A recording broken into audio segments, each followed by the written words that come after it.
So, bonjour, no introduction, anyway. Bonjour à tous et merci pour l'invitation. Je suis particulièrement contente de pouvoir être ici à Namur et aujourd'hui, et surtout de vous voir si nombreuses après le party hier soir. Alors, malheureusement, mes connaissances de français ne sont pas très bonnes, donc je me permets de continuer en anglais ou en allemand, peut-être. Versteht wer Deutsch? Irgendwer? You can hardly see anyone. One, two, okay. English, yeah, okay. So it's English. I'm the creative director of Jung Next. That's just the company name. I guess I already saw that nobody knows this company, which is fine. Just one word about this, or a couple of sentences. We're an ad agency, basically working in Central Europe, in German-speaking parts of Europe. Jung has been around for like 20 years, and I think when it comes to awards for creativity and effectiveness in advertising especially, Jung has been the probably most successful agency in Germany, and especially in this year. So that's probably why I'm here and why I was invited. And we're still not that big. We're like, okay, we're quite big. There's probably a little over 1,000 people by now working in Germany and some Austria and Switzerland and stuff like that, and Sweden as well. But we're still independent. We're pretty proud of that. We don't belong to any big international network like BBDO or DDB or something like that. And that's about it. I'm not bothering you with any more commercial facts or something like that. This is not going to be a portfolio show-off. I won't pitch my agency to you because Jill asked me to do a keynote. And I was like, a keynote. Am I really that old? Can I do a keynote here? I mean, I don't know. What about you? Like, who of you is over 20? I think most everybody is. Who of you is over 25? Come on. Over 30? More than 30? Okay. More than 35? I guess some, okay. Okay, I was afraid I was probably the oldest guy in here. And I was like, okay, can I do a somewhat thoughtful, clever keynote speech on digital? Because what I really like to do is probably stuff like this.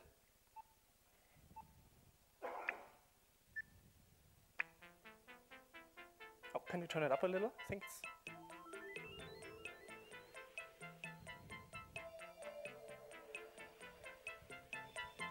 Let's see.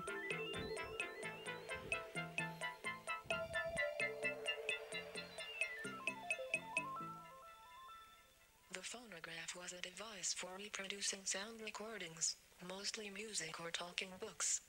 Example.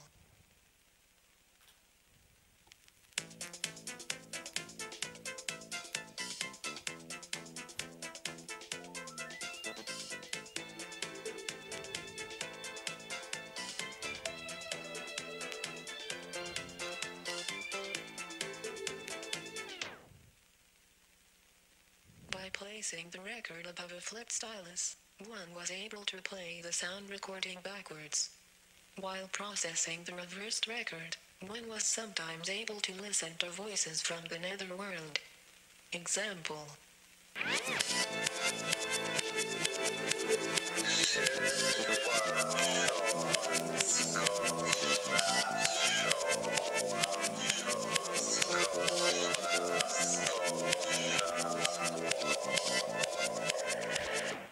That's spooky.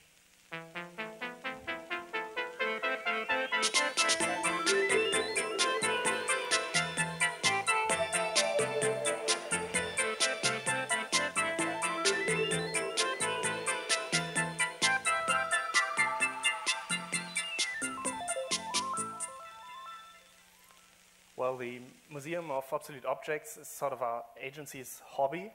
We do films like this in our basement whenever we find the time, and whenever one of our guys or girls comes back from their parents' home and brought something from their childhood or something, because we're supposed to be thinking about what comes next.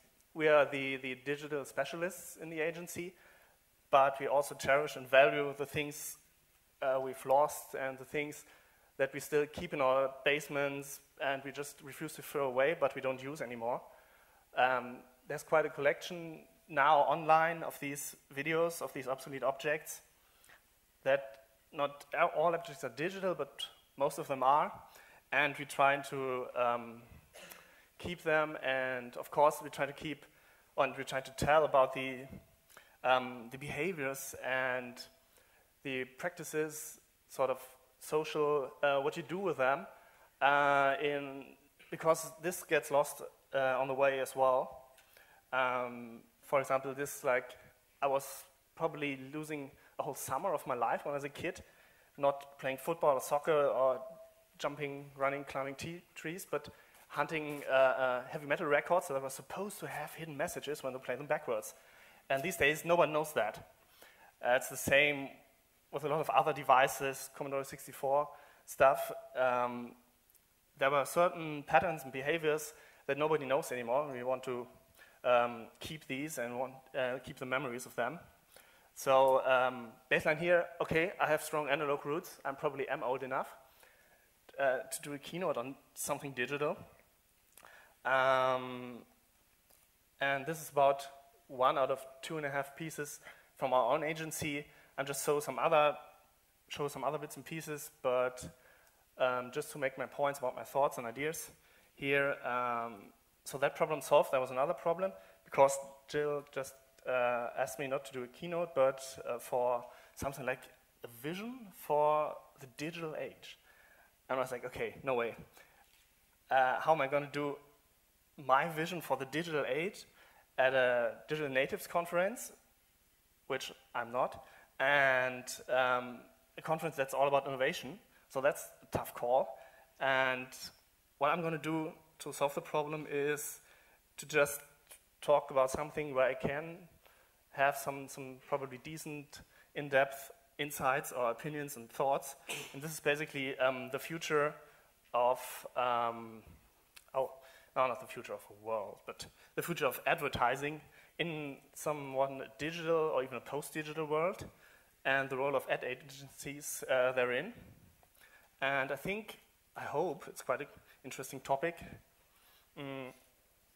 because advertising agencies these days, and even the big international networks, they're in trouble. I totally agree with this. I'm not sure who said it first, but that's how it is. Television commercials are still there, but they're not the lead media anymore. They won't go away anytime soon, but they're just one piece of the cake. And advertising agencies really struggle with that, because basically television commercials and probably print ads is the one thing they're really good at. Agencies like BBDO and probably White and Kennedy and DDB and stuff, they're really, really good. They have tremendous experience and skills in storytelling, in producing big images, in capturing emotions in films. But this is something that's not really working today. What they do is something like this. I got a question for you. What does this city know about luxury? Huh? What does a town that's been to hell and back know about the finer things in life? Well, I'll tell you, more than most. You see, it's the hottest fires that make the hardest steel. Add hard work and conviction, and the know-how that runs generations deep in every last one of us. That's who we are. That's our story. Now, it's probably not the one you've been reading in papers, the one being written by folks who've never even been here and don't know what we're capable of. Because when it comes to luxury, it's as much about where it's from as who it's for. Now, we're from America, but this isn't New York City, or the Windy City, or Sin City, then we're certainly no one's Emerald City.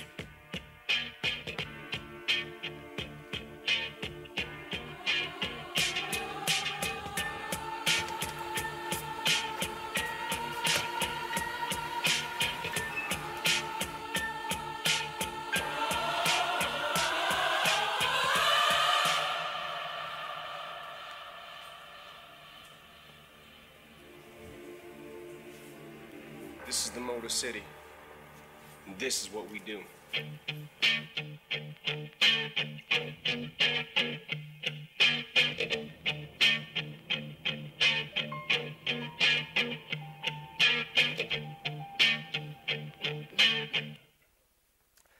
So that's the spot, Born of Fire, done by Wine and Kennedy for Chrysler. It was this year's Super Bowl spot for Chrysler, the highlight of the marketing year, basically. And it's brilliant in every way. It's like, got brilliant visuals, the monologue's quite witty and clever, and the atmosphere is done really right. The production value is tremendously high. I mean, Jung we do campaigns for Mercedes-Benz that's like 1 million, and it's nothing compared to this. This was way more expensive, and the media budget behind it was way higher, I think. But do you care? Do you really would spend time with this? I mean, you've seen it, you say, well, it's nice. I'd send it to a friend, and he'll watch it once and thinks, well, that's quite nice. And that's about it. And then you go back to like Angry Birds and play it for hours and spend time with this brand for hours. Or you go to you use Instagram and check photos and stuff like that. And that's where you spend your time. And not with Chrysler, even though they have the money. So what they do, what most advertising agencies do, is trying to produce integrated campaigns by extending what they already have. You can find this on YouTube, you can find this on Facebook, you can find this everywhere, but it's basically the same narration, the same movie, the same commercial. And because that's what advertising agencies have already understood, they think it's about supporting media channels. They got it right that this is yesterday, digital platforms were like, okay, you can do a website or you can send an email newsletter and that's it. And they understood that today, don't look at this too closely because there's lots of stuff in there that's already outdated. Whenever I use the slide, it's like, take me an hour to update it, and when I show it, it's old again. But they got it right that today we have desktops and computers, and we know what that is, and they're there to stay. We have mobiles, we have television sets, where the APIs are not quite there yet, but they're probably going to be very big in the future. And if you see in the upper right corner, sneaked in some pot plant there, just to have one image of physical computing in a way. This is an image of botanicals from Kate Hartman. This is a leaf-shaped Arduino device that enables your pot plant to Twitter when it's too hot, so please take me out of the sun, I'm burning, or I'm thirsty, I need water or something. And in fact, Kate's pot plant at home, which runs with the prototype of this, has more Twitter followers than herself. But that's fine, I think. And botanicals is something you can buy today in bigger numbers, and that's important because I'm talking mainstream here. I'm not talking about the specialists, the cutting-edge, nerdy guys, but I'm only looking at what's mainstream because that's what's really somewhat important in a bigger scale. So more is more, and this is right, but this is trivial, and if you want to take this as a basis for your thinking and for your work, it's not even right, it's wrong, in fact, because it's not about the ever-expanding landscape of digital devices we have today. It's not about supporting more and more channels or something like that. What you should care about is the underlying paradigm shift in user behavior that comes with this. All ad agencies, as far as I know, so they're probably German agencies, but I think it's quite the same in other countries. All agencies are still desperately trying to, and most failing to understand this, trying to understand digital, become digital, and produce something like, I don't know, Angry Birds or something. But they can't. Ad agencies are starting with a budget first, and then trying to put ideas in it and trying to produce ideas out of this budget. And most startups, as far as I can tell, work the other way around. So why not act like a startup, everybody? I mean, for one, change is quite hard. Changing the behavior and the thinking of a company with 1,000 people is really, really hard. And another point is, and I think the most important point here is that this is not the solution. I think, in fact, we should all act like startups. I mean, it's fine. I'm probably considered the geek in my agency, but I'm really fine with all this technical stuff and gadgets and features, and it's really exciting.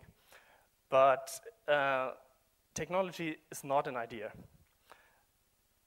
Like every week in some meetings say, yeah, we can do some augmented reality.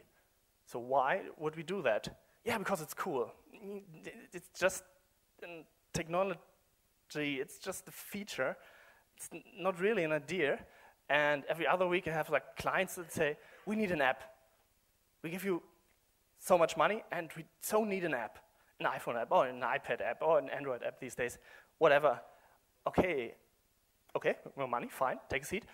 What exactly do you need the app for? Yeah, our market competitors have 2 already, so we need one. So what do your market competitors, your competition, use them for? Well, nothing really. They have some branding in it. And then we're trying to find out what they can do with their money that actually might work in a way. They have just technical inspirations that are not ideas, and there never will be. We've been invited to Google Creative Labs in New York last month, and it's quite obvious that even the brilliant Google guys, I think, struggle with that. They have you can see in Google Plus and the Google Plus corporate pages, and they have all the technology and all the resources and have really clever programming, but they have no real idea what to make out of it or why to do it in the first place. It's like, yeah, we have corporate pages now at Google Plus. They have no special feature. We made them because Facebook has them. So, yeah, there's no idea in there. And this is not going to work. This is not really going to be valuable to people the way it is now. On a side note, I think startups have really, you have to be really brave to pull out a startup. You can bootstrap your way for years and will maybe eventually realize your first idea after a couple of years. That really takes some balls to do that. Or you can go for some funding or stuff. And once you get the money, you're really cursed to focus and to deliver sensation again and again and again. And this is a very fragile concept to base a company on as well. So I'm not really sure what the alternative to this is. I'll go for something vague but colorful like this. Maybe we should all become mutants. I like to think of myself as one, and I'm trying to become one at least, which is some post-digital hybrid of an advertising idea guy, a tech geeky guy, and I don't know what not. Trying to fuse and mutate stuff and melt it into one. I said post-digital intentionally. Post-digitally, everything post something can really easily be misunderstood. I don't want to write letters on dead trees and send them around in cars. I'm not against digitalization of our everyday lives. I think neither are you, because you're here. But post-digital is something that's quite a nice state of mind. It's like it helps me, at least, to get interesting ideas, probably.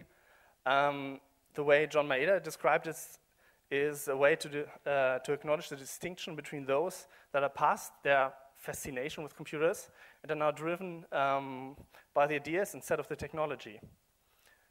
Some post-digital generation, blah, blah, refers to the growing few that have already been digital, so probably most of you are, and now go back to being more interested in being human. What this basically means is stop staring at technology features and say, oh, you can do this now. We have to do this just because it can be done now.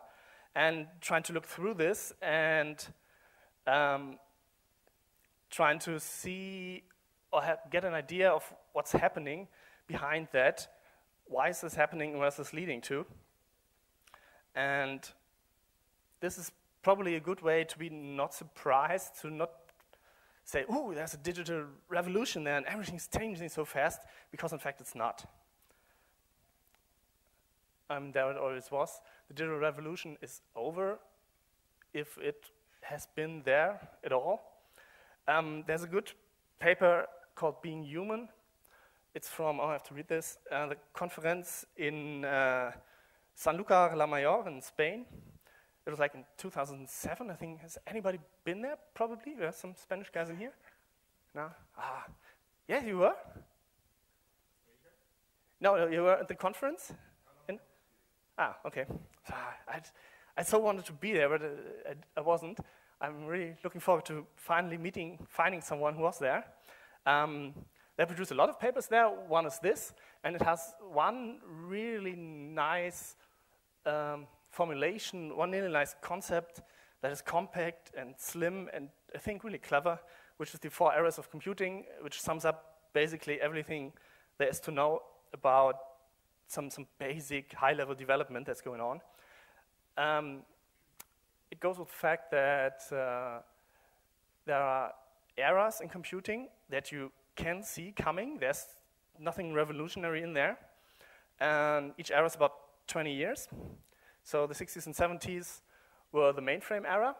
I took this right off the paper because it's just perfect the way it is. And each computer was big as a room, and it took a couple of skilled professional humans to just use it. The next step was the personal computer era. And interesting step there was now one human being can do something meaningful with a computer on its own. That's why it's called personal computer. It only takes one person. Next phase is the mobility era, where we're probably in right now. I don't even have to ask, I think. Everybody of you owns a laptop or a desktop. Everybody owns probably a smartphone. I've seen a couple of iPads or tablets around. So that's where we are right now. Everybody owns a couple of devices. And that's where it's interesting. I mean, these platform and device bridging concepts and services are what's really interesting today, I think, what's really relevant. Because today, I think we can expect every user to own a couple of devices and to use them complementary or simultaneously even in different ways each and every day in their lives. That's something like last year, Steve Jobs, just as a marketing argument, said something about the post-PC era, that the iPad is the first device for, or the best sign for. And it's like, yeah, it's a mobility era that's like known for years. So I'm not really excited just because Steve Jobs says it again, but that's how it is. And of course, the next phase will be something like this, ubiquity era, where users don't really care anymore about the devices. They just use services wherever they are, and the computation is done somewhere else, I don't know. Even the data have to be with them all the time. It's just somewhere where they can access it every time. This is going to be next. We're not quite there yet, but there are first signs, of course, and you can see things coming again. So if anybody tells you, whoa, the cloud is changing and revolutionizing everything in like 5 years, please tell them, okay, this is not a revolution. This has been going on for years. Calm down, trying to make something creative out of it, instead just being excited about technological features and facts right now. How to make interesting ideas out of this? I'm not sure. It's quite tricky, I think. But I think it helps to think of new ways to get to ideas, some cross-device ideas, even media, completely neutral ideas. So whatever you do, it can be completely digital, it can be digital and analog, it can be playing with different media types in any way. I'm not sure how to go there or how to achieve this with certainty, but I think I have like 3 suggestions to wrap up my talk. These are like thoughts that worked quite well for us this year. First one I'd call multi-screen patterns. And I'd say it's like trying to abstract, trying to distance yourself from your work, which is something most designers don't do. A lot of creative people and coding guys don't do. Just think of ways to develop and combine campaigns and informational services, interfaces, and user experiences across different screens and across different devices. I think most of these patterns are still to come, but there are some principles for these interactions that can already be named and can be observed and are working quite well. I want to mention Precious here. That's Christoph and Johannes from Hamburg, the town where I'm living. They run their own company there, and they develop these patterns, and we work quite nicely together. A couple of these I'd like to introduce. It's like synchronization of whatever kind of data and state you have is quite important. Then coherence of your service or your platform, your project across all platforms is quite important. Interesting is complementary or simultaneous use of these different devices.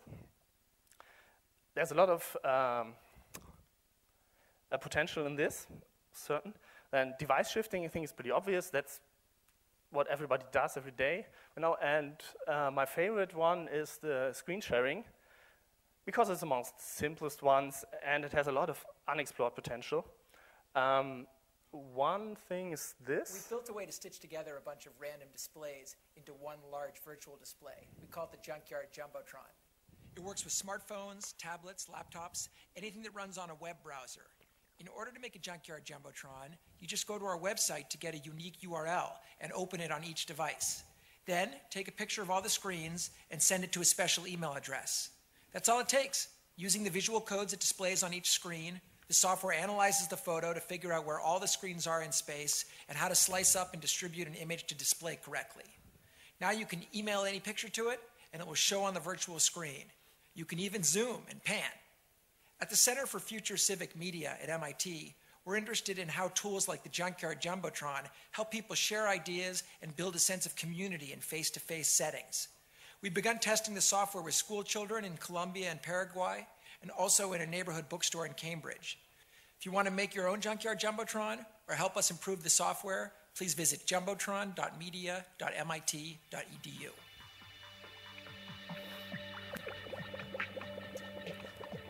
I totally encourage everybody to try this out. It's really, really fun. The setup is sort of a pain in the ass a little bit. It's really fascinating once you get it working. And I think this is a good example of the point that technology is not an idea in itself. This is really sort of a solution looking for a problem. And I think it's up to us to make something really interesting out of it. I mean, imagine this in a soccer stadium where you just assume that every spectator has a smartphone and is joining in the whole stadium. Or imagine ways you can use this in a flash mob in some urban shopping area or something like that. Or imagine this even in a political demonstration where you say, okay, everybody here has a smartphone and they can use it like this. So thinking about these somewhat abstract patterns really helps to get new ideas, I think. Second suggestion is quite simple. Let's just say gamification works these days. It's a very valid and well-received option for users today. But I won't press that too hard because gamification is sort of overhyped. What I'd like to emphasize is the general notion of joy of use, basically. People really love to do something that's enjoyable, that's fun along the way, and not just somewhat fun when they have achieved their goal, and the way that was somewhat painful or something. I think everybody knows the Fun Theory project. Yeah, so I don't have to show this, okay. This is just pure joy of use. People start acting weird in a way.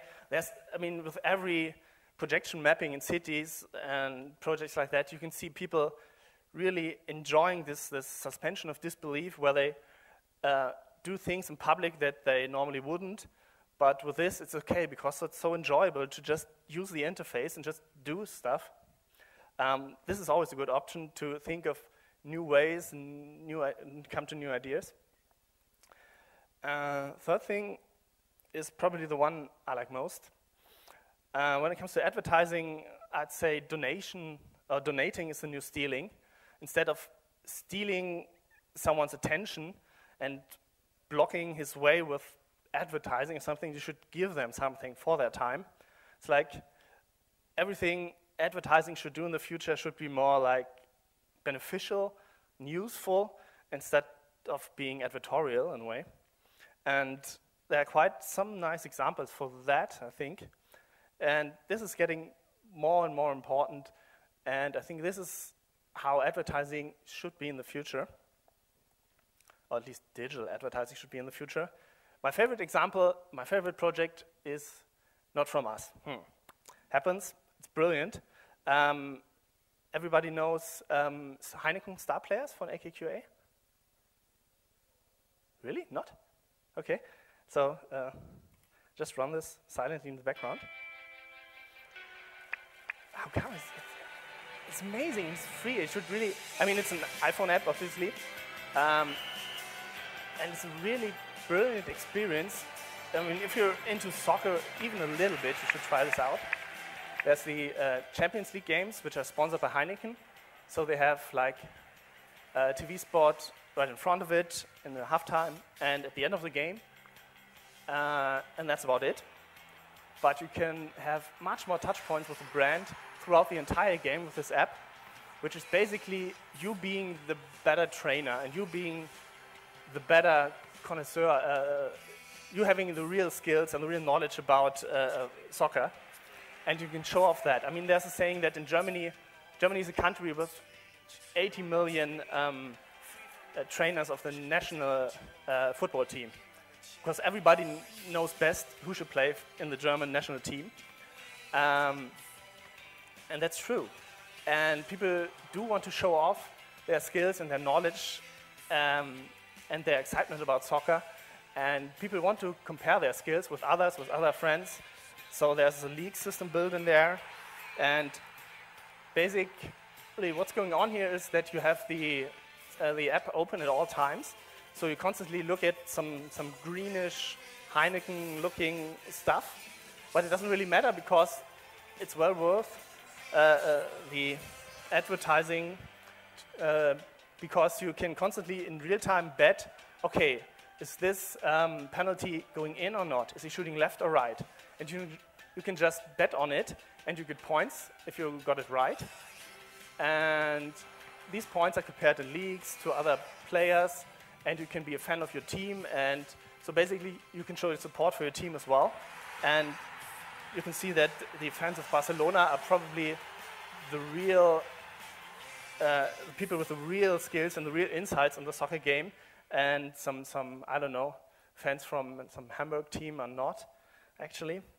And that's a kind of project that is enjoyable. It's really enjoyable because it really broadens your perception of what this soccer game is. It's not like FIFA on a PlayStation. You don't play it yourself, but you're much more immersed in the game. It's like public viewing on your own home screen. You don't watch it alone anymore, even if you're alone. And it's really nice, and it's functional. It really gives you some functions to deepen the experience of the game. Another thing that's functionally driven is this. We're Live and Christian, and we wrote the book, Oh My God, What Happened and What Should I Do? A marketing guide for traditional ad people on how to move into the digital era of awesomeness. But we had a few challenges because no one really knew who we were or how to find the book. So to promote it, we decided to give away the book for free, as long as the person tweeted about it. And the idea of pay with a tweet was born.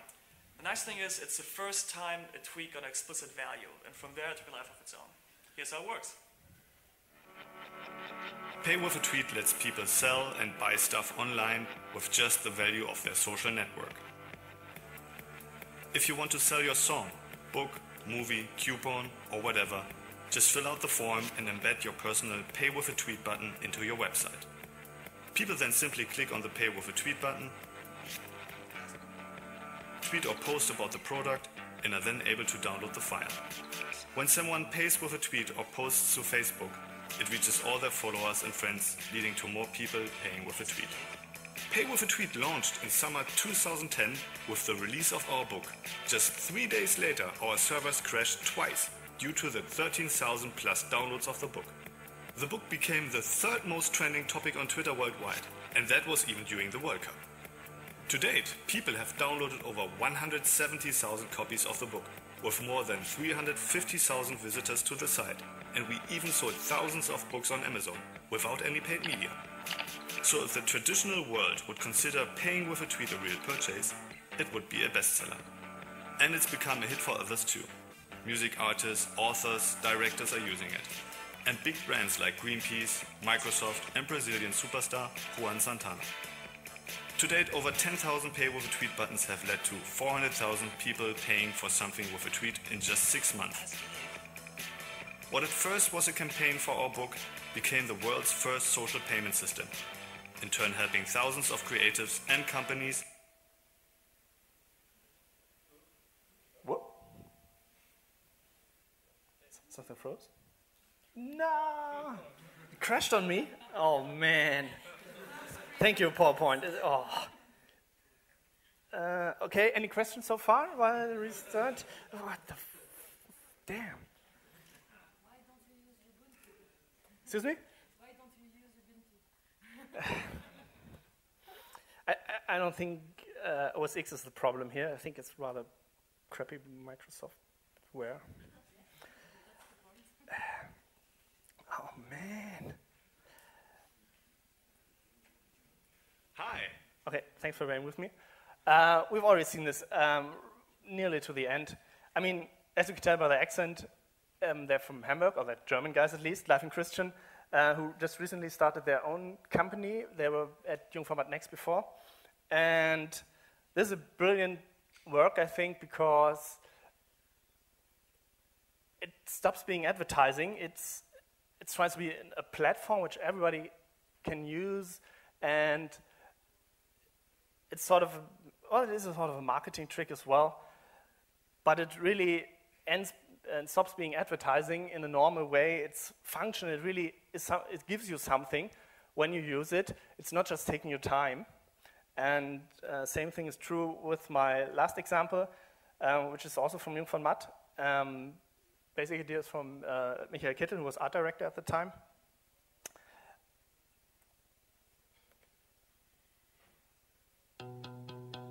Every year, millions of trees are cut down just to produce paper. Paper that is used all over the world unnecessarily to print out documents, emails, attachments, even complete books. Every day, entire forests die for paper, even though it's possible to save documents as PDF files instead of printing them out. A PDF file can theoretically contain as many pages as you can get from a whole tree. So with a simple PDF, you could save an entire tree. But there's a problem. PDF files can often be printed out too. That's why we've invented a new green file format, the WWF. A file that simply can't be printed out, thus guaranteeing that not a single tree has to die.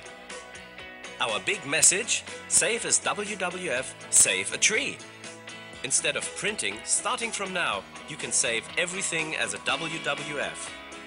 And many other file formats can also simply be converted into WWFs.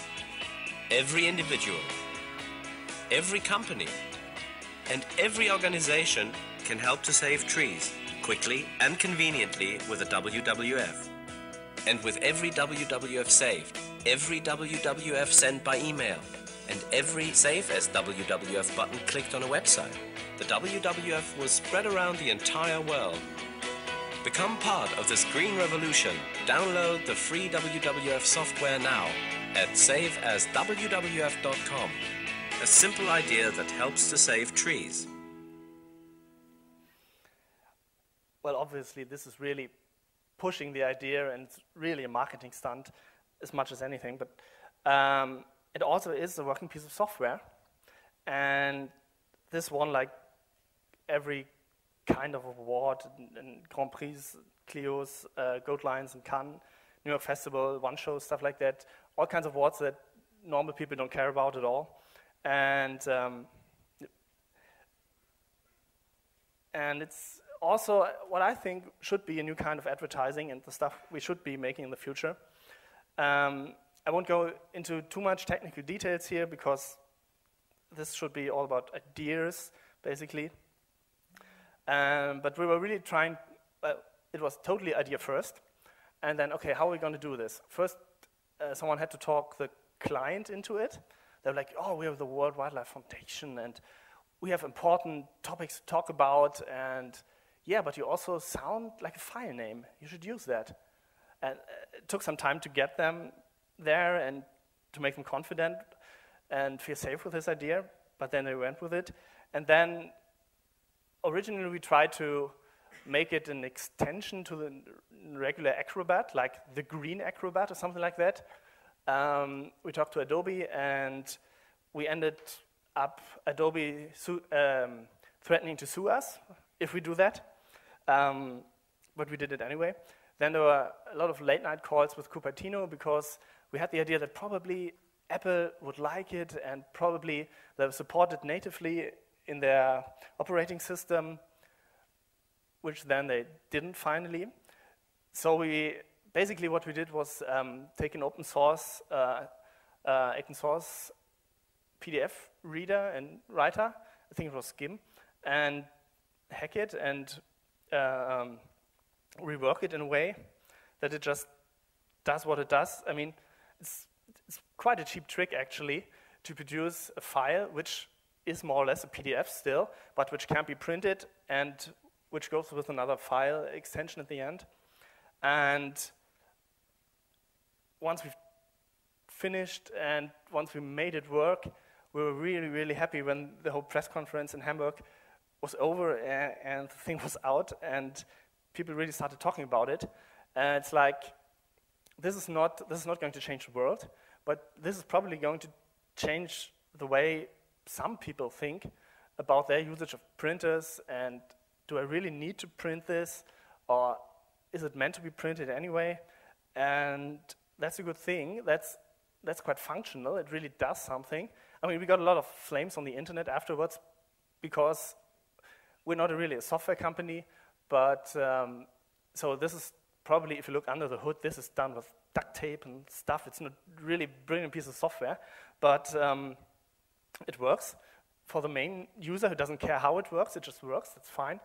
And people even started to recompile it and to hack it again. So someone posted then, I made a Linux version for that because we didn't. And I hacked the format. Now you can even print WWF files. So yeah, sure, you can take screenshots and print them as long as you want. It's always an option. But it got people thinking and got people talking and was really good, I think, for WWF. And this is the kind of projects that I really think are there to stay, that are really important. And these are the kind of projects that I'd like to do more in the future.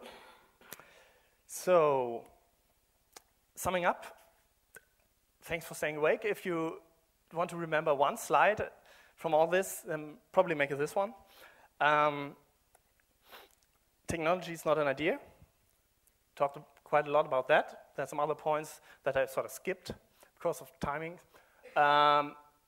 If you see someone who's really skilled and who has some neat technical tricks on his hand, just tell him, okay, but you still need an idea. That's not going to work.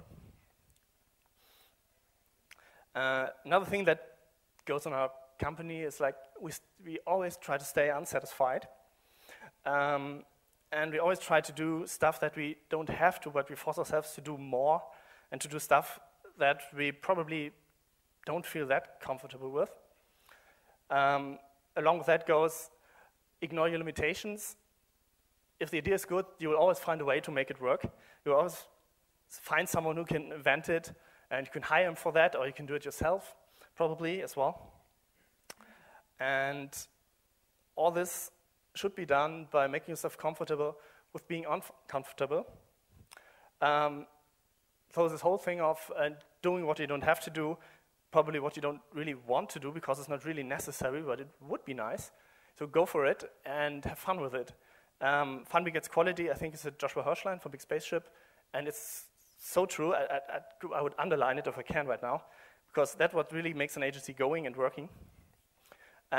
Important with this is try to find other mutants and play with them. There's always someone who knows more than you. There's always someone who's better than you at some stuff, and you've got another skill set, some insights that he doesn't have or she doesn't have, and together you'll be producing much more interesting stuff than on your own. And the way I would recommend is really using big agencies for that. They have lots of opportunities, probably have clients with lots of money as well. They're well situated, their names are quite known probably, and go in there, use that. Yesterday we sort of heard that we should rule the world, or take over the entire world and solve crisis stuff. I don't know, but what you absolutely, definitely can do is take over some companies probably, some agencies, and help them, because most advertising agencies are really struggling with becoming digital. They are not digital, they have no real idea. They're really looking for you. Just go in there and say, hey, I'm what you need, pay me a lot of money as well, and let's do some really interesting stuff together that we can't do on our own, neither you nor me. Last one is think post-digital. Try to think of somewhat in between the stairs, mutating ideas that are device unspecific, that are not even technically driven, that are media neutral. In a way, just come up with general ideas that are interesting to people. Because if it's not interesting to people, only geeks will care for technical tricks, and only special people will care for pink-ish, fluffy things or something like that. General interesting ideas for people, for humans, are what really works in mainstream and what really, really works for you then. Well, I think that's it. You can totally feel free to disagree with anything I said, and I'm looking forward to having you coming up to me for a conversation later, whatever. Thanks for your time.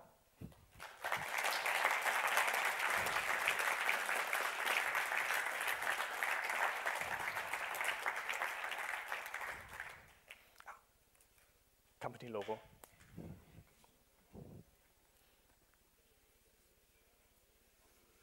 Test, test, 1, 2, 1, 2. Bonjour tout le monde, je m'appelle Nico Perez, je suis cofondateur d'un site d'internet radio qui s'appelle Mixcloud. En fait, j'habite à Londres, mais j'ai grandi ici en Belgique. Pendant 10 ans, j'habitais à Bruxelles, Herman de Vroo, et j'ai écouté Radio Réaction. Et il y a Julien de Laidback qui est ici dans l'audience. Donc, ça fait du bien de revenir en Belgique pour parler un petit peu de ce que je fais maintenant.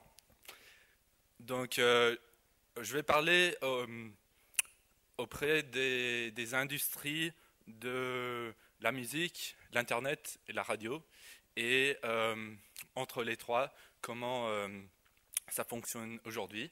Je vais parler un petit peu autour de ce qu'on fait à Mixcloud, et puis un petit peu des tendances dans le futur qu'on voit dans les prochaines 3 ou 5 ans.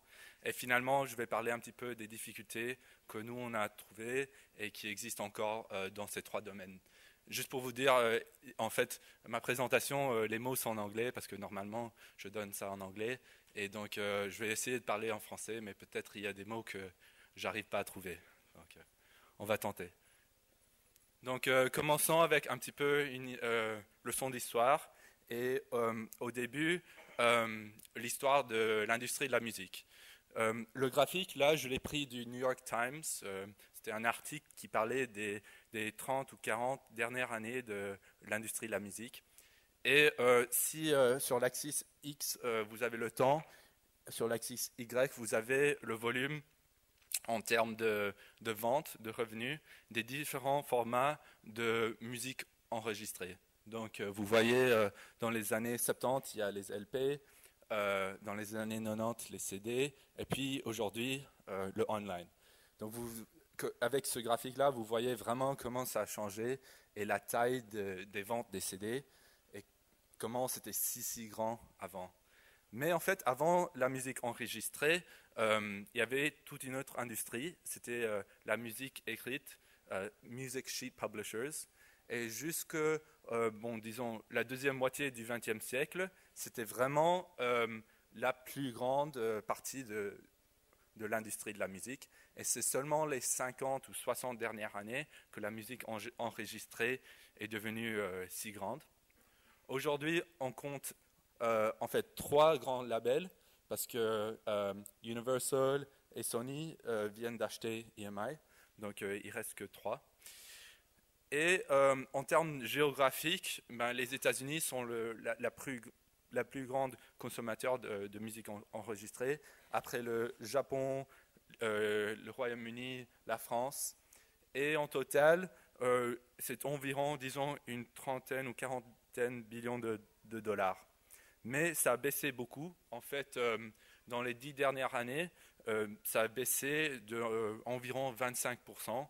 Aux États-Unis, par exemple, ça a baissé 15 billions de dollars entre 1999 et 2008. La radio, par contre, existe depuis le début du XXe siècle. En fait, 1906 était la première transmission de radio. Et elle était développée par M. Tesla et M. Marconi, et aussi Maxwell et Edison, donc des ingénieurs assez connus. Et pendant les 100 dernières années, il y a eu plusieurs radios fameux que peut-être vous connaissez, par exemple Radio Luxembourg ou même Radio Caroline, qui a été le sujet d'un film récemment qui s'appelle Rock the Boat. Et la taille de l'industrie de la radio est environ autour du 35 billions de dollars, donc c'est quand même assez grand autour du monde. Et ça grandit plus vite sur l'Internet. Donc, aux États-Unis, par exemple, en 2008, il y avait 80 millions d'écouteurs sur le online, et ça grandit à une vitesse d'environ 11% par an. Mais les grandes boîtes de radio existent toujours aux États-Unis. Donc, il y a Clear Channel, CBS, que peut-être vous connaissez. Ils font aussi de la pub dans les rues. Et Global et Bauer, ici en Europe.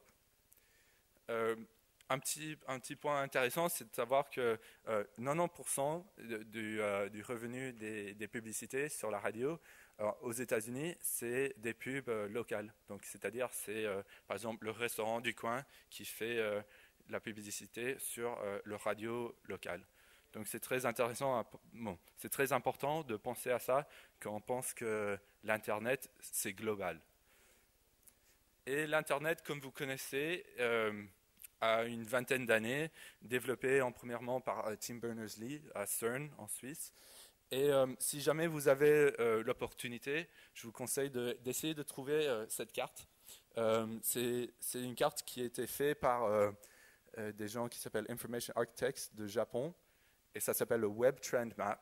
Et c'est une carte qui démontre le plus important site catégorisé par type et mise en forme du système de métro de Tokyo, parce qu'ils sont des Japonais qui ont fait ça. Donc, ils font ça chaque année, et celui-là, c'est la 4e édition, je crois. Ça a débuté dans les années 90, et il y avait le bubble, le crash 2000-2001.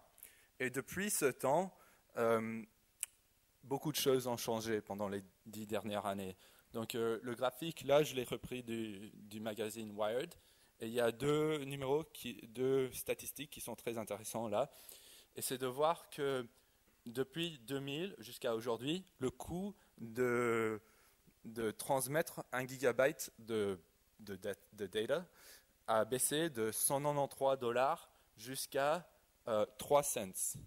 Et le prix de stockage de disques durs a baissé de $44 par gigabyte jusqu'à 7 cents. Donc en même temps que on a le Moore's Law qui existe pour la puissance des processeurs, il y a une autre loi qui s'appelle KIKK's Law qui démontre que chaque année le prix de transmettre et le prix de stockage des gigabytes est en train de baisser par la moitié. Donc, c'est très important de penser à ça, surtout au futur, quand le volume de data est en train de monter comme ça. Passons à la deuxième partie. La deuxième partie, je vais parler aujourd'hui comment ces trois industries se trouvent et ce qui se passe au milieu de ces trois industries, et un petit peu sur le sujet de Mixcloud. Donc, si on prenait l'industrie aujourd'hui et on le mettait sur un graphique avec les chansons individuelles à gauche et puis la radio traditionnelle, disons, long format avec des gens à droite, et puis on mettait le modèle de consommation avec la recherche en haut et la découverte en bas. Ben, les grands sites sur l'Internet que vous connaissez peut-être se trouvent un petit peu près comme ça. Donc vous avez Spotify, MySpace, SoundCloud, qui sont tous, disons, le modèle recherche. Il faut savoir ce qu'on cherche, et c'est le modèle de chansons individuelles. En bas, vous avez l'ASFM que peut-être vous connaissez, Pandora, qui sont plus dans le modèle découverte. Et il y a des algorithmes qui nous aident à découvrir des chansons individuelles. Sur l'autre côté, sur le côté radio, vous avez BBC, que tout le monde connaît, Live 365, the iTunes Podcast Directory. Et en plus, il y avait pas mal de sites illégaux, par exemple Zshare, DJ Mixtape, RapidShare, Mega Upload Share. Et c'est cela que Mixcloud est vraiment en train d'essayer de prendre les gens et de promouvoir une alternative légale et facile à utiliser où on peut découvrir la radio. Donc le modèle de Mixcloud, c'est la découverte de la radio. Notre but, c'est d'aider les gens à découvrir des présentateurs de radio et des DJ les meilleurs. Donc, je ne sais pas combien de gens connaissent Mixcloud ici. Je vais voir. Ok, pas trop de monde, donc je vais parler juste un petit peu rapidement de Mixcloud. Donc, notre vision, c'est vraiment d'être un petit peu une plateforme pour la radio. C'est le même modèle que YouTube. Donc, nous, en fait, on ne produit pas de contenu. On fait jamais on fait rarement des émissions ou des mix de DJ. C'est vraiment...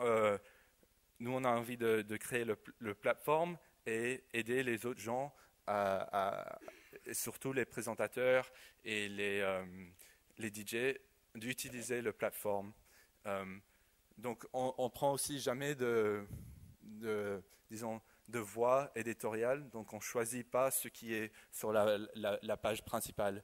Ça dépend de ce que les gens écoutent. Donc, à la base, l'idée, c'était de construire une plateforme pour les mix de DJ, les podcasts, les émissions radio, tout ce qui est long format. Et nous, on les appelle les Cloudcasts. Et notre mission, c'est vraiment de connecter les écouteurs avec les meilleurs Cloudcasts. Et nous, chez Mixcloud, on est très grands fans du radio parce que pour nous, c'est vraiment une des meilleurs moyens de découvrir tout ce qui est nouveau, découvrir à travers des experts, des enthousiastes, des gens qui connaissent vraiment bien leur endroit ou le lieu. Et c'est vraiment c'est bien pour faire le multitasking. Je ne sais pas vraiment comment dire ça en français, mais on peut, par exemple, conduire en même temps qu'écouter la radio. On peut travailler en même temps qu'écoutant la radio. Et donc, on était aussi des présentateurs de radio à l'université, quand on était à l'université. Et on est aussi très grands fans des mixtapes. Donc pour nous, les mixtapes, c'est plus que l'addition des parties séparées. Donc c'est vraiment quelque chose de spécial qui a été créé par quelqu'un. On a grandi écoutant des mixtapes Et même aujourd'hui, 4 des 7 fondateurs, donc employés de Mixcloud, on est tous des DJ. Donc on écoute les mixtapes et on utilise le plateforme Mixcloud tous les jours. Aujourd'hui, ça fait presque un petit peu plus que 2 ans qu'on a lancé le site. Et on travaille déjà avec des gens comme The BBC, The Guardian, Moby, Laidback, beaucoup de gens partout dans le monde. Et on a pas mal de musique, mais on essaye de diversifier un petit peu, de voir si on peut faire un petit peu avec le talk radio, donc c'est-à-dire la comédie, le sport, tout ce qui est politique, tout ça, pour un peu varier et d'avoir des autres types, non seulement la musique. Bon, passons aux 3e partie, le futur.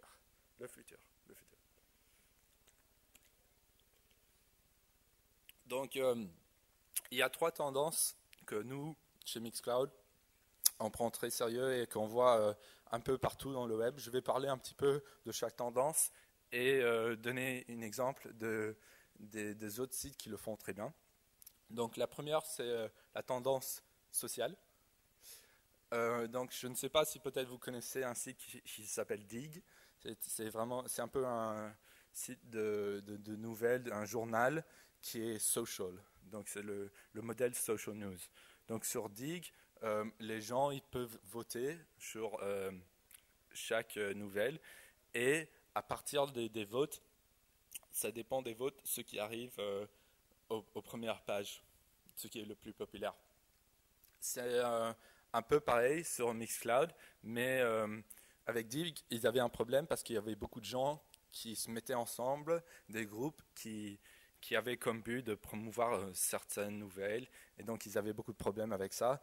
Heureusement, à Mixcloud, nous, on ne le fait pas en termes de vote, mais en termes d'écoute. Donc, les gens qui écoutent beaucoup, et les émissions qui sont les plus écoutées sont ceux qui, nous savons, sont les plus populaires. Donc, ça monte dans leur rang sur la première page.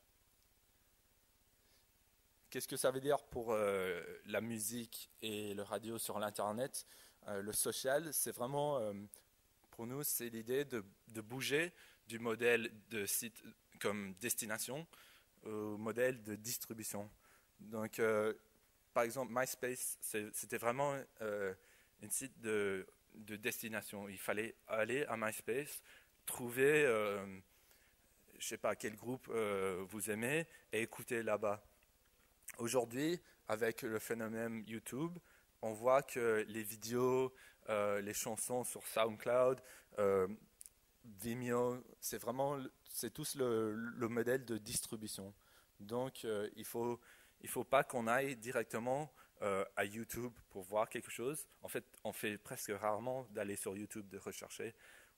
Mais en même temps, ce qu'on voit, c'est que les vidéos, par exemple, ils viennent chez nous. Quand on regarde Facebook, les amis ils partagent les vidéos ou les chansons ou les émissions de radio ou les mix de DJ. Donc, c'est le modèle de distribution. Et c'est distribué sur les réseaux sociaux. Et c'est très important de penser à ça si on est en train de construire un nouveau site, si peut-être vous avez des projets à vous-même. Donc, c'est donc là je vais parler. Les gens, ils aiment bien à partager tout ce qui est vidéo, audio, musique, émission. Ils adorent faire ça. Et le résultat, c'est que c'est très facile de savoir ce que les amis écoutent. Donc, chez Mixcloud, si tu connectes ton Facebook sur Mixcloud, on peut vous dire déjà si par exemple 5 de tes amis ils ont écouté quelle émission ou quel cast. Donc, c'est très facile de voir quel est le plus populaire en termes de tes amis. Passons aux expériences démocratiques. Donc YouTube, dont j'ai déjà parlé, est vraiment pour moi, ils ont démocratisé la télévision. Et peut-être c'est pas la plus grande développement culturel dernières années, mais c'est quand même un très très grand et très important développement en termes de non seulement Internet, mais de télévision aussi. Aujourd'hui, par exemple, il y a plus que 48 heures de vidéos qui sont chargées sur YouTube chaque minute. Et c'est pas pour dire qu'ils n'ont pas des problèmes. Ils ont aussi des problèmes de copyright, de qualité, de modération, et aussi des problèmes de comment faire pour que les gens restent plus longtemps, qu'ils ne regardent pas seulement un petit peu un clip de 2 minutes et qu'ils partent. Mais ils commencent à débuter des choses pour résoudre ces problèmes.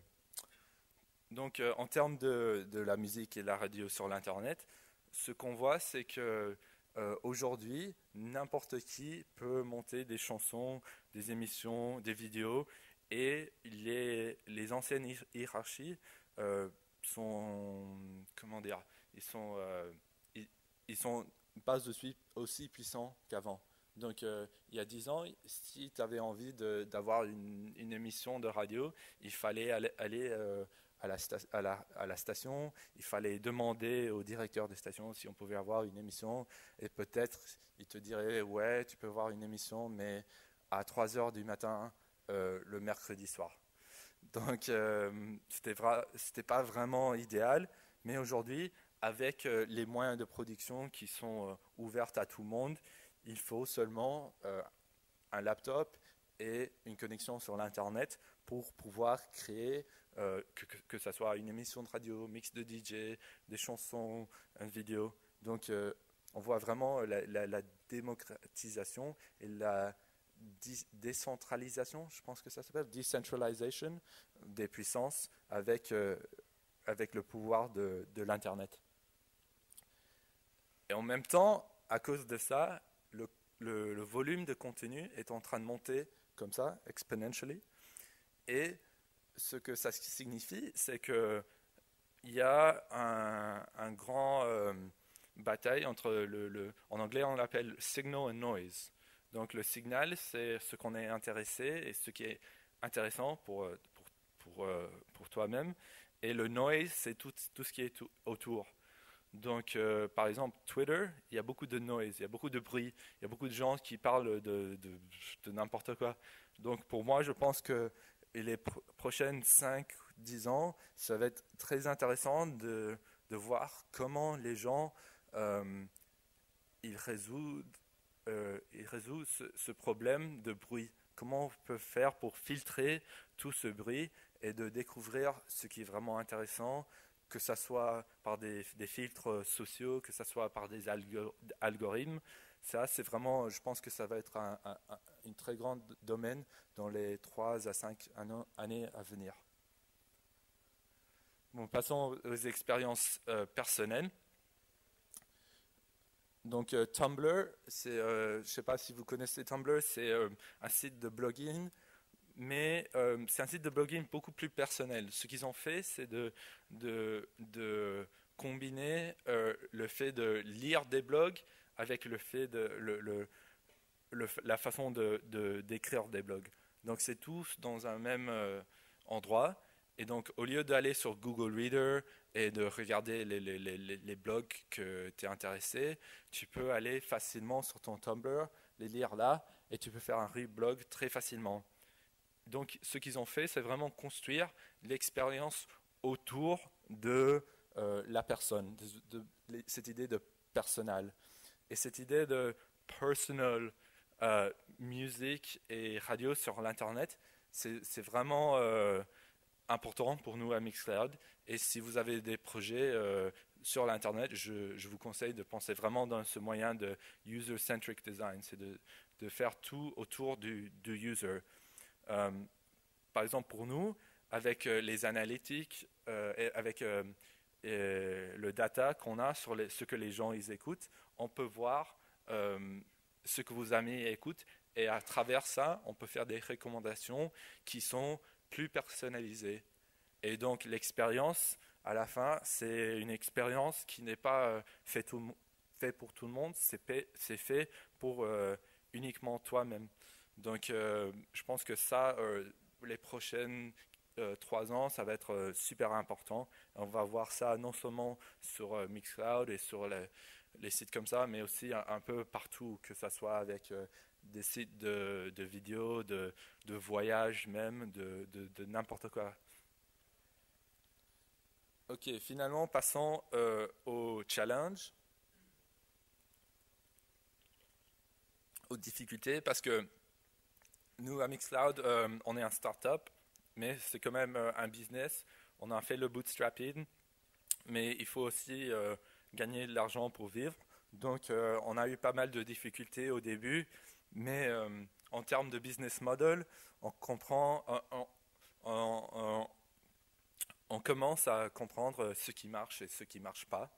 Ce qu'on sait maintenant, c'est qu'il y a de l'argent, des publicités qui est en train de bouger du offline online.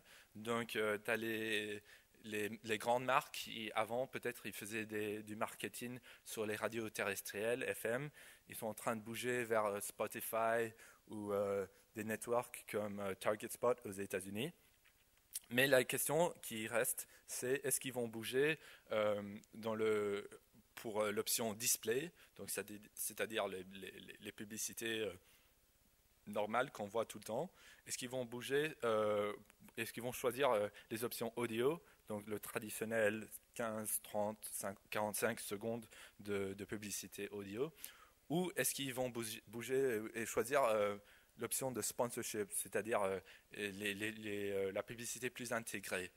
Et cette dernière, c'est très intéressant pour nous parce que c'est comme il parlait juste avant, si vous étiez là pour la présentation avant moi, Jung von Matt, Michael parlait de la future de la publicité. C'est pas vraiment la publicité traditionnelle, disons. C'est beaucoup plus intégré, c'est beaucoup plus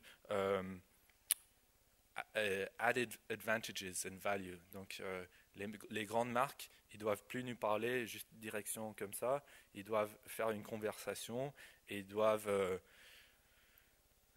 nous donner quelque chose d'intéressant et que ça améliore l'expérience.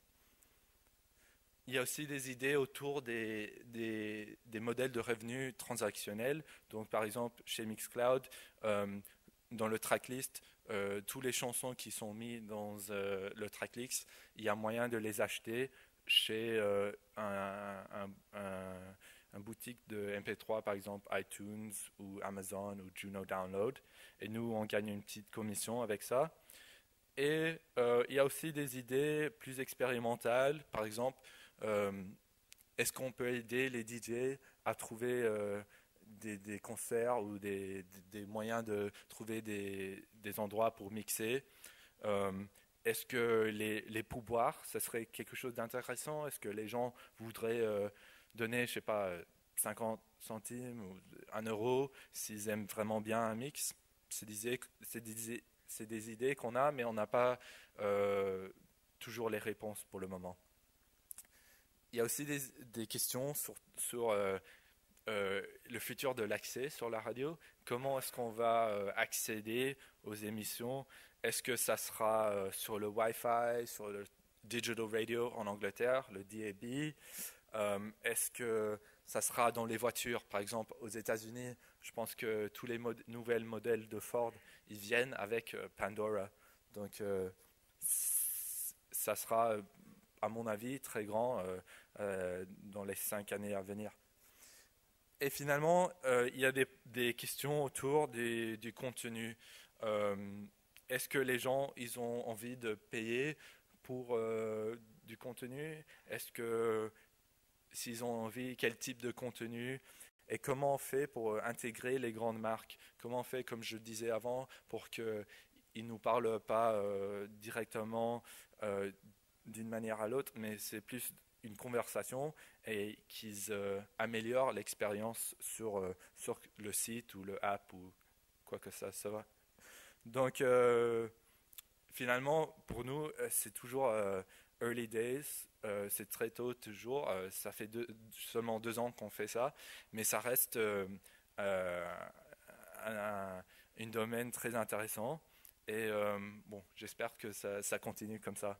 Si jamais vous avez des questions après, vous pouvez m'envoyer un email, nico@mixcloud.com, ou sur Twitter, c'est Nico Perez Mixcloud. Et si vous avez des questions maintenant, je pense qu'on a 5-10 minutes pour prendre des questions aussi. Ouais. Bon, c'est tout. Merci.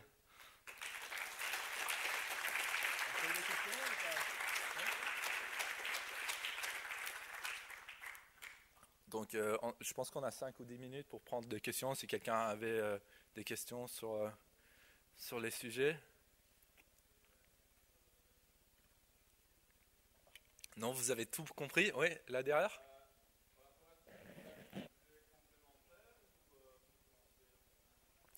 Spotify, pour nous, c'est un peu la compétition. Disons que les gens, s'ils sont en train d'écouter Spotify, ils ne sont pas en train d'écouter Mixcloud. Mais disons que, personnellement, je pense qu'il y a des différentes façons d'écouter et des modes de consommation de l'audio. Donc, parfois, par exemple, tu as envie d'écouter la nouvelle album Jay-Z.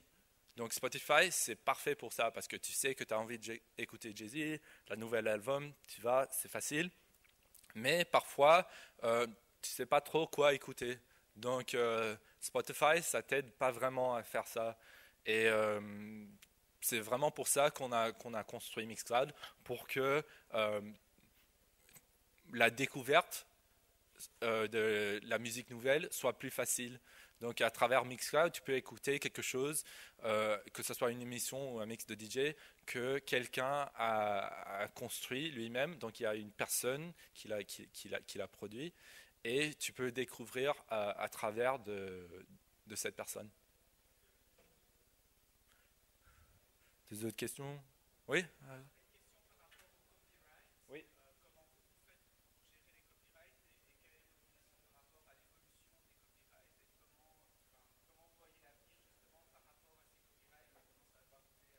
Oui, c'est une très bonne question. Le copyright, ça a été très dur en Angleterre. Ça nous a pris presque 1 an pour convaincre les sociétés de copyright en Angleterre, qui s'appellent PRS et PPL, de nous donner des licences.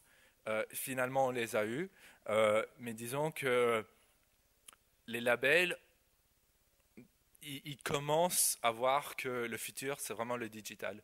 Donc, après Napster, après 2001 jusqu'à, disons, 2005, ils ne voulaient rien avoir. C'était vraiment la guerre entre l'Internet et les labels. Depuis 2005 jusqu'à, disons, 2008-2009, ils s'ouvraient un petit peu à cette idée. Et maintenant, avec Spotify, Deezer, les autres que vous voyez, ils commencent à s'ouvrir aux nouveaux modèles. Et personnellement, je pense que la future du copyright, avec les développements comme Creative Commons, ça va être très intéressant parce que si maintenant je peux produire une chanson, le mettre sur l'Internet gratuitement, il n'y a pas de copyright, ça change et au lieu d'essayer de vendre la chanson, c'est plutôt cette idée de utiliser la musique comme un moyen d'agrandir son audience, donc de vraiment se promouvoir. Et puis la question, c'est qu'est-ce qu'on fait avec cette audience après? Donc c'est à voir, mais c'est vraiment très intéressant, disons. Des autres questions? Non? C'est bon? Tout le monde comprend? Bon, mais mon email et mon Twitter, ils étaient là. Donc, si jamais vous avez des questions, envoyez-moi des questions. Et merci beaucoup pour votre écoute, pour votre temps.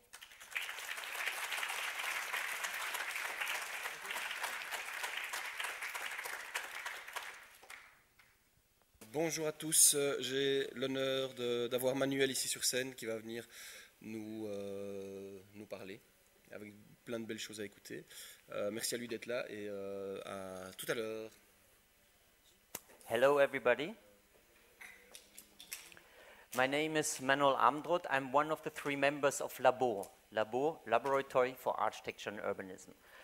We are a Brussels-based studio. We are 3 people, and as our name already indicates, we're coming from architecture. So our name, Laboratory for Architecture and Urbanism. As our name already indicates, shows a little bit about our practice. There's 2 ways to understand our name. The one of a lab, the French word Labau, and which is a place of experimentation, research, and theory. So what we do, we write a lot. We write books about architecture. We write scientific books in sociology about the relation of new media and the development in society. And we make development, we research. All this we would group under the name of a laboratory, a lab. Oops. And as you see, I don't have licensed Windows. The second understanding is the one of Bau, which is the German word for construction. Meaning we realize projects, we do development. And so our name is actually a wordplay in between a phonetic and a written understanding between the French word Labau and the German word Bau.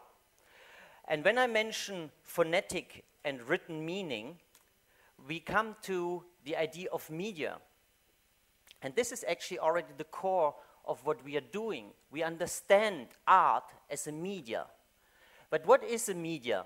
A media has a structure, has its semantics, but also it has its own modalities of perception and cognition. As such, it operates as a system of science. And what will be the talk about is to make understanding what all this means, the specificities of working with a specific media and still operating in a general language of science. And as such, we define our work as system art, art of systems. And the first part of the talk will be to give you a little bit an understanding how actually the system art or art of systems has developed in the 20th century and how we in our work relate to it, how we inscribe in this kind of historic continuity what has been the avant-garde of the 20th century. And there we come to another aspect of our name, Labau, directly gives a call to something which is called Bauhaus. And the Bauhaus was a place in the 20s in Germany, which maybe is the final point where a lot of development which happened in the art has come to a kind of synthesis. What happened was industrialization pushed the art and artists to question how are we going to produce, what is the change in our society according to industrialization, what we define as art, how we relate to it. And as such comes the Bauhaus and articulates all these different movements which has been from the arts and craft beginning in the 19th century until the 1919s when the Bauhaus will be founded.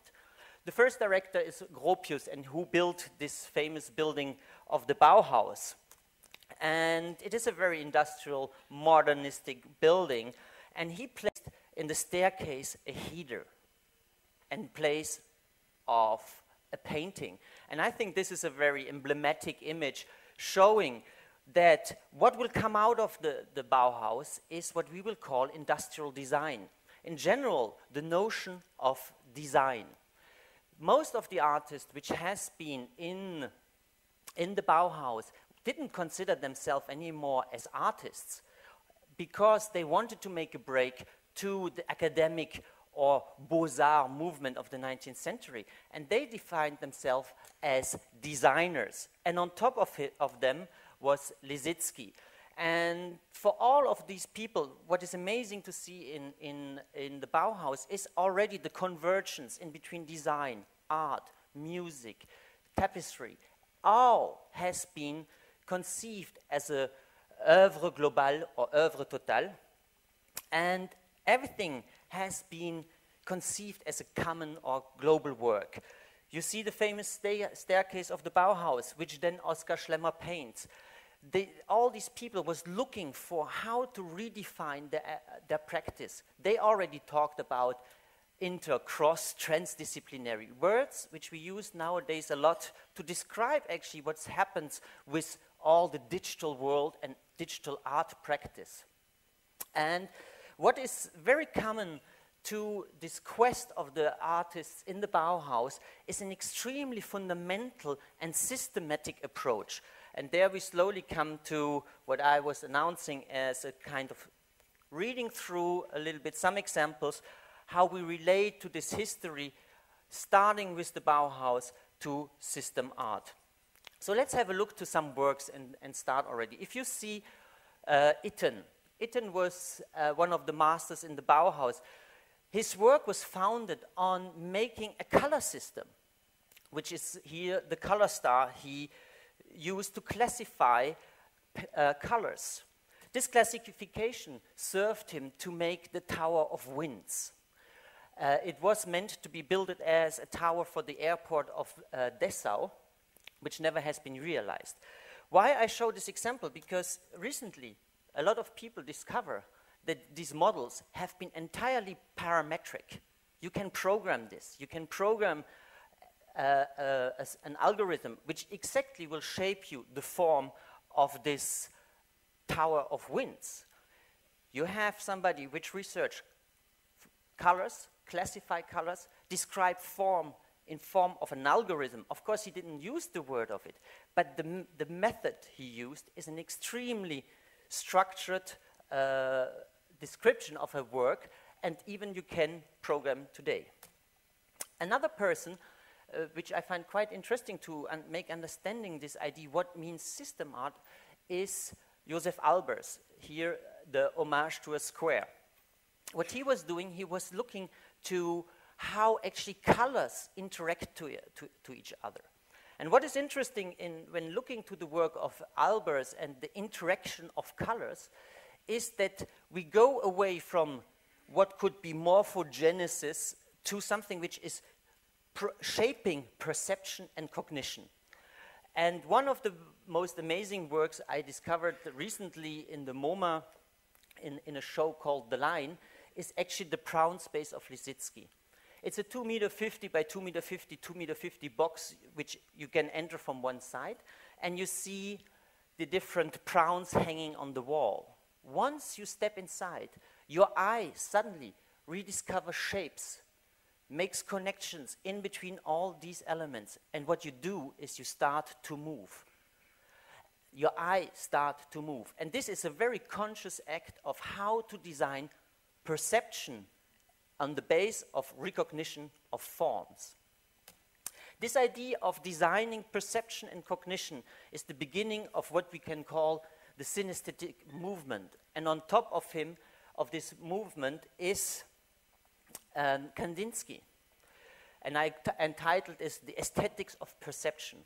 Kandinsky, what you see here is a painting, is called The Composition, where he draws a music piece from Mussorgsky. And what is interesting when talking about system art and to look at this painting is every student which came to the Bauhaus had to fill in a questionnaire. A square, which color? A triangle, which color? And like this, he tried to find a base, how to qualify the relation in between shape, color, and sound. What is interesting, it is not just like, okay, red is this tone haze and an end. He tried also to integrate things like tension and a lot of other principles of music, which made his paintings. So here you see this questionnaire he developed also with the students. What is interesting again is to found the artistic work on a kind of shared fundamental research and to have this very systematic approach to create a language inside your work. This the Bauhaus, of course, stands for this period of how artists react to the Industrial Revolution. After Second World War, we start to come to the post-industrial society, and you will see different developments, which are in the continuity of what people like Kandinsky, for example, have been researched. And I was taking an example of the Poème électronique from Le Corbusier, which has been a building in the World Exhibition in Brussels of 1958. And he gave a quote, and his quote was, "Light, color, sound, the data of a new performance we can call a poem electronic or electronic poem." And the building was using suspended steel structure, and this suspended steel structure was then covered with concrete. It was a new building method, and the outside shape was conceived actually by Xenakis. And the idea of Xenakis for this shape was he was doing a composition based on hyperbolic mathematic functions. And as such, the progression of sound and the quality of sound was not anymore described by harmonics or tone haste, but as an evolution, a mathematic function. And the building was actually the shape of a composition from the outside, a very scientific approach towards the morphogenesis of a form. Inside the pavilion, Corbusier shaped a kind of cavern, a kind of stomach, and he called it the stomach of a cow, because this building had to digest 300 people an hour, and he thought that the best space for flows is the stomach of a cow. And this entire building was covered with images, was covered with speakers, and when you went into it, you had this odyssey through the history of mankind in sound, light, and images. So we had already in '58 what we nowadays call this multimedia or ID, where architecture, film, sound, everything merge together, and not on a very simple, but on a very complex ID. One funny story, because of course we are here in Belgium, is the pavilion was located on the second stomach of a cow, and the ground plate of this world exhibition had the shape of a cow. A story, I never knew why we came to this point. But what is interesting is in the building of the Poème électronique is this duality.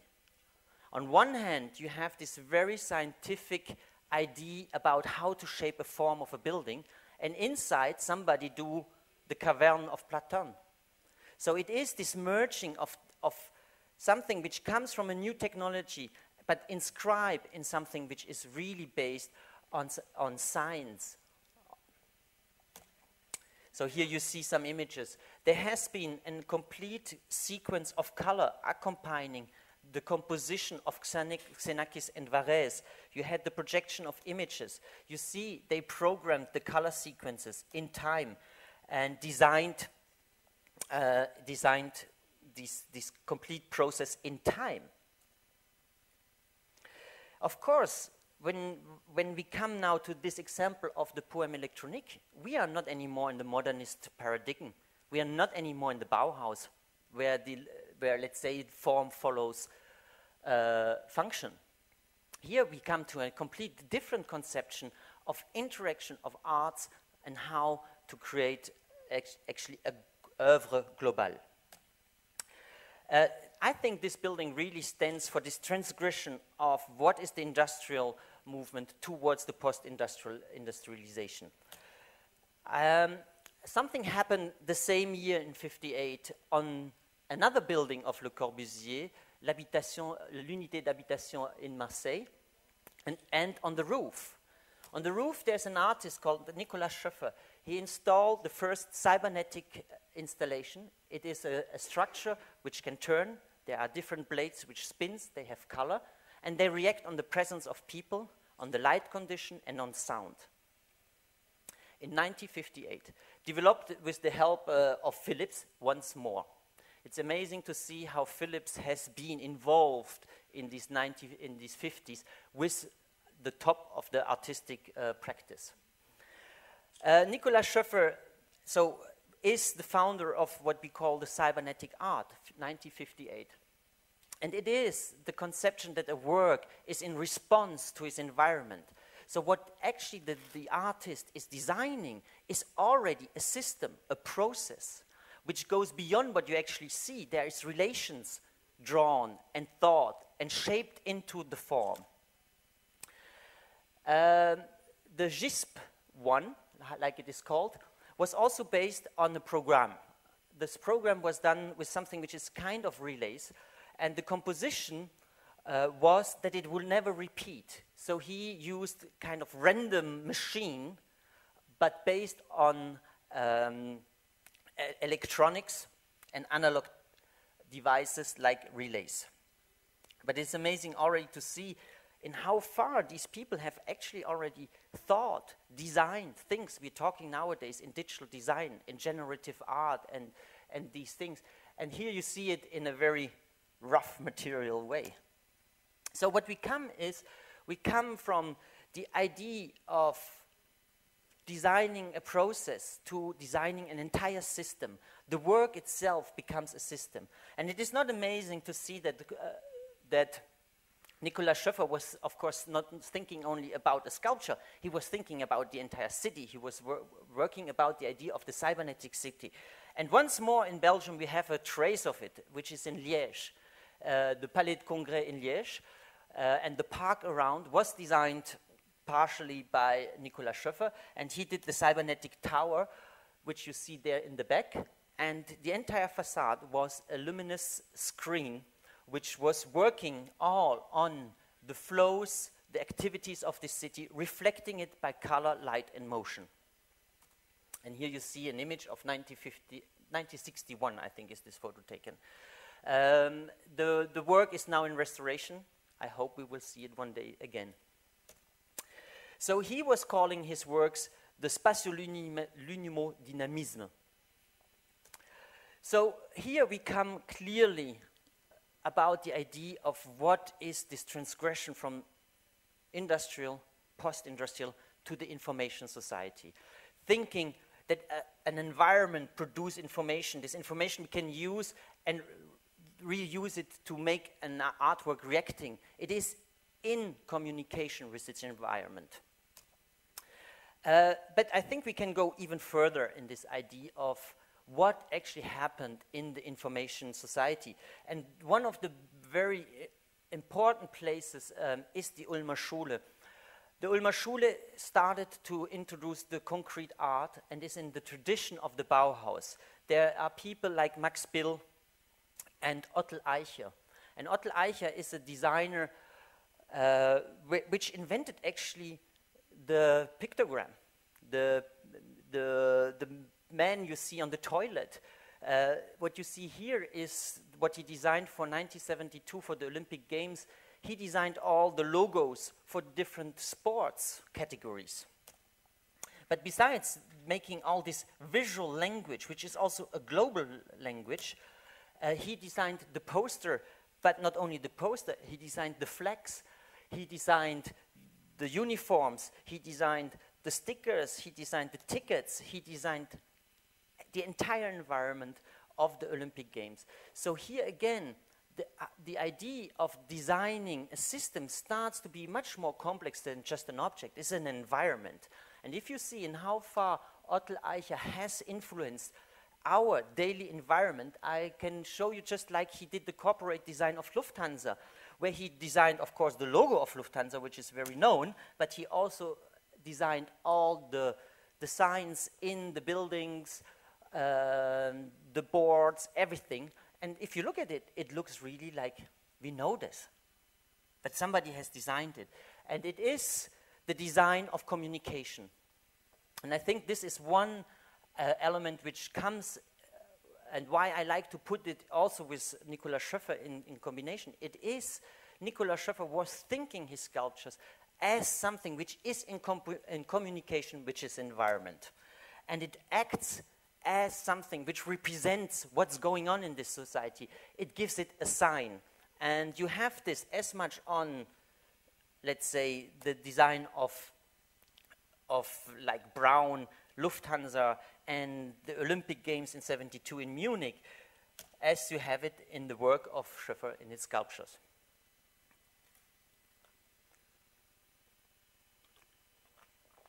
So here we already can start to think about information aesthetics. But at the same time, in the 60s, people start to use computer. And one of the first people was Peter Bales. It's an artist in Belgium. And I like to show this work because, again, it looks on the first view like something like is braille. So we again a little bit in this communication language. But what it is, it's the variation of 9 points. And if you see the variation of 9 points, it makes 512 combinations. So you have 2 squares of 256 variations. And of course, here you are in 256, 512. You are in the hexadecimal logic of binary numbers. And it is nice to see that the variation of 9 points actually describe binary logics. And this is the work he was setting up. It was a computer which calculated all these variations, placed it randomly, and made these 2 squares of 16 by 16 variations, 2 times 256 equal 512 variations.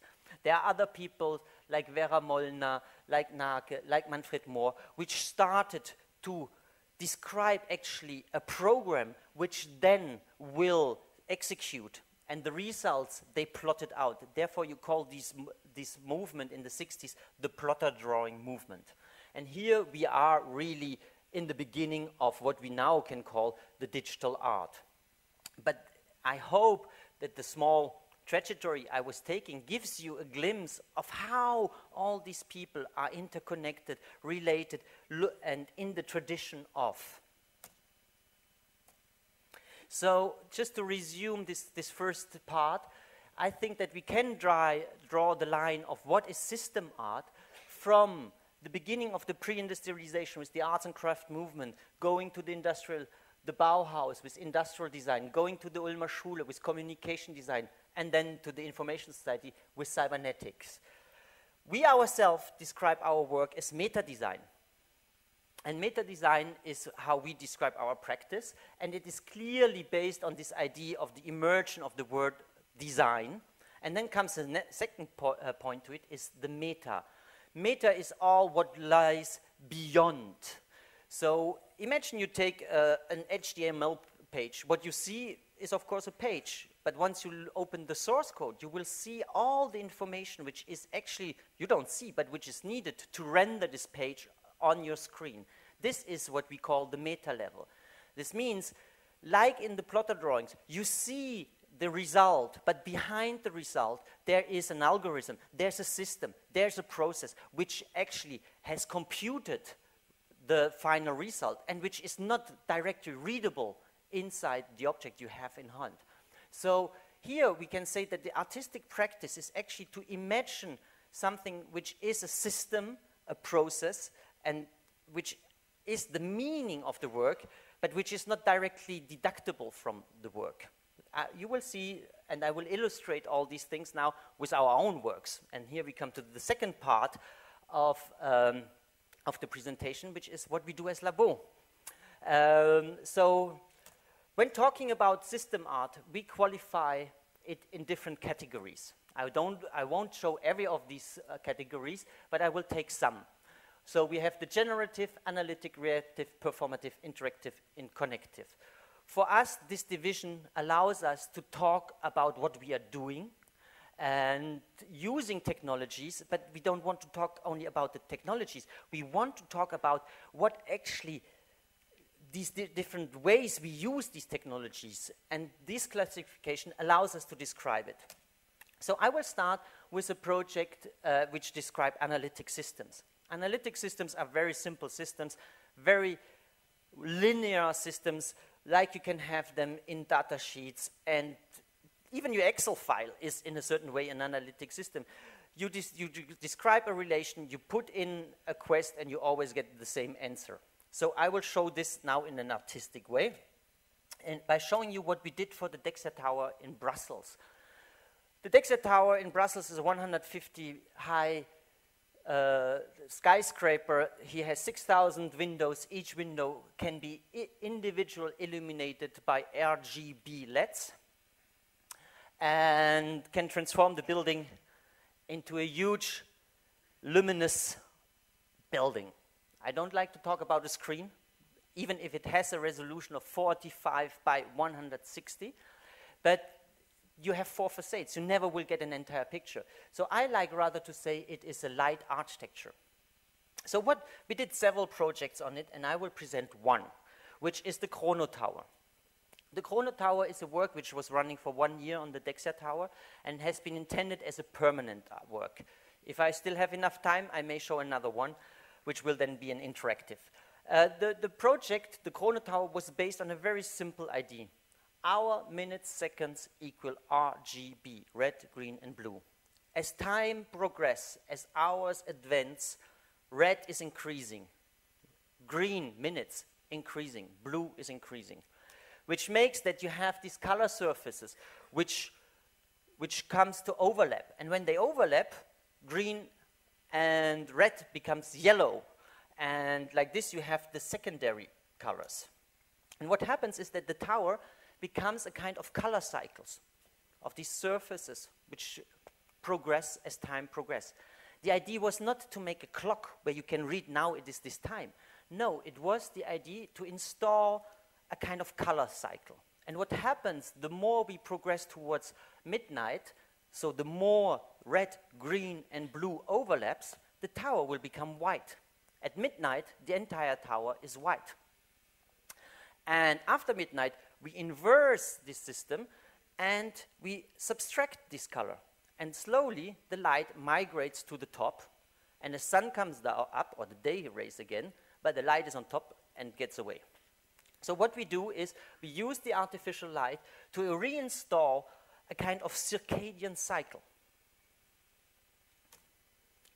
The idea of midnight and the principle. So here you have something which evolves in time and store a color cycle. Based on the same principle, we started then to say, okay, let's once print out, plot 1 hour. So what you see here is 1 hour, 60 squares in a line, 60 squares in a row. Each of these squares is one of these small squares you saw before, and it gives a kind of chromatic texture of time. Of course, we have several of those, and when you show them, you create a representation of time in form of color. So we have this idea, color equal time. And when we place these again in a circle, you even get into north, south, east. You can orient it in a place. And again, we use all the data to make something which comes to a common idea. Okay, that was the idea of an analytic system. Now let's go to a generative. Generative systems are self-standing programs. They don't use any data from outside. They're self-run, they're self-contained, and most of the time they are based on very simple rules, which then shape complexity. I will show you one of these projects and go a little bit deeper into the description of it. So let's take one project we did. It's called Framework. Framework is a kinetic sculpture based on 5 by 5 by 5 frames. Each frame contains another frame, which contain another frame. One can spin horizontal, one can spin horizontal. So one side is black, the other side is white. So during the day, you have this very binary state in between black, white, open, closed, illuminated, not illuminated. And like this, it creates a wall, which itself becomes a kinetic wall, can be closed, can be open, can be illuminated. We showed this work in different contexts, like, for example, in the church. And here you see once it's completely illuminated, and these states change. Why I showed this image, because I find it quite nice how in the architecture of light, which is a cathedral, another architecture of light can take place. We also showed this work in a show we curated, which was called From Kinetic to Digital Art, and we had the opportunity to show this in the Fondation Vasarely. And what we did, we took Vera Molnar, Nicolas Schöffer, and Vasarely, of course, 3 Hungarian artists which has been pioneers in all the digital art or in all the 60s art, and confronted it to nowadays practice. So we invited Ryoji Ikeda, Marius Watts, us, and other people, and showed and confronted the works of 2 generations which have a very common approach. And, oops. Of course, when you see some works of Vasarely, it was very interesting to see how our framework was relating to it. Here you see how, through a very simple grid system, shifting one of the squares, create another perception, a kind of kinetic perception. And of course, once you see the work, it gives a lot of relations towards the work. So you have in the background the work of Vasarely, and in front the frameworks. Another example. Another example. Another place where we showed this work, and again I show these images because it gives me just the possibility always to come a little bit back to the historic aspect which I was mentioning in front. It is in the Lobet in Strasbourg from Theo van Doesburg. Lobet is one of the rare buildings which is entirely existing from the De Stijl movement, and Theo van Doesburg is the founder of concrete art, and I will get a little bit more deep in it. All the building is based on a squared composition, and inside, of course, the work had already a lot of relations with the building and with the approach of Theo van Doesburg. On the first view, of course, it is based on this idea of a squared composition in space, but also when you go into the building, you have in the staircase, this window is one of the first known random composition, where Teuberarp and Theo van Doesburg was randomly tearing the plates to place them. So it's a random composition of the window. But also, what he did is he made a light programmer, which is this one. You have a wheel, and you can turn it. And according to where you turn, different sequences of light gets illuminated in the building. He was already thinking to program light in time in the architecture, which of course is, when you see the work of Framework, which is also a programmed light device, very interesting to see this relation. And the last thing which we found out is that he designed a very specific typography, which is based on 5 by 5 pixels, and which is the same division as in Frameworks, and it is actually the smallest grid to do actually a typography. So he was doing this 5 by 5 pixel typography. What is interesting is that Theo van Doesburg already in the 30s said, my work is not abstract, my work is concrete. L'art concret. What is interesting in l'art concret, and I think this is again when looking, for example, to the Chrono Tower, it's a very exemplary work. What we do is we show light. What is light? RGB, the 3 primary colors of light. What is the meaning of the work? We show light. And we show light in a temporal and a spatial relation. We don't show anything else. There's no other meaning than the setting itself. And as such, it is not abstract because it is light. It's a building. It happens. There are parameters. It is concrete. And this is where we very much relate to the Ulmer Schule, to people like Theo van Doesburg. Again, like we did with the Chronoprints, we plotted out the movement of one of these frames in time. And this makes, what you see here is, of course, the random composition. And when you see here, you will see that out of the mapping of the time, you see that suddenly shapes emerge. And these are what we call a notation. A notation is something you use to describe something in time and which is a movement, mostly coming out of dance, of course. And what we do is that we think about the shapes in time, which then describe the movement, the actual movement, which you never will see, but the composition, the inherent composition, is visualized through these notations. When we work about the different systems, what we came up that many of these systems drive us to something which becomes what we call concepts. And every system generates its own concepts. So here we come to one of them, which is called binary states. I think in framework it's very clear. 0 and 1, open, closed, black and white. So I will show another work which we are just now starting to realize. It's a wall of tiles. And they can just pop out and go back. 0 and 1. Like this, they can describe patterns. It becomes a kinetic wall. But at the same time, it's an information. When all are in the back, it's 0, 0, 0. When all would be out, it's all 1, 1, 1. So actually, the wall can be described as a string of information. And this information can be used to describe a color. If you write a color, a letter, or anything in binary, the binary string can be as much a color as anything. So what we do is that we illuminate this wall with RGB spots from different angles. Of course, the wall will appear white, but its shadows will be colored, because there's always one of the three spots which is not actually giving light to it.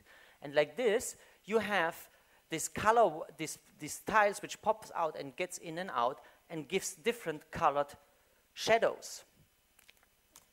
And exactly all this is nothing else than an information, this 0-1 string. So for us, it is a way how understanding this as an information, looking how we can describe color in form of a binary string, can be suddenly a shape, and this shape become visible for you and becomes the system in itself which drives the installation. We call the work, we call this work mosaic. I think it's very clear, and the O and the E becomes the 0 and the 1. So that's the work we are realizing for the moment. Another concept which comes out of it is the description of motif. As you have seen in the framework notations, that actually what comes out is that all these different processes, there comes something like a pattern. And you will see that this pattern, we don't call it a pattern, we call it a motif.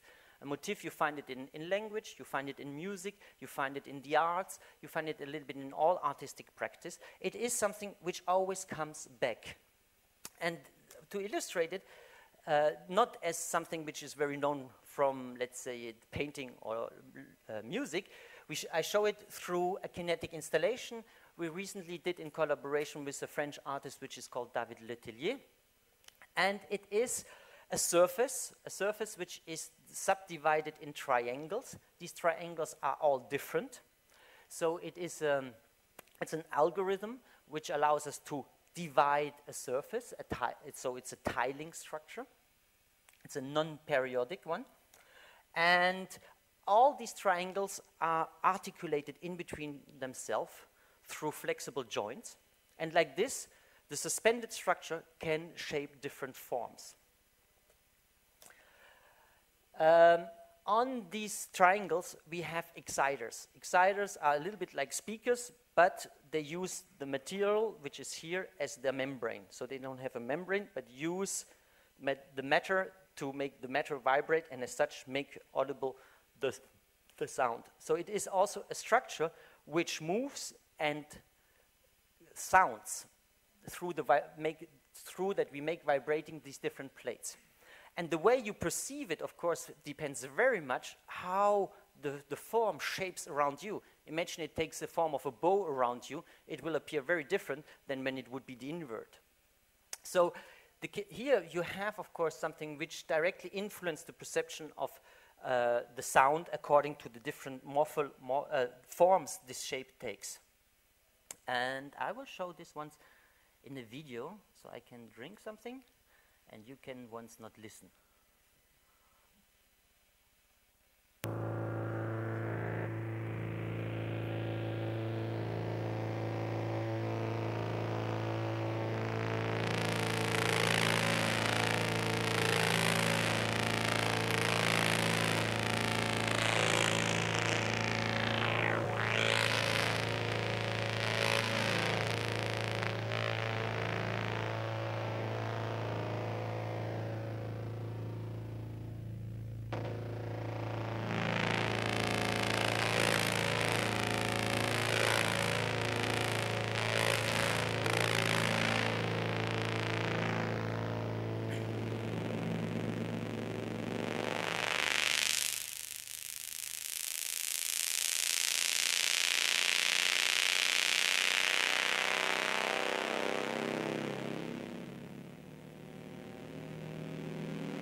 why we classify that in generative?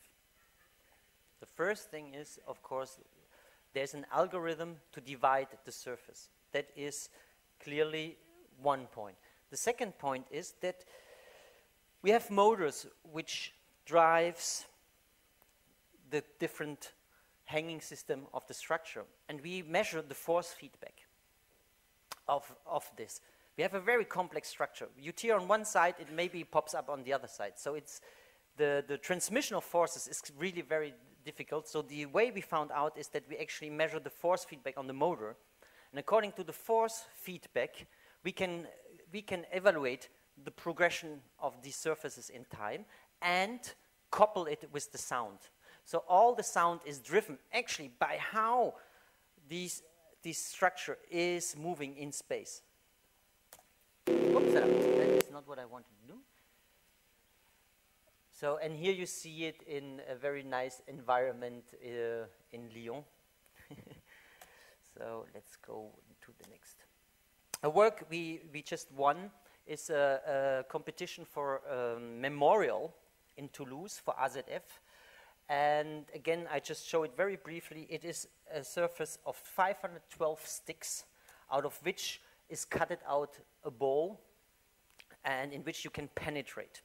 Each of these sticks contain a speaker, and like this, you go into a sonic space of 512 sound. So when the sound can really drive around you, it's specialized sound.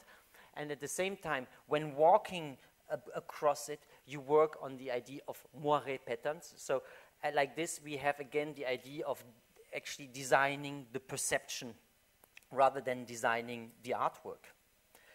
And here we work, of course, about another motive which relates shape and sound. A work we are doing now, and which you can see soon in our gallery for a test run, is, we call it signal to noise. We had the big luck to get these old split flaps. You know that from train station and airports, and used to display when the next train comes.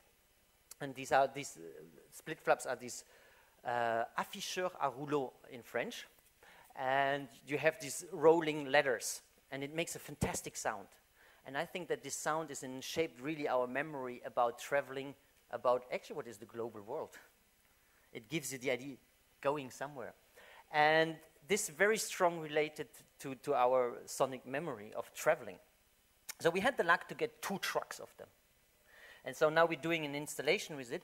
And the idea of the installation is that we place them in a ring where you have to dive into it, and you will be completely surrounded by 512 of these split flaps spinning around you. And what we do is that each iteration, that means each cycle, we send a random message. This thing will start to spin and stop on the different letters, the random letters. And then there will be a second algorithm looking in this random pattern if there's somewhere a meaning which has been discovered. So of course here I just say signal, the word, it's signal to noise. It's inspired by the idea of the infinite monkey theorem. I don't know if you know that. It's one of these small stories in information and combinatory logics is if you take an infinitive number of monkeys and let them type on a typewriter, they will actually write any literature, any book, any possible book in the world in an infinitive time. And this means, and therefore also the work is said signal to noise, that there is a very interesting ratio in between what we qualify as noise and what we qualify as signal, what we qualify as meaning and non-meaning. And instead of using these afficheurs, these displays to actually describe a story or tell something like this, it actually displays the possibility to describe any meaning.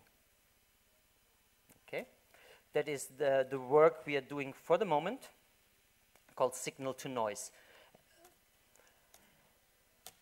And wanted still to show a work which some people have seen of you already, because it has quite often exhibited in Belgium. It's called PixFlow, and therefore, and this will allow me to give you a little bit, again, another idea what can be the meaning and the research or the questions in designing such processes. So here what you see is actually, you see it very difficultly because it's very badly contrasted. You see small pixels running over the screen. Sometimes they group and so they have all the same speed at origin, and they start to shape these flows, grouping, ungrouping, spreading out and end. It will never repeat. Now it's running in real time, and it's not a video, so it's a generative work. It's self-contained. Nobody gives an information. It is based on a rule we set up, and I will talk now about this rule.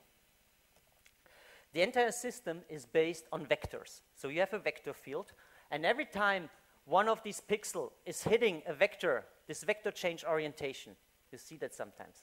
Huh? Yeah, there, no?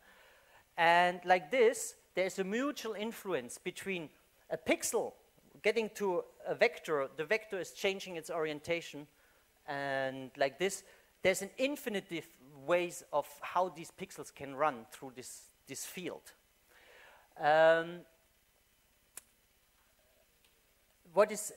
So there's this mutual relation. What we do is that, actually, when you look at it, you have this, it would bounce like this, and that one is slightly tilting. So the next one bounces like that. But actually it looks like billiard. But here, this is not looking like a billiard system. It's completely organic. And actually, where comes this organicity from? So what we do is that the angle of derivation of this pixel, we calculate in floating numbers. Floating numbers are like 20.6789, so infinite numbers. And the one of the vectors, we calculate in integers, 21, 23, 24 degree. And when now you want to average all this, you always get a calculation error.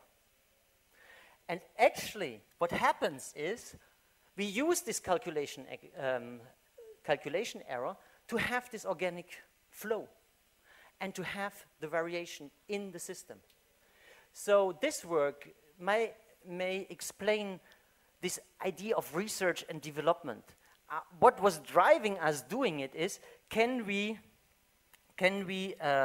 create a system which uses actually an error in the calculation to create complexity and variety. That is actually a very natural principle of variety. And there you see that the work can be based on a kind of fundamental research about what can be such a system, what can be the meaning of such a system. So I just have fastly a look how much time I can still bother you. I have still 12 minutes. So let's talk about reactive systems. And I will show you one work which is called binary wave, which we showed also several times in Belgium. The work, so reactive systems. We are not anymore in generative systems. Generative systems, as I said, self-contained. There's one algorithm, it runs, and in the case of PixFlow, it runs forever and never multiplies. And I think I explained to you a little bit the intentions of it. In reactive systems, these use environmental data to change their behavior. Of course, there is a program, but it uses a permanent feed of information to react on it. And so I can show you binary wave. It's a work which we originally did in Saint-Denis in Paris along the canal. And the principle of water, or the existence of water, was a little bit the driving motivation to do this work. Actually, water is transmitting signals through waves, but that's one principle. But all information through air is actually basically the same. We have waves. So this is the two aspects. We use this idea of waves as a kinetic behavior, and we measure the electromagnetic waves of the surroundings to actually drive the light and the sound of the installation. So let's go once in detail. Once again, we have this one very black mirror. The other side is a metal, so whitish surface. Again, we have this idea of a very binary black-white language. And as we can control the speed of each panel when they spin, you will see that there's actually like waves which runs along this installation. You see it very nicely from top, of course, here. These waves, what we do is we measure the kinetic behavior of these waves. We measure the different flows, surrounding flows from pedestrians, cars, and passerbys. And as you see, we use them to shape certain waves, and we average these waves, and this describes then the kinetic behavior of the installation. So it's something which reacts directly with the urban flows. Here we had the nice presence of boats. And, oh, sorry. And then we measure the electromagnetic waves, and this we use to drive actually all what is the illumination of this installation. So what this installation does is actually transcribing data from the environment in its own behavior, which is as much the kinetic as much as the light illumination of it. It changes as the urban conditions change. It is not an illustration, it's not a visualization of it, it is a representation of it. And in night, of course, you see very nicely these shapes. So there's also the idea that, of course, you have the day, night along the water. The water is a flow in the city, and we create another flow which reacts to other flows. I think it's very clear. And there, from this idea of working with flows, we derive a concept which we call flux. This with the idea of combining idea of flow to lux, light, and that the flows drive the lights. It's a concept you will find in a lot of works of us. This one I won't be able to show anymore.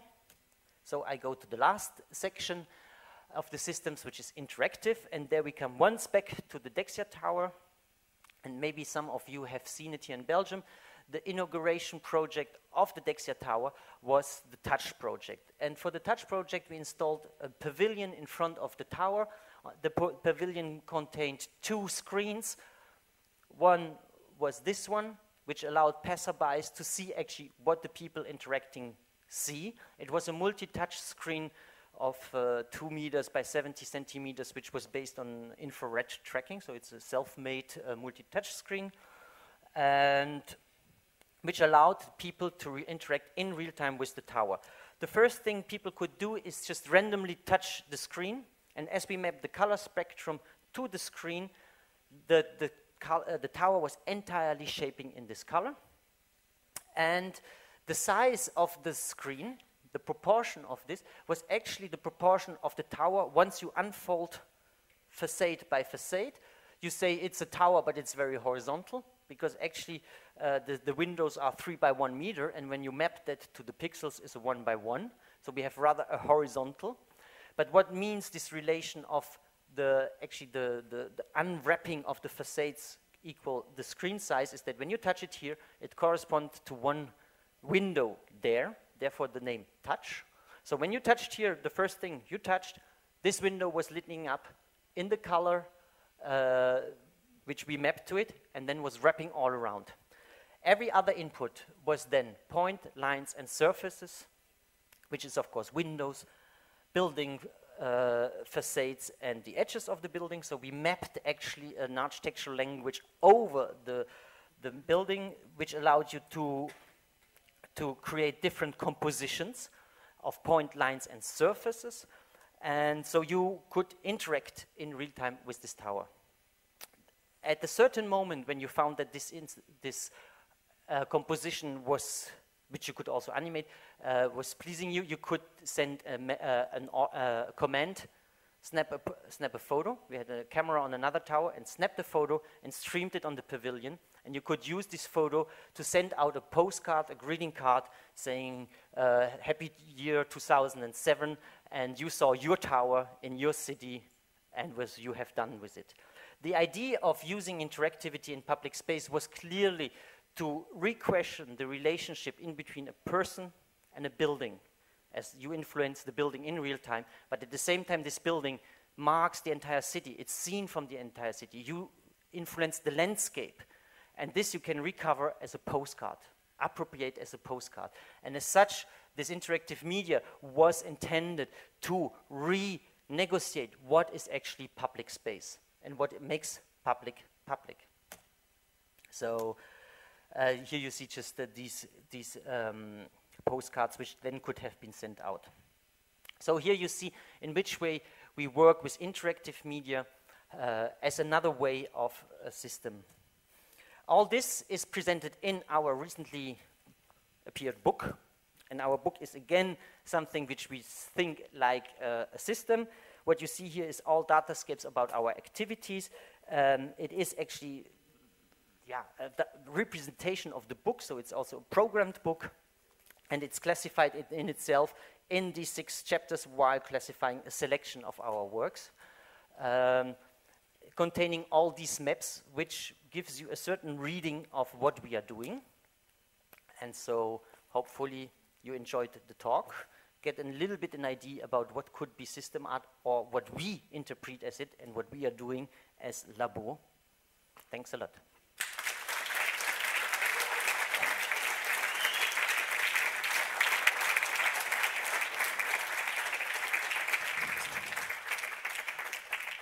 Always standing on the left, and Lernert is always standing on the right. So there's like this deeper meaning to it. It's not a deeper meaning, but there's always this. Everybody shakes my hand and say hi, Lernert. They say to me. But you have so much respect for the photographer that you don't dare to just flip flop. No. And I'm like, you can flip flop, but they will never notice. That's the discussion. But it's their work. Yes, I always say we can't flip the photo, and Lernert just says, "I'll flip the photo." Fuck off, flip the photo. Doesn't matter. So this is. You're Lernert and I'm Sander. Yes. For the rest of your life. And we share a studio. We started off being friends, and then we started working together, and we're not sure we're friends still, because when you work together as friends, becomes more. We never eat it anymore as friends. No. So that's changes, and we menstruate on the same day as well. Because we started looking like each other. I just put out my pullover because else we look like 2 brothers. Yeah, that happens when you are in the same studio. I started off as a writer and a filmmaker, and I worked for public television, and I did a drama series and invited Sander as an art director. So at the end of the food chain, we need to solve some artistic problems, and then you call him an art director. And the ideas that Sander had were so intertwined with and were so concept changing that he was basically too late at the end of the food chain. So we decided that in a later stage we should work together and start off concepting and thinking together, and that's how our work relation started. Yeah, and I did technical university, industrial design, and then afterwards I did art school, and maybe we can show there our first work. Yeah, let's. Because in a way, that first work, the reactions on our first work we did together were really good. So we thought, well, we could work more together. We could work more together. Yeah.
So we made this film for a children program of children of between 2 and 6 years old, and it was it was shown in the morning. The first day they broadcast it, they got I think 40 calls from parents that the children they went to school, but then they started crying at school, and then the teachers asked what's wrong, and then we had to go home. There was all kinds of drama, so they took it off the television, which was I think good because that was our intention. I think.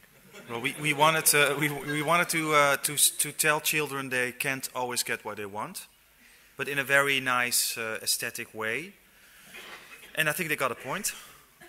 I think it's also a good example of how we operate is that we get invited in a certain medium because they, for instance, they like our color, but and most of the time people don't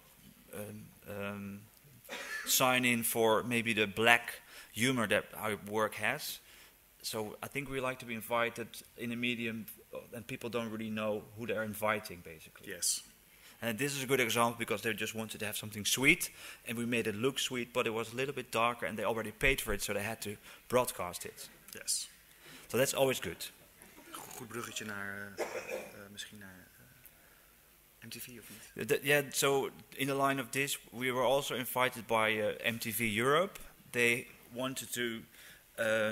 They wanted to invite filmmakers to do the same thing that the MTV did in the 90s, make inspiring and very short films. And we really don't like MTV because it's a bit. We are quite old. Sandra is 42 and I'm 33, but I think we're getting older and we don't like the fast-paced tempo of MTV. So we basically wanted to make something that looked very MTV, but it's super slow and the same effect that they paid for it, so they had to broadcast it for a whole year, 6 times a day. We had carte blanche. They said, well, do whatever you want. And that's always a word we really embrace if they say you have carte blanche. Then you really get something, also something very nice. And we thought about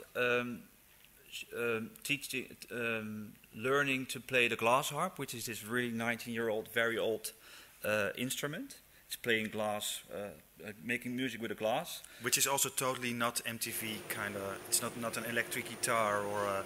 Super slow. Super slow, super old-fashioned. And we took the ugliest song we could imagine.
course, because also on MTV a lot is digital and a lot is computer animated. A lot of people thought, well, really nice film, but come on, guys, you really didn't play it yourself, right?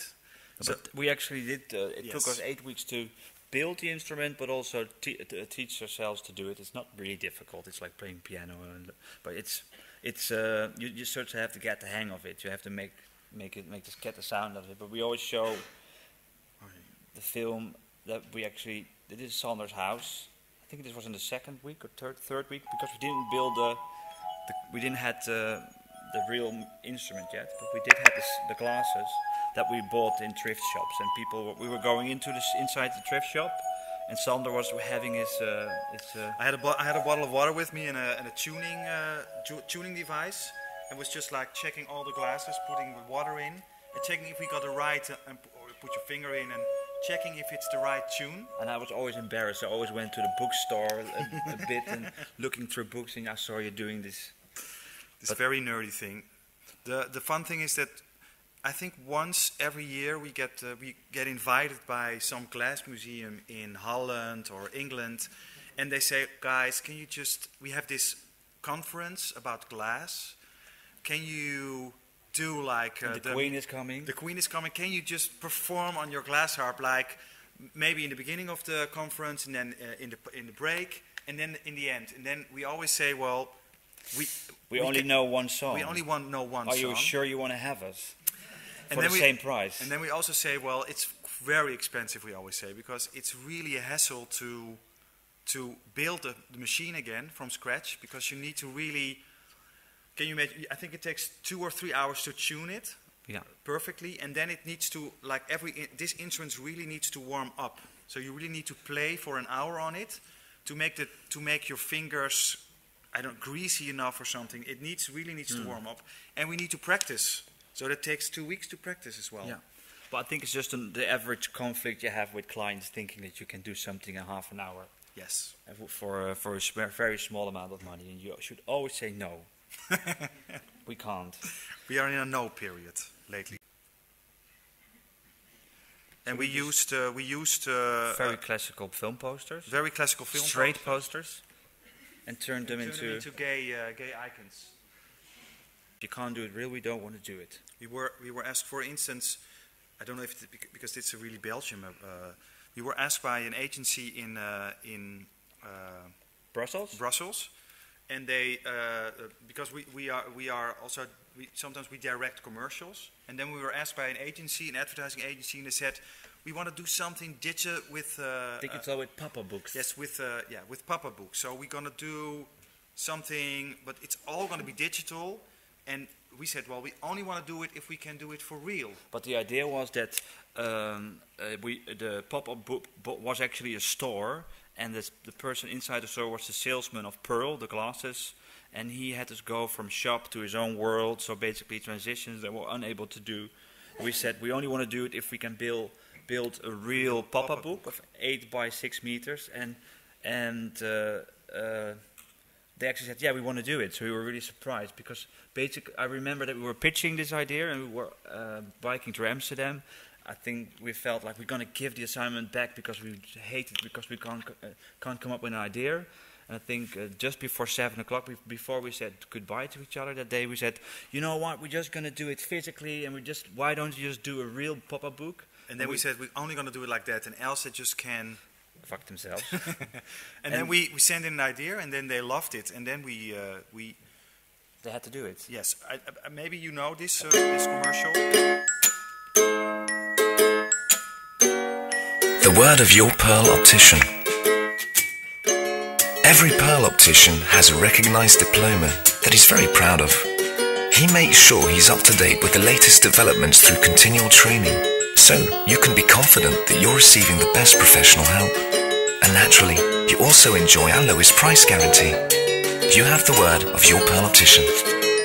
You can count on my word. Pearl, Pearl, Pearl! Well, as you can hear in commercial land, they try to put the sound up a little bit too loud. Or shall we show the photos of the set? So we built this set for real. And we made 3 commercials in 3 different sizes. on a desktop, but we created like this huge pen and a huge mug. And in all the sets they were like the same. So we had 3 sets. We had a huge mug, a little bit smaller mug, and a little, still a little big, smaller mug. Yeah, maybe the smaller one as well. This one or this one? Middelste is it ook. And we thought that we wanted to make something about funeral cake.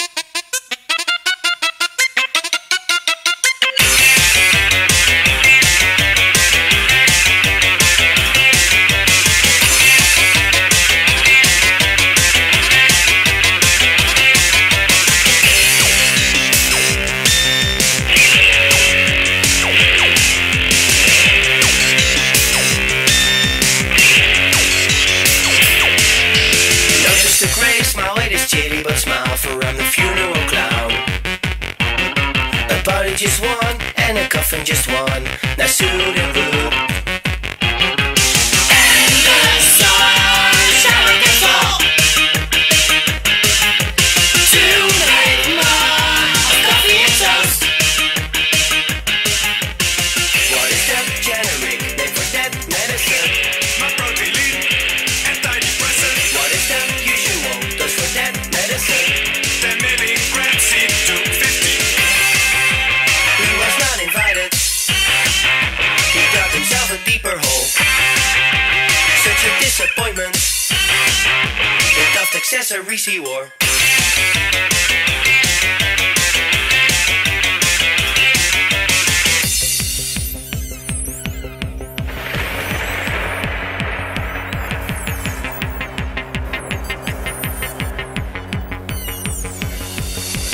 Ridiculous outfit, go back for cheap dope, not a good look for you.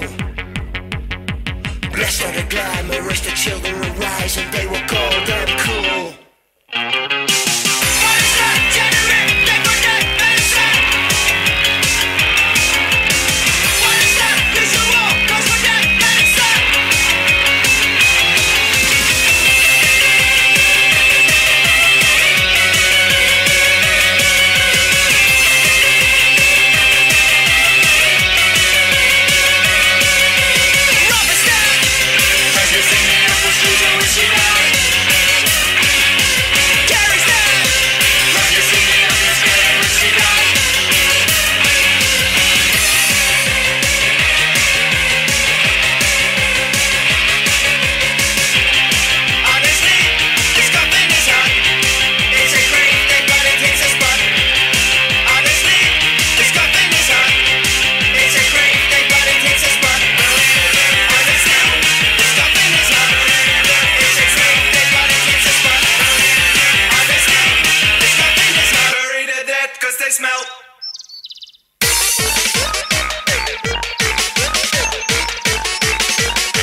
It's also nice to show something, I think because it's one of your Dutch pride, I don't know if it's true, but she's a very famous model model here in Belgium, but I also think in the world, Hannelore Noets. And we did a film with her. We were asked by an online platform, Nowness, which is sort of fashion platform, and they asked us if we could do something with makeup. We're like, yes, of course we can do something with, of course we can do something with makeup. But we didn't really, I don't think we have a big fashion sense, so we don't know what's in or we're out, so we were like, so we decided to make something about cake, people that put on too much makeup.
It's hilarious because this was paid by basically it's a group of Louis Vuitton and all the luxury brands. They support the Nowness platform, which is really high chic, high end sort of fashion platform where only the die-hard fashion people go out and look.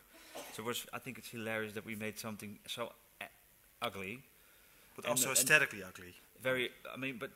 And then we had a look on YouTube because they put all their films they made in a library. It's not so chic to talk about numbers, of course, but all the films that they made were like with well, you know how fashion films are. And then so they had like 3,000 viewers, and this film, because it's so ugly, it had like 1.5 million viewers. So it's really painful that something beautiful only travels so slow on the internet, and that did this thing traveled so fast because it was playing with ugliness. We have a lot of friends who are also video artists who are very. We think internet is the perfect medium for video, and we love it to share our work with the internet. And we know a lot of people, a lot of video artists are very protective about their work. They never put anything online. The galleries say no, never put it online because then the value of the work disappears. I think. And we because they just can't sell it think anymore. It's very good to be very generous with when you are a video maker. Just be very generous and give it away to the public. Yeah. Well, maybe well, I can tell one more thing is that Hannelore Knoets. She came one day too early to Amsterdam, so the day she called us up at 9 o'clock, and we were not in the studio. We were doing something else, and then her agent called us and she said, "Well, Hannelore is on the station, on the central station. You need to pick her up because the shoot is today." And then we thought, "Oh my God, now it's going to be like she's not going to come tomorrow anymore, and she will be pissed off." But she's really, really, really sweet. And she sat there for 9 days, and 9 hours, and she couldn't drink or eat anything, but just through a straw. But she really liked it. Yes. Well, maybe we do 2 fashion projects because we like to D of D. This maybe. It's also very public. Yes. We were asked by Selfridges, the department store in London, to come up with an idea for for 2 windows. Yes, no, for 2 windows, and we did a pitch for them in somewhere in May 2 years ago, and they really liked our ideas, but that we didn't win the pitch. And then they came with a new assignment, and they said, well, can you do 2 windows to tell that we opened a new shoe department, the biggest shoe department in the world. Yeah. And then we came up with an idea to, we thought only women, because it's a women's shoe department, we wanted to sort of attract women with daily objects, but basically daily objects turn into shoes. That was what we wanted to have. We sold it to Selfridges, and instead of 2 windows, they gave us 11 windows. So we had to work really hard to pull it off. This is basically the result. So this is a washing machine, a dryer combination. We also, I remember that we didn't dare to pitch it because we thought it was very not so feministic to. We only spoke with women at Selfridges, but when we presented this idea, they really liked it, and they said, well, we're going to do it. We thought that they would break our head, but yes, they didn't like it. We thought it was a little bit stereotypical to say that women would stand behind the kitchen, only in the kitchen. Or only would iron your shirt. But it's a high heel. And a broom. These are 2 of these, what's it here? Dust suckers, I don't know. Dustbusters. Dustbusters. Inspired by Alexander McQueen's shoe, if anyone knows these in the audience. The Predators. These are sewing machines. And what we did, we put there were like Stella McCartney, new Stella McCartney shoes, new Chanel shoes, and we used the identical high heel of these new shoes to put underneath our objects. Very subtle. I don't know. A lot of people see it, but no. We were afraid that if we weren't literal in our quotation of heels, that fashion people would instantly notice, but no one noticed, I think. No. So, yeah, there's a Dutch band, but I think they're also famous here in Belgium. I'm not so sure. We made a video for their song Electro Technique, and it's a song that is sort of using metaphors as putting your socket in my plug. Plug in your socket. So they talk about love, but basically they talk about sexual things. Yes. And they use electronics and electronica as a metaphor. And they're really cool. They're really like 3 cool rap dudes with these pads on. So they came in our studio, and we were like presenting them and giving them water, and then they were just only texting on their phone, and we just said, well, we made this, and they said, yeah, we know, it's cool. And then we said, oh, maybe we can, we want to make sex machines for you guys, so we want to make, and they were like, yeah, cool, whatever, do it. So we made it, and they were very fond of the idea that they didn't need to participate in the video themselves. So we had, again, a carte blanche. We love that word. So we researched sex machines, and the normal sex machines that you have, if you're alone, you want to have sex. The sex machines that you have are first showed. Okay. But the ones you have is penetrations, and we thought there must be more sort of genres in sexuality that you want to do with a machine. Not only penetration, I guess. So we talked with some friends, straight friends as well, what kind of sex machines they would like to have. And we started designing, and it took us a few weeks to come up with this video. And we wanted to make sex machines that you could... You could make at home. So if you were like very horny and you came home, and you closed the door behind you, and you thought, oh, I want to just not wake up, and I want to do something really exciting, you should make this. Elektrotechnik, elektrotechnik, elektrotechnik, elektrotechnik, elektrotechnik, elektrotechnik, elektrotechnik. Stop. Contact, ben een dondergod. Kras je moer als een hondenblok, het is toch een thee. Ja, ik weet, alles vanaf is gesplay. Sloom schoot uit het piemeltje, hoogspanning niet vriendelijk. Want dit gebeurt wel eens vaak, moedertje zwart geblakerd. En de rode bal, het is overloud. Probeer het gokken niet te stoppen, het is hopeloos. De spanning is te hoog, daarom schrok je zo. Techniek, elektro, techniek, elektro, elektro, elektro, elektro.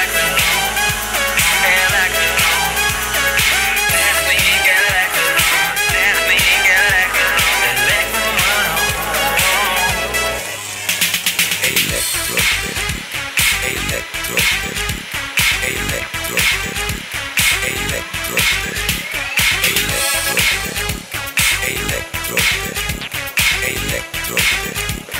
Stop. Contact. Ik neem die poppenkast. Kijk met jullie in je stopcontact. Kijk met jullie in je stoppenkast. Je kan niet eens bij het knopje gaan. Dan kom eens bij me met je stekkerdans. Techniek is elektro. En we gaan heel lekker zo. Stekker in je mond, hou je bek gewoon. En een bom, het is overloud. Probeer het gokken niet te stoppen, het is hopeloos. De spanning is te hoog, daarom schrok je zo. Techniek, elektro, techniek, elektro, elektro, elektro, elektro, elektro. Techniek, elektro, techniek, elektro, elektro,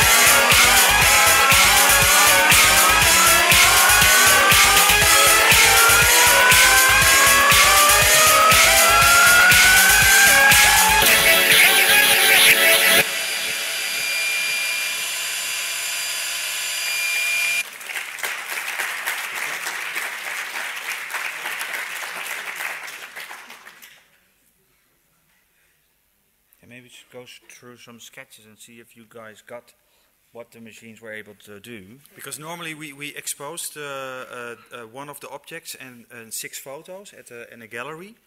And then there was this woman who was a ward there. She was like, and we came there in to check some things. And then she said, "Oh guys, are you the makers of this machine and these photos? Because I really don't get it." So then we noticed that men noticed it better than noticed women. it earlier than women. So we explained it to her, and then she said, "Oh, that's it." So then I think it's because maybe women are less on the internet researching, of course, for porn than male. Eh? I think so as well. But this is your average fuck machine. So this is one of those spare bedroom mattresses things. On top of sanders, floor sanders. And plastic bag inside to animate the vagina. Moet toch zo hierheen. Moet toch zo even. Ja. This was the last one. So it's a melon on top, hanging on a rope. We call it "come in my face" machine. And so this bit is you know, those tea heaters or milk heaters that you have in caravan. So the yogurt is heated to 37 degrees, like your body temperature. So when it hits your face, it's not that cold. No, it's warm. It's warm. Yeah. Warm. It's body temperature. This one didn't make it. It's a cream pie machine. So it's a pie. It's a pie underneath that was lifted. Underneath the table, we made a hole in the table with 2 warm. How is it called? Die kruiken. Yeah. What's a kruik? Yeah. Heaters, I guess. A heater. When you are in bed and you have cold feet, you put this kind of thing in your bed. Heater, yeah. So, but it was, I think, a little bit too abstract. It looked very nice, but maybe we were afraid that people wouldn't understand what. Maybe it was too abstract, a cream pie. This didn't make it as well. It was a really beautiful machine. It's a golden shower machine with apples in it and a dumbbell, and the apples pass from these red heater lamps which you put to your back. Yeah.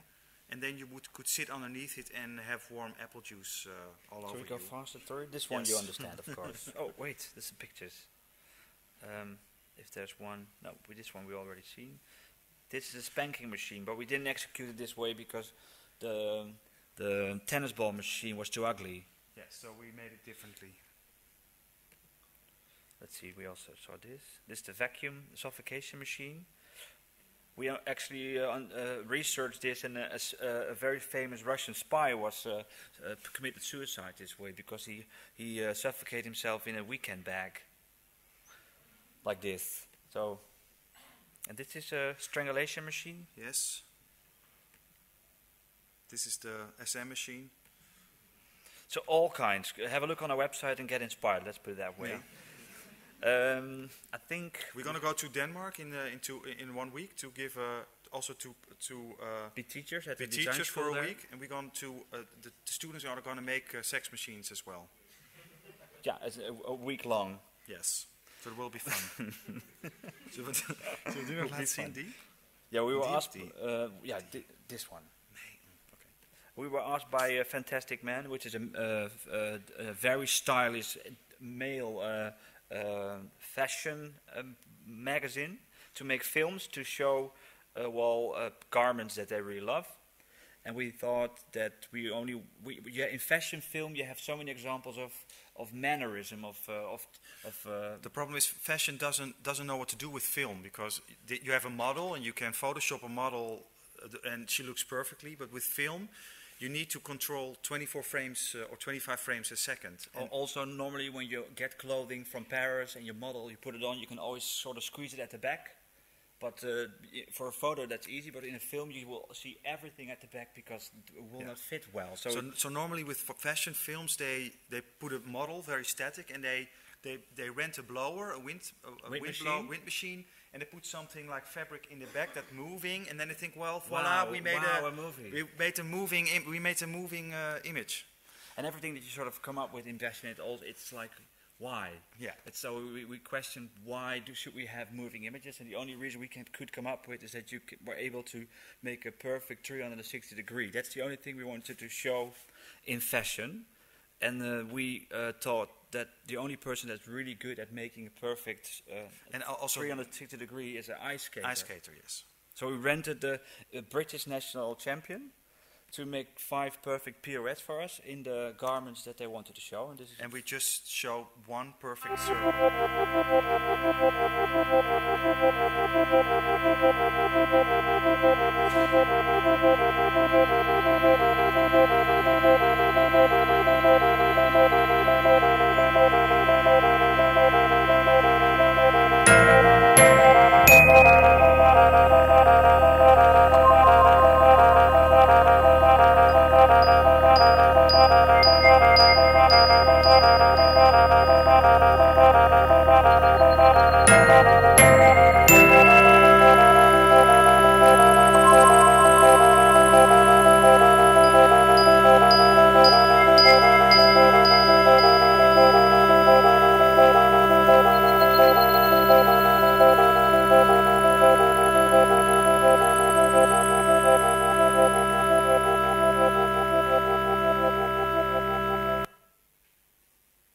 See five different pirouettes on our website as well. And it's filmed with a Phantom, so a high-speed camera, and we filmed this with 2,000 frames a second. 2,000 frames a second. And what you saw was a €8,000 Hermes leather suit. So go and buy it. Yes, go and buy it. So I think we are almost at the end because we don't have running out of time, no? Yes. So I think the last film we would like to show is I think in our films we always try to tease the viewer also in their attention and make them sit down and sit. And we don't cut. We are very rigid in our editing, I think, because we normally don't edit. This is a series we made for Dutch television for a documentary about revenge. A 3-hour documentary about revenge, and they needed little clips in between to sort of make transitions in their stories. And it's about a revenge between 2 eggs, a brown egg and a white egg. Killing each other. Yes.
Okay, there's more to see on our website, and well, I think this was it because we did 45 minutes. We can go on for 5 more minutes.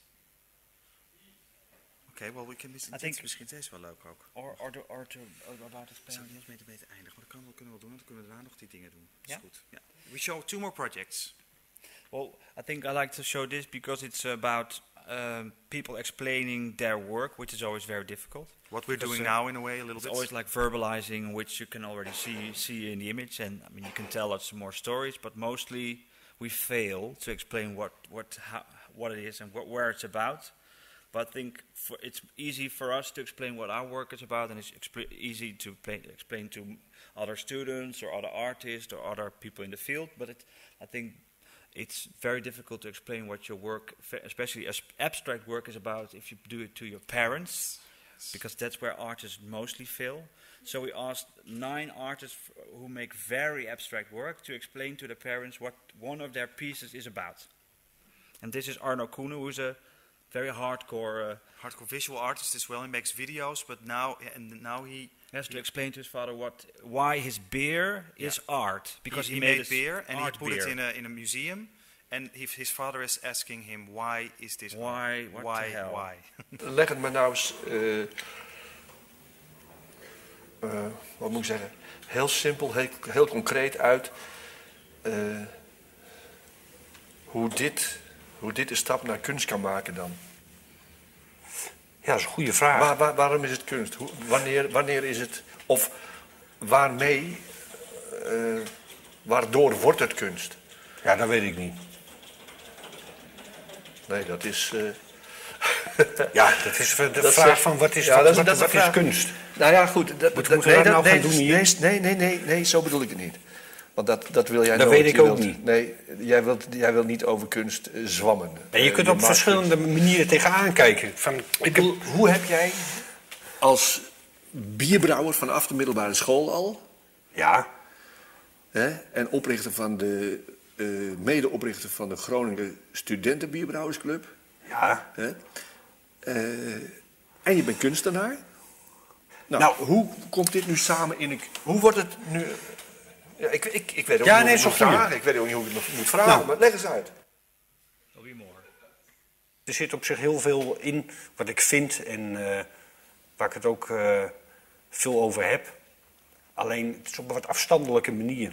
Middels een biermerk. Maar het mooie is dat aan die kapstok, daar heb ik heel veel aan ophangen. En ik vind het heel leuk om te doen, omdat het... Maar... Wacht even. Ja, oké. Het is eigenlijk heel speels. Dat is het eigenlijk. Ik verschuil me een klein beetje achter dat biermerk. Maar ondertussen kan ik mooie dingen maken. Ik kan dat bier maken. Ik heb allerlei ideeën over... het is ook een beetje aan de politieke kant. Het spelen met het idee van iets wat echt is of niet echt is. Jij hebt altijd op het eerste oogslag heb jij hele simpele dingen. Ik ben ook een beetje simpel.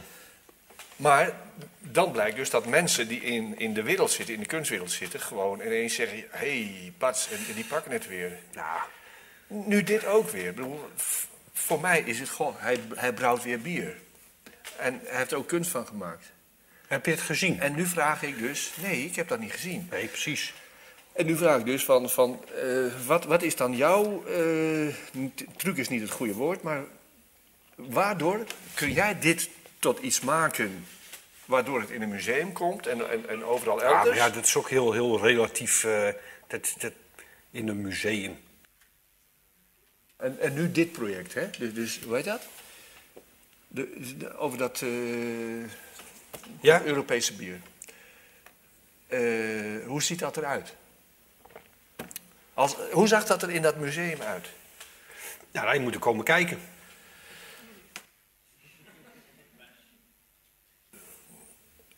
Ja, wat was daar met dit project? Ja, sorry hoor, maar dat ga ik nou niet. Dat vind ik echt dan. Daar had je beter kunnen komen gaan kijken. Heeft daar 10 dagen heeft het daar gestaan. Ja, sorry hoor. Ik wil heel beleefd blijven doen hier, maar... Wat heb je daar allemaal gedaan? Ja, dat ga ik er nou even niet over hebben. Oh, nou, dan niet. Ik bedoel... Proost. Ja, nou ja, dat is wel even een punt natuurlijk. Ook in het kader van waar we het hier over hebben. Dus dan zit dat te ver weg.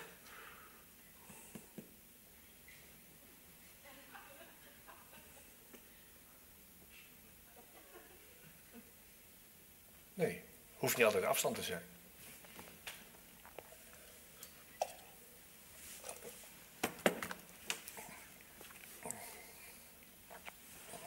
Dat is er gewoon niet van gekomen. Je weet dat we normaal ook, als je ergens bent of zo, als het mogelijk is, dan zijn we aanwezig, ja. Jouw moeder en ik. Dus, en anderen ook. Nou, dat is nu niet gebeurd.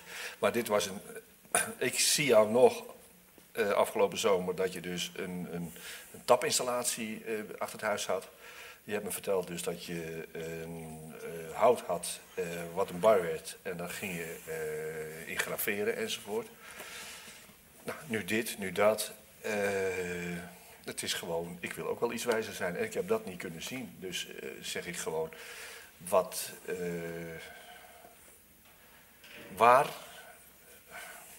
hoe kun jij mijn horizon verbreden door dat te vertellen? Maar als je zegt, daar heb ik nu geen zin in, nou dan doe je dat niet. Dat heb ik al gezegd, geloof ik. Ja, toen we in Kassel waren, toen zijn we ook een paar keer geweest of andere dingen. En dan vroeg ik ook jou steeds, wat vind jij ervan? Want jij was voor mij dan de kunstenaar die het wel wist. En dan zei pap, kijk nou alleen en geniet nou zo en stel niet van die domme vragen. Nou, dit valt waarschijnlijk ook weer onder.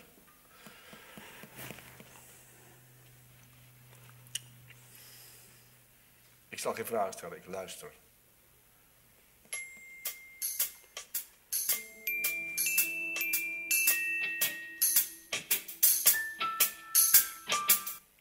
So it can be very awkward.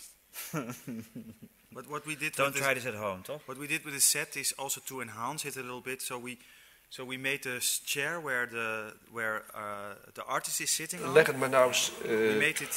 Kan je laten zien? We made it shorter. We removed 10 centimeters. So you always are again a little bit more the child. Yeah, it made them instantly the child and the father again, because they were all both adults. They really worked in the set design. And we never told them that while they were sitting there, of course. We kunnen ook alleen nog even color correction misschien laten zien. Yeah, we color corrected 1 kilogram of disco dip. This was our first project with a 4K red camera, which was like super new 2 years ago. And then we got this person from Camelot. He said, "Well, you can borrow the camera." And then we made a movie of 9 hours, color correcting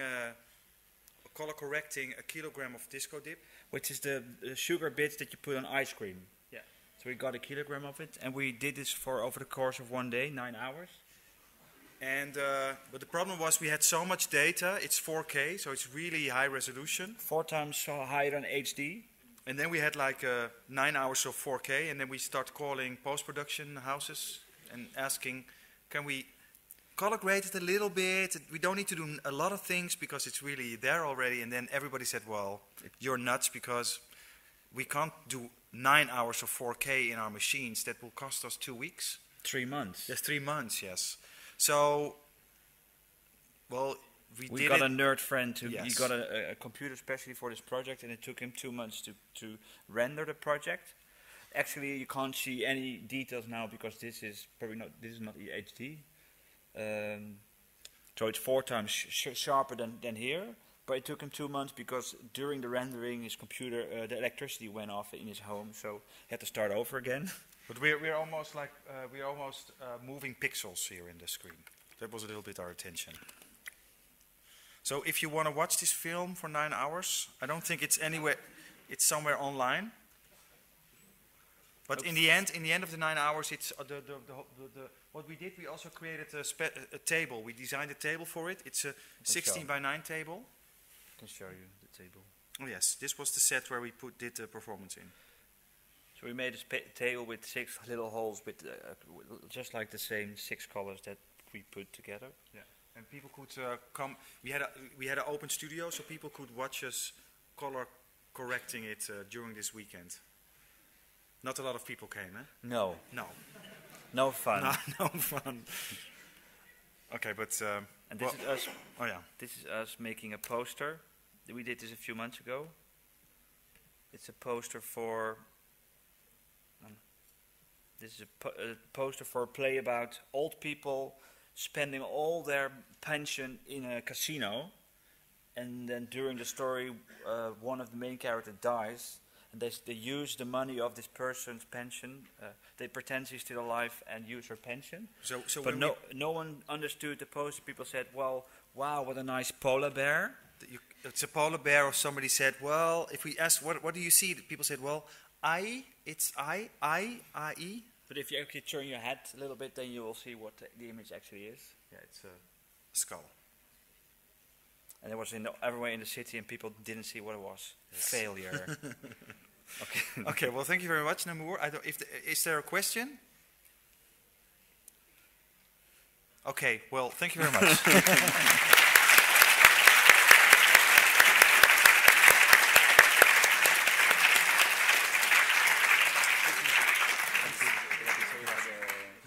Perfect now. It was perfect now. All good. 1, 2. Hi, I'm Filip Visnjic. I run a blog called Creative Applications Network. I'm also an architect and I teach. And recently I've started curating. I curate the processing.org exhibition section. For those that don't know, processing is a kind of creative code teaching tool or programming environment started by Casey Reers and Ben Fry whilst them in MIT. I'm also curating a festival in Belgrade called Resonate, which is due to happen in March, but I'll talk a little bit about that near the end of the presentation. I'm a director of Working Architecture Group, which is an architectural practice, which kind of occupies some of my time. And as I said, I lecture at University of Westminster, primarily architecture students and also architecture and digital media postgraduate students. So I kind of, it's tricky talking about other people's work. Every time I do it, I seem to kind of do something else, something new. So, so this time is a kind of variation of my usual talk. And on occasions I talk about student work, which I'm not going to do today because I think you'll probably more enjoy seeing some, because people that are not familiar with the blog might kind of get online and look up all these things. But all of the stuff that's in the presentation, you'll be able to download. There's a PDF version of the presentation with a link at the end of it, and you can download the PDF document and you'll get all the links there, so there's no need to kind of trying to note them down, and they're all in the document. But what I like to do with these presentations generally is kind of to give a bit of context or explain where does all of this come from, or why, why is, because the blog is about 3 years old, and it's drawing quite a lot of audiences and a lot of interest from various people, ranging from advertising agencies to people that have been involved in web design and graphic design for a while, but would like to kind of make that switch into interactive or learn how kind of technologies affect design practices. So the audience is really broad, and at the same time, the name of the blog itself is quite broad because it describes something kind of quite specific by being creative applications, but in other things, ranging from art installations to mobile applications and so on. And just thinking about software generally, it's kind of embedded in so many different things that we use on a daily basis. So, which makes the job a little bit easier for me because I can go and, if I really felt like it, I can go and review, for example, the latest washing machine, or I can go and look at, for example, one of the, really interesting iPhone apps. I have that kind of flexibility and broadness. But it is really about the kind of the creative aspect of it. It is really very much related to design. So this box that you see on the screen, it's what we once thought of as a computer. And you know, and kind of when we imagined it, you know, when I first kind of came in touch with it, you know, I mean, I loved it, and you know, I spent quite a lot of time on it, just, you know, moving files around if I had nothing else to do, because it was just one of those things that, you know, there was something about it that just attracted me to it. But then, so this is the kind of the primary interest that I've developed from quite a long time ago. But then, you know, the way I kind of think of it now is really different. You know, I try to think of it as these incredible, really rich networks of information flows, you know, that can kind of work on really small devices like mobiles, you know, to something like this, which is what you're seeing here. This is the Amazon, one of the Amazon warehouses before Christmas. But I think this was probably about 5 or 6 years ago before they started shipping other people's products. So you can imagine kind of the scale of it, because this is just Amazon products about 6 years ago, and now I can just imagine that this is huge and huge warehouses of, and it's really about kind of tracking these things and you know, how does this kind of system work? You know, where does it start? And somebody on the web that orders something, you know, you launch your browser, you'll order something on the website, it goes into the main system, it goes into a person on the floor to go and find the item, then ship it back, you know, and there's all these networks and systems that exist and flows of information. And so when I think about technology, when I think about networks and computers, you know, it really kind of covers a very broad range of things, a very broad range of things that we are surrounded by on a daily basis. So, but primarily, at least in terms of what drives the blog, is these ideas about computers and software, and primarily how they affect how we think about design, and also not just the design as an end product, but also that process of design. You know, how do we develop these ideas? You know, what role do computers, or what role does software play in how we work or how we evolve ideas and develop them? You know, that's something that I've always been interested in. And when I was this is a kind of a video from kind of, I think about it was in 1972. This is Pixar developing first 3D software. And when I was a student, I was intrigued by this idea that whether I liked it or not, that software and the computer had an impact on me as a designer, and I don't know how much control I had. And there was this kind of, and I'm sure that a lot of you find that sometimes, you know, that when you're using software, you know, popular software like Adobe software, you always find that it does certain things that you don't really intended it to do, or you have control to a certain point, and then beyond that, it's actually software doing the work for you. So it kind of, there was a kind of the 90s almost kind of took away power from us, you know, by giving us tools that almost replaced that intuition in creation of creative content. You know, that the tools were made to make jobs easier, but at the same time made us somewhat less creative. And the web contributed to that in some ways as well. But when I was a student, I was kind of interested. I was using all this software, all this stuff that you get, you know, the popular software. At the time, there was no creative code as such. There was no, you know, processing at the time. And I was interested, you know, I was moving through these different mediums, and I was moving my ideas through these different mediums, and intentionally and purposely to see how ideas and concepts change. So, you know, I would start off, for example, with video capture, and then I would convert those into images or output as stills, and then I would turn them into vectors, and then turn them into 3D, and so on.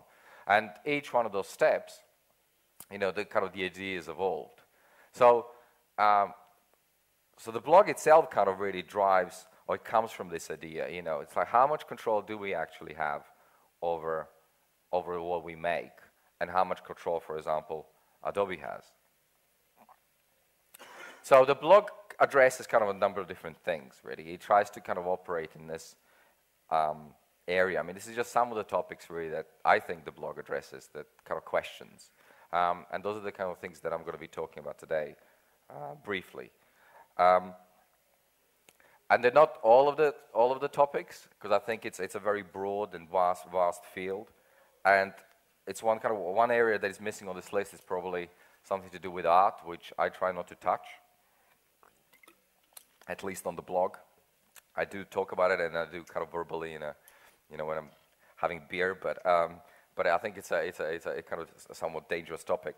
But these are the things that I focus at least on the blog, and these are the things that I think influence my decisions in terms of what gets selected or what goes on the blog and what doesn't. At the same time, I think there are, in many ways, a number of different concepts that one may choose to follow and allow ideas to develop in this digital world that we live in. And I think there's a lot of traditional techniques embedded in these concepts, but then there's a lot of almost social values and social responsibilities that I think lie in the work that we make today that I think need to be considered. And those are some of the topics that I'll kind of raise here. First one is kind of about ownership, influence, free culture, open source, and collaboration. I mean, there's a lot of that talks online about this. There's a lot of, we kind of hear these words, being thrown around, this idea of, open source, the free culture, everything on the internet is free, we can download, we can, and copy paste, content as we like. But there is there's a tendency to take, and not give back. And this is kind of something that I try to address, at least on the blog, indirectly, not necessarily enforcing it, but indirectly this idea that, for something to be free, it has a price. And I think some of the things, especially kind of, these also issues raise concerns over ownership, in terms of who actually owns, the content, both the content that we consume on a daily basis and the content that we create. I think, and those are the kind of the things that I think are problematic somewhat, and I think that we need to kind of think about. Everything context, it's a kind of a result of really the web being such a broad field of ideas and projects and, so to say, the shoulders of giants that we all stand on. And I think when we think about the work that we produce nowadays, it's not really so much about originality or being inventive or being kind of creative, but it's actually about providing the context to which these ideas are thought out, or how you think about ideas in relationship to what other people are doing. And this also kind of connects really well to the ideas about open source and free culture and so on, in the sense that it's not something about that you work in isolation. You have to kind of admit that you're influenced by other people's work, whether that be directly or indirectly. So setting up a context within which you operate, or being clear about the ideas that you have in a relationship to other people's ideas, I think is a crucial thing. And we talk about innovation, and Ben was talking about it a little bit yesterday, and I think we're kind of hearing the word quite often, and I agree with Ben when he mentions it. But I think what we fail to acknowledge or fail to recognize, and I think a lot of artists and a lot of developers and creatives try to claim, that this is not an instance, which I think is seen in a lot of situations, but actually it's a body of work that is both influential and influenced. And I think that's something really important to remember, that this work that you create, that when you innovate, it doesn't sit by itself. It sits in a vast range of other things that have existed before it, and they will exist after it. And I think when you create work, you kind of think, you need to be able to think about in both terms, both as the past and the future. This is Alberto Giacometti's quote, and I think it really describes not just the web indirectly, but also in terms of the design and how we think and how we learn. And I think it's learning is not about just absorbing knowledge, but actually being able to reproduce and learn from it by actually analyzing it, and in this instance, redrawing it. And I think that's one of the beauties of at least traditional arts, is that to understand these tools, you kind of have to use them, or replicate or learn from it by actually even sometimes kind of doing stuff that other people have done. And I think that's perfectly fine. And in this kind of loops of information, open source does play a big part, but it only works. And I think it's one of those things that, you know, we always kind of come across websites, and if you're web designers, you always kind of utilize different frameworks, and you find, you know, frameworks on the web that people openly share, and in a lot of instances, you know, there is no really loop back. You know, you don't go and feedback or get in contact with the people that have created this, informing them of how it's changed or how you've improved it, and I think if you do use things on the web, you kind of have to provide that feedback loop. You know, you have to kind of continue to fuel that creativity, because otherwise everything is just going to, you know, go away. People will just lose faith in creating stuff for other people. And the difference between kind of how we operate it now and compared to, for example, how we operated, let's say, you know, a century ago, you know, there were innovators, people that would kind of lock themselves up in rooms and try to kind of figure out concepts or discover things. And the way things are happening now is that people are working in groups. You know, people are communicating, they're talking between themselves, they're developing different fragments, they're creating add-ons, they're creating plugins, they're creating, you know, and they're doing all this together. And this is a quote from Kevin Kelly in the What Technology Wants, a great book, actually. You should go and get it. And he describes this kind of concept which Brian Eno coined, this genius, which is a concept to describe the collective genius. So it's actually a kind of combining two words, scene and a genius. It's a scene like, for example, some of the open source movements have been, you know, whether that be, you know, Linux, or whether it be, you know, processing or other open framework, like frameworks for creative code. It's a kind of collective genius of people have come together to develop these tools for us to use. And these things just happen, you know, with people find each other, you know, this collective innovation occurs. And what's important to acknowledge that these things are interconnected, you know, that these things don't exist by themselves. You know, we don't go to a website and download processing, you know, and then this is not, even though it's a single file that you download, you know, it has a community and it has connections and relations that exist. And each one is an important factor, you know, that plays the role in this process or in these works. And in this instance, this is a diagram. This is Carsten Schmidt's project flows. He's trying to build a network that connects these different components of the tools and the works and the pieces and the art projects that utilize some of these tools. In this instance, you can see kind of the Engine 26 is Daniel Hirschman's project of generative painting. But then he uses a protocol, he uses GLG graphics, stocks clips, and then it's connected to Carsten Schmidt himself because he was the one that contributed it to the Engine 26. So there's, you know, this is a very, very small portion of processing development environment, and a few projects that have been described here. And it links up to a lot of much bigger things, like, for example, you know, the shown at the TED Women in 2010.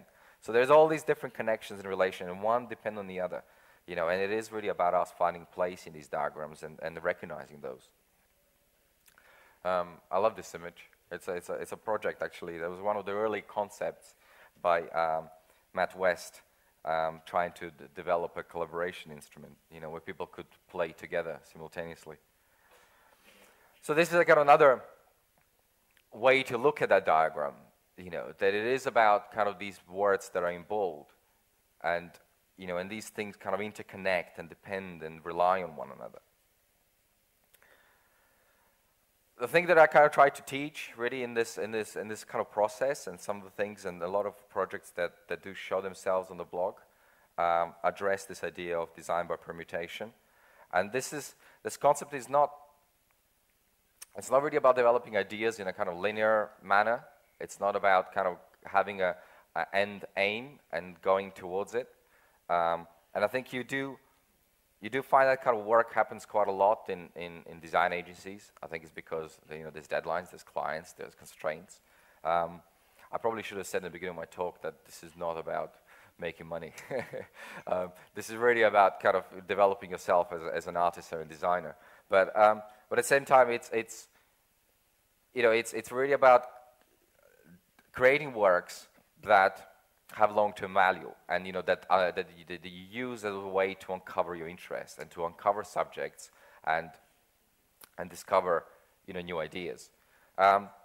This is Tschümi's small quote, really, by Tschümi, but he talks about architects in this instance, that the architects themselves, similar to other professions, are not really so much concerned with the traditional analysis of spaces, like, for example, light and depth and form and shape and so on. But actually, it is very much about becoming an inventor of different relations. So it's actually kind of taking concepts or bringing them together, and that's kind of how we. And if you work in an agency, or you work in an office or a design studio, you find that most of the times what you're doing, you're bringing things together conceptually.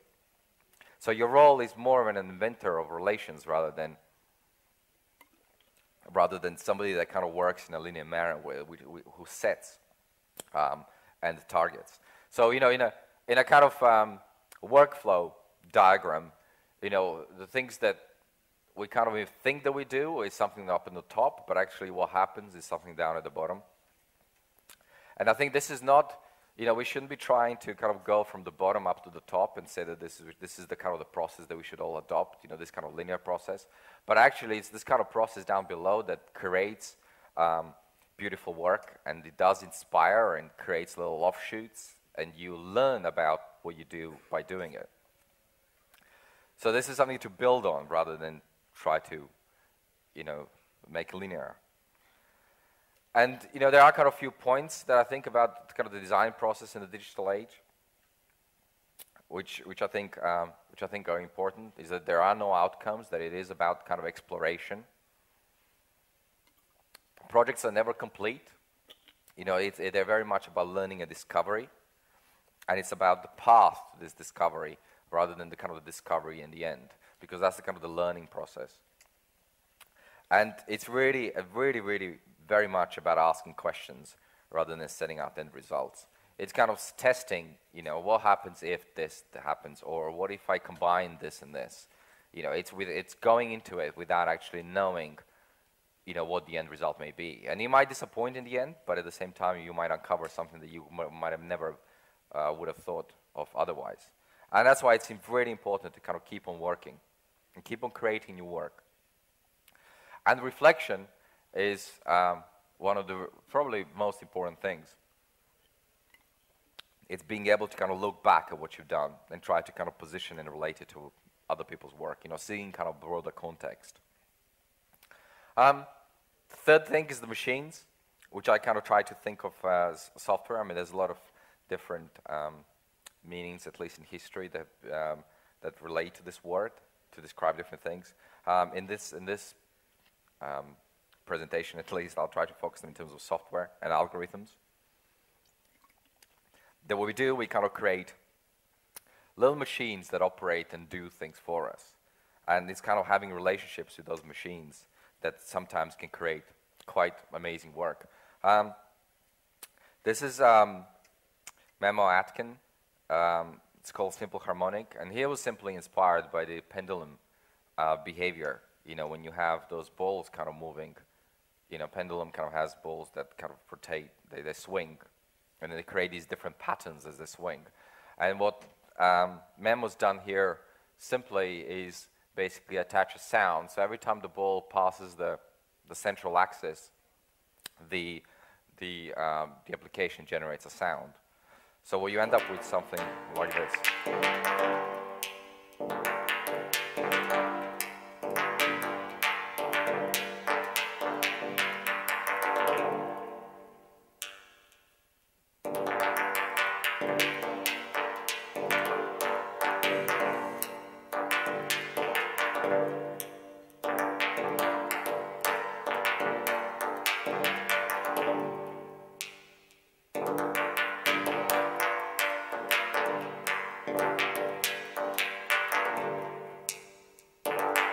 It's really powerful in a sense. It's really magnetic. It absorbs you, because there's, it's a simple algorithm of just these balls moving across the screen. And by attaching a kind of another, value to it, like a simple sound, you're getting these beautiful compositions, you know, they're just automatically generated. You know, it's a machine that just plays music, you know, by just following very simple rules. And it's something that you can't really uncover. Your brain can't think of this. You know, you can't think of this as an end result. You can only imagine what this is going to look like or what it's going to sound like at the end of the process. And it's that, you know, endeavor of just jumping into it and trying two different things, bringing sound together with pendulum, you know, as an experiment, might kind of open up a whole new area of exploration. This is a very similar thing. It's by performing. I mean, he's kind of a VJ called Lassell. This is called Hexagramma, and again, it's another machine in the sense that plays sounds by following simple rules.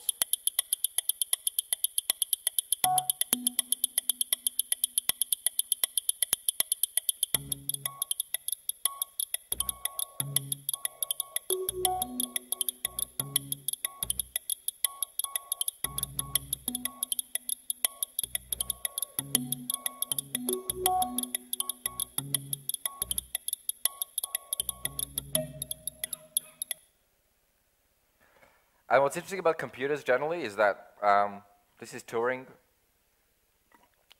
That you can build machines, kind of that can compute pretty much anything, you know. But you kind of can't really ask a machine whether it can be computed. It's one of those things you kind of need to discover, you know, by actually taking those steps. And the computers are like that. They don't always like to think for themselves. This is Dial by Hiroshi Motiba. Again, another example. I've got a few videos that I'm kind of playing here now that are very similar, but I think they're also kind of very different, both graphically and how they're being used. This piece is a performance tool. It's a live performance tool, like a DJ platform. But what it is, it's a live programming environment. So there's a guy kind of sitting in the corner, and he's setting instructions to the main console, which is playing these objects. I'll show you a little extract of it. So he programs in kind of real time. So it's live programming by creating different objects on the screen.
Kind of watch it forever, really, because it's so engaging, you know, by just seeing how these things are created.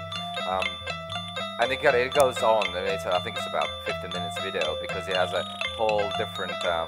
It has a kind of 3D element as well when you actually kind of begin to create these things in space, and they begin to relate to one another. So it can get kind of quite complex. Let me see if I can. Yeah, and it goes into this kind of mode. Oh, doesn't like it. Nope. No, we'll just go to the next one.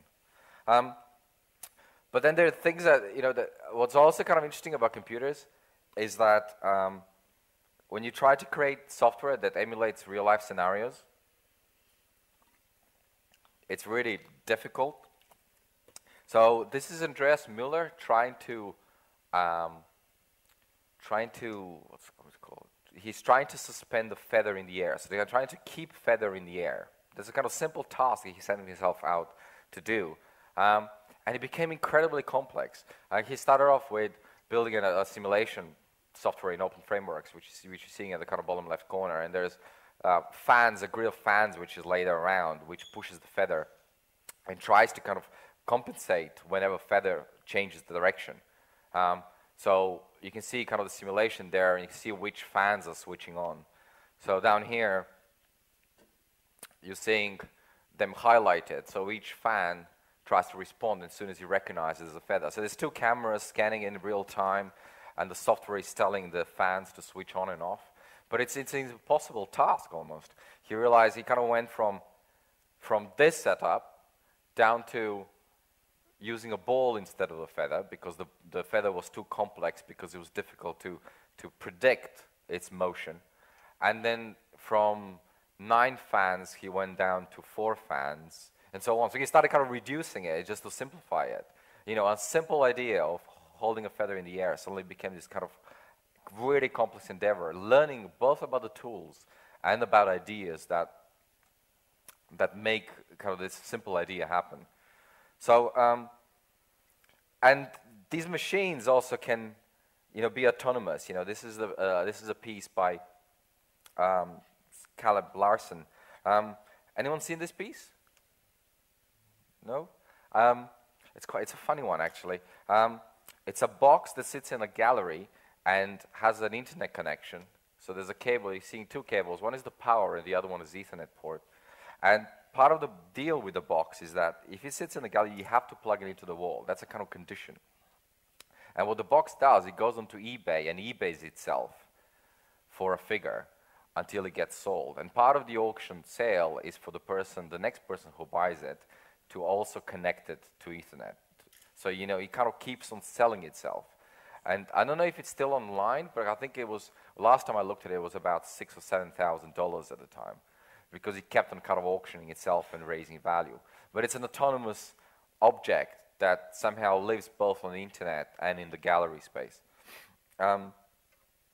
This is by Jim George and Carolina Sebeska.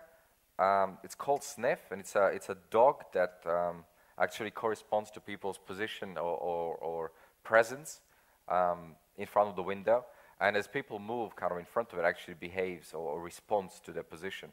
And what's the funniest, I'll let you kind of watch the video online, but the funniest thing about the video is that people get really engaged, and they try to do all the different tricks to get the dog to respond to them, you know, and you know, they perceive it as a real being in some ways. You know, it's a fully automated, you know, and it only has kind of I don't know, I think about 8 or 9 states.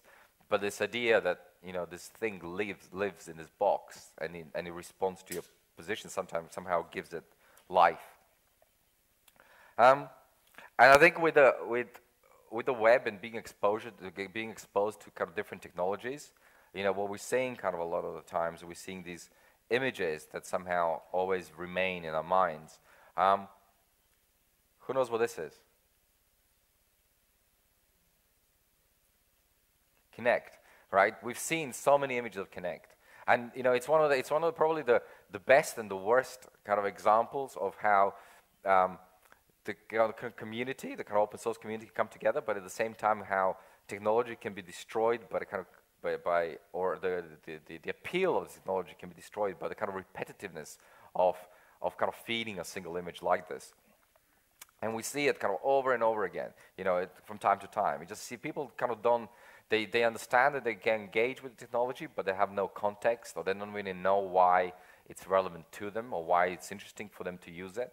And I think we all kind of want to go to shop and buy a KIKK, but then what do we use it for? And it's really that about, you know, working within a context, exploring your ideas in a way that, you know, doesn't have ends or it doesn't have starts, but being able to position it. This is a very nice project, which is actually a music video for a jazz artist. And what they've done is a lot of computer work went behind this, but then a lot of manual redrawing also went into it. So you use it primarily, kind of started off with analyzing the live video. So that was the original source. And then it produced the tracings of the drawings, which were then redrawn by hand. And in the end, you ended up with something, I don't have it here, which I played earlier. You ended up with this.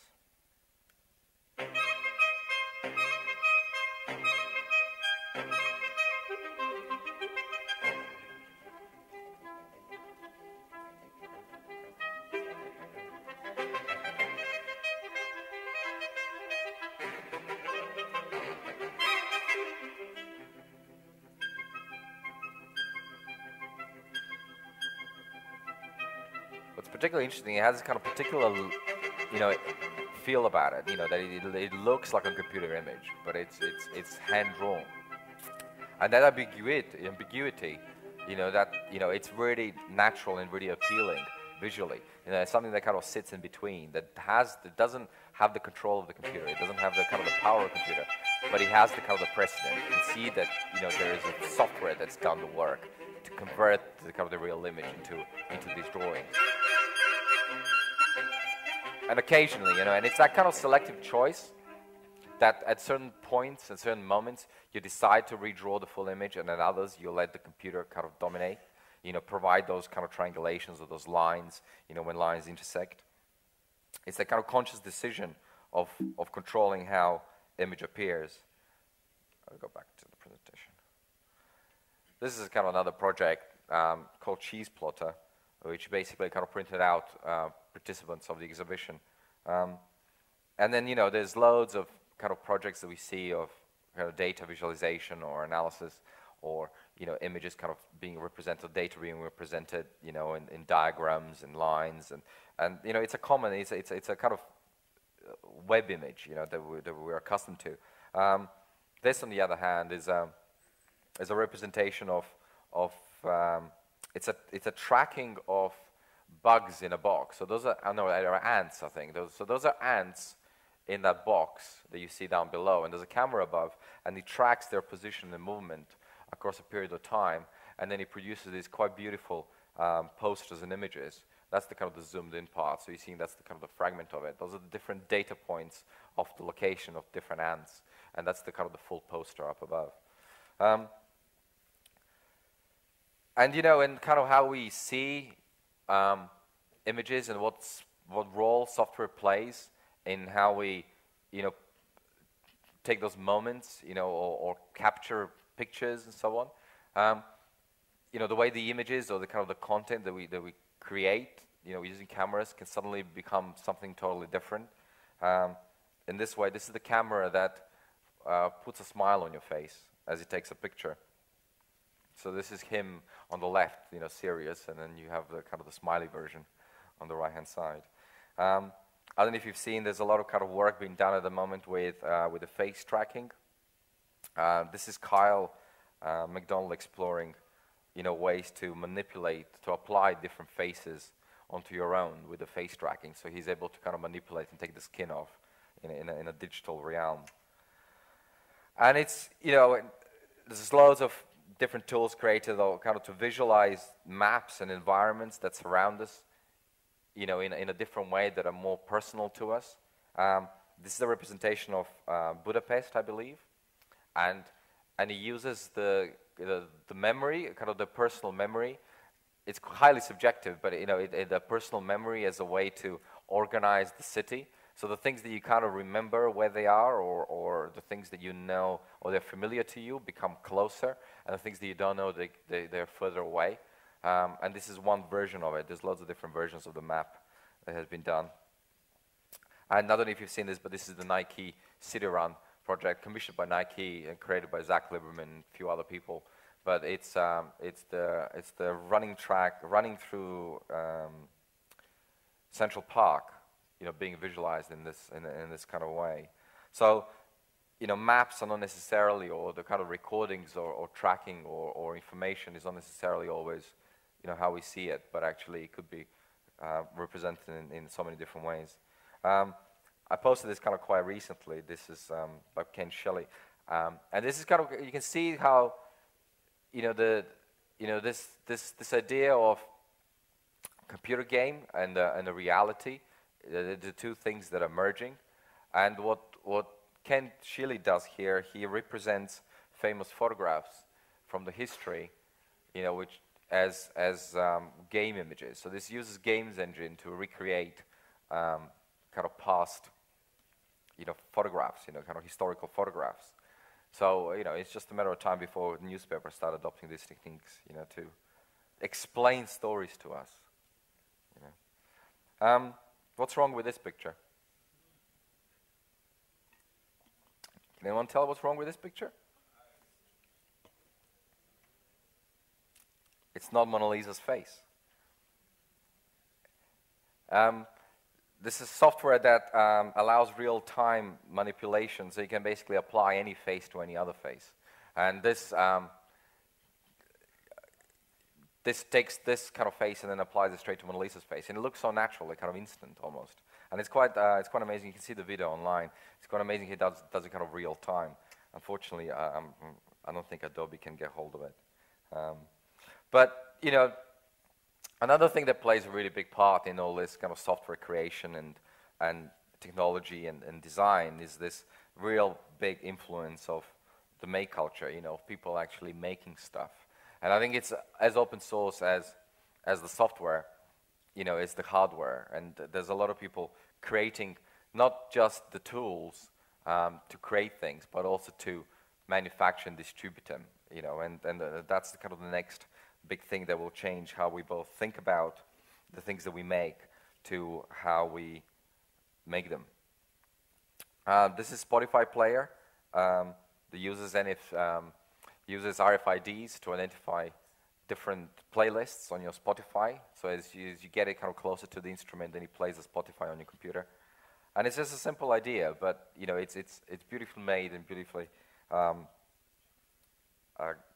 And there's different kind of interfaces that people create to manipulate the digital content.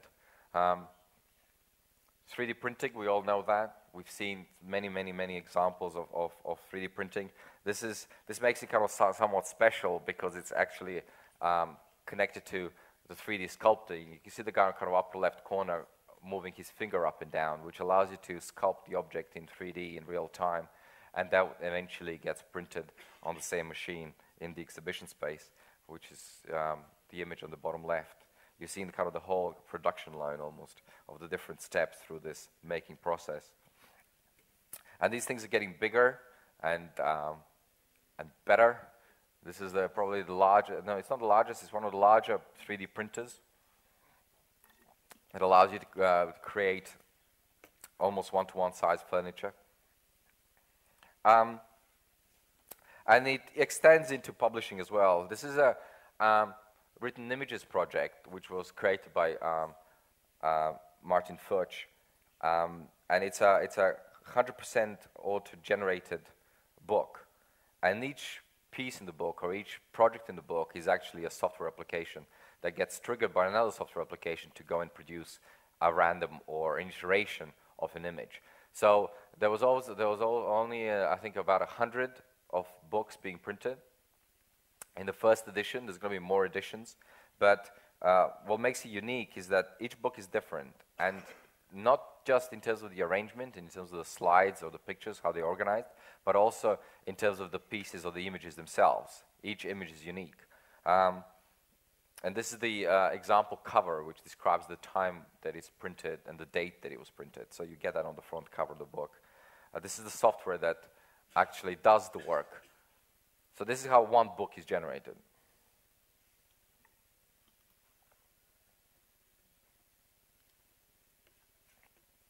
So the main software triggers each application that's been submitted to create an output image. And that image is randomly generated. So it creates a unique piece within each book. And I don't know how long it takes. I think it takes about an hour for each book to get created as the software runs through all these different pieces of software to create one. And they're fantastic pieces. I mean, they're fantastic books. There's one project in the book which uses the clock time as a way to lay out jelly beans in the clock. And so you use this basically. You got kind of the digits are described with the jelly beans. And what's amazing in the book is that you kind of on the front page you see the first page, and he shows the time when the first page is printed. And as you're going through the book, you get to this jelly bean piece, and you're seeing basically the time, how long it took to print, to get from the first page to the middle of the book. Basically, the kind of that piece itself begins to describe the process of the making. And there's a kind of integrated approach that I think is really interesting when these two things are kind of coming together, both the process of manufacture and then the final product or the output itself. This is Nicholas Roy, who you might have met. He's around. I don't know if he's here. But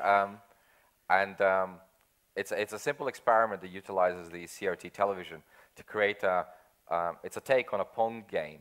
But the way you operate it, it sits between the camera, between the video camera and the television, and allows you to manipulate that pixel by moving the finger kind of right in the air, between the camera and the television. And it creates kind of a connection between the two and a bridge, and you can interact with invisible objects. It's kind of like augmented reality, but not really. This is a project by Julien Oliver, which it's a kind of one of many projects that he's done in the past. There's like another 3 projects that are very similar. And the reason why they're interesting is... hello? Was that me? Probably. The battery ran out. Yep. Alright, I'll use that. That's fine. Yeah, and what it does actually, it really addresses these issues with internet security, and the way people are unaware of how easy actually is to see what you're doing on your computer if you're using a public Wi-Fi network. And what he's done here, he's connected the laptop and the RFID kind of the transmitter, the television. So the television displays all the images that you are grabbing on your computer without actually being directly connected to one another. And it converts the Wi-Fi signal into a radio signal, into a television signal. It's quite an interesting project, actually. The video is fantastic. And what's happening kind of in terms of this manufacture, the next steps in the manufacture, which I think where the real challenges will lie, is that when it becomes to kind of programming biological systems, I mean, that's a kind of whole different category, and people are kind of slowly getting into it. That, we're no longer be printing objects, but actually we'll be programming them, to print themselves. And this is IDEO, a company kind of exploring this idea with Lim Labs, which is, I think, a university funded organization. But it's just kind of it's just an interesting concept that you're no longer you may be building these things, but actually they might be building themselves. So the kind of I'm kind of concluding now, really going over some of the things that I've described here. What is interesting really in these kind of 5 different topics is that each one of them describes almost tools for design processes. The ownership, influence, and free culture, open source, and collaboration definitely provides a context within which we work. Design by permutation describes the process in some ways of how these things are created. Machines provide us with the tools, and the methods of representation of these images that we see, that we're exposed to on a daily basis, are a form of aesthetic that somehow becomes, kind of embedded in us, and we respond to it. And the make culture is also, really about the output of how these things are kind of created, or what are the kind of the end results of it. What do these things look like? And it's not really a linear process. I think in the learning and the design, on the computer, it never really works as a linear procedure. But these are the different things that affect one another and contribute to one another. So when we think about tools and context and processes and how things look, it's the other things that mutually benefit one another. And I think it's the process that works in a loop constantly, that you kind of have to keep on going back and to go forward. And this is just a quote that I love doing really, is that when we kind of think, Ben was kind of describing kind of a few interesting things yesterday, but amongst them there was there's this kind of a whole idea going around, you know, the way the kind of the future is something that kind of it's far ahead. And what internet has allowed us in many ways is not to perceive future as something that is kind of untouchable, but actually something that is somewhere else. And William Gibson kind of describes it quite well in the sense that it's not really about, you know, that this is somewhere kind of when we can't reach it or we have to get to it, but actually it is really about just connecting the dots. These are some of the tools that I think if you haven't really explored this area, you know, kind of interactive or code or design, I think you should definitely give it a try. It's in the PDF document, so you can kind of click and have a look and see some of the works that's been created. This is the festival. We have quite a lot of interesting guests in Belgrade next year, so I suggest you check that out. And you can download the whole presentation just at that link if you'd like to. But that's it from me. Thank you. Alors, je suis extrêmement heureux d'avoir la présence d'Andrew Zolty ici. Il vient de New York, il était en Europe. On lui a envoyé un petit mail à l'époque en lui demandant est-ce que ça te dirait de venir au festival. Il m'a répondu très gentiment j'en suis. On organise cette conférence grâce au bureau économique de la province, je le signale une deuxième fois. Et merci à lui et ouvrez grand les yeux, parce que enfin les oreilles, parce que cet homme a des choses à dire. Thank you, Andrew. Cheers. Hello, hello. Maybe I'll get some, yeah, there we go. Well, thank you all for having me, one, and two, for sticking around. I know we're at the end of our day, and there's beer waiting, so I appreciate you hanging in there. So my name is Zolty. I am from a company called Breakfast over in New York, and I'm going to take you through a bit of a story of how our company came about and show you pretty much just what we've been doing over the last year and a half, because we think it's pretty unique, and we're really the only ones doing it, I think, the way that we're doing it. So everything kind of starts with my childhood. So I don't know how many of you, but myself, when I was a kid, I tended to take apart everything. Every toy I ever had, my parents' stereo out of their car, whatever it might be. If I was given a present, it would last a week, maybe 2 weeks, and then the screwdriver would inevitably come out and I would just rip everything into bits. And then I would try to connect it and I'd cut wires and I'd just try to figure out how this thing worked, and 99% of the time I would break it entirely. And so over time, the passion for sort of ripping things apart and trying to figure out, you know, engineering as its basics, slowly transformed over the years into more art and design, and my passion for ripping things apart was replaced by, you know, getting on the computer and starting to do design and web design and evolving and so forth. And then you skip ahead 20 years, you would have found me as a creative director at a digital agency, you know, about 3 years ago. And I worked in about 8 years, I worked at around 15 different agencies. I helped start 3 of them, and I was having a good go of it. It was going well, having fun.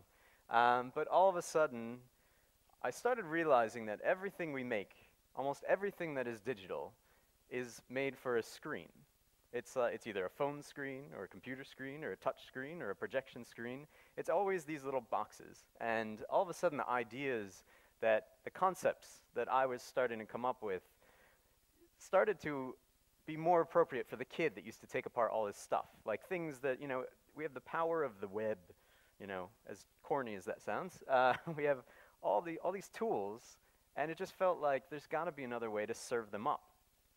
And so I started getting into hardware. I started, you know, the kid inside of me that used to take everything apart started coming back, and I started trying to figure out basics, and I'm sure you guys have heard of Arduino. I hope you have. And I started playing around with that and a bunch of other things and buying lots of books and just really for my own sake, just on the side, starting to learn about this stuff. And then sort of the perfect storm happened where I finally found a reason to put it to good use. And it all started when I was working at a place called Poke over in London. And at Poke, I happened to meet another guy that was also sort of getting into this physical hardware thing. A bit more of a developer than me, although I'm sort of techie, mostly creative, but we kind of saw very eye to eye and started pushing each other, trying to learn more of this hardware. And then the third thing that kind of made it the perfect storm was, believe it or not, the Albion Bakery that opened up across the street. So really the thing that led me to being able to do something cool with hardware was a cookie. And how this all happened is this bakery opens up. It becomes the go-to place for everyone at this agency. And you find, like every bakery, they have a specific problem. And that is, they make things where sometimes you go in and they come right out of the oven and you pick up that cookie and it is soft and delicious and warm and wonderful.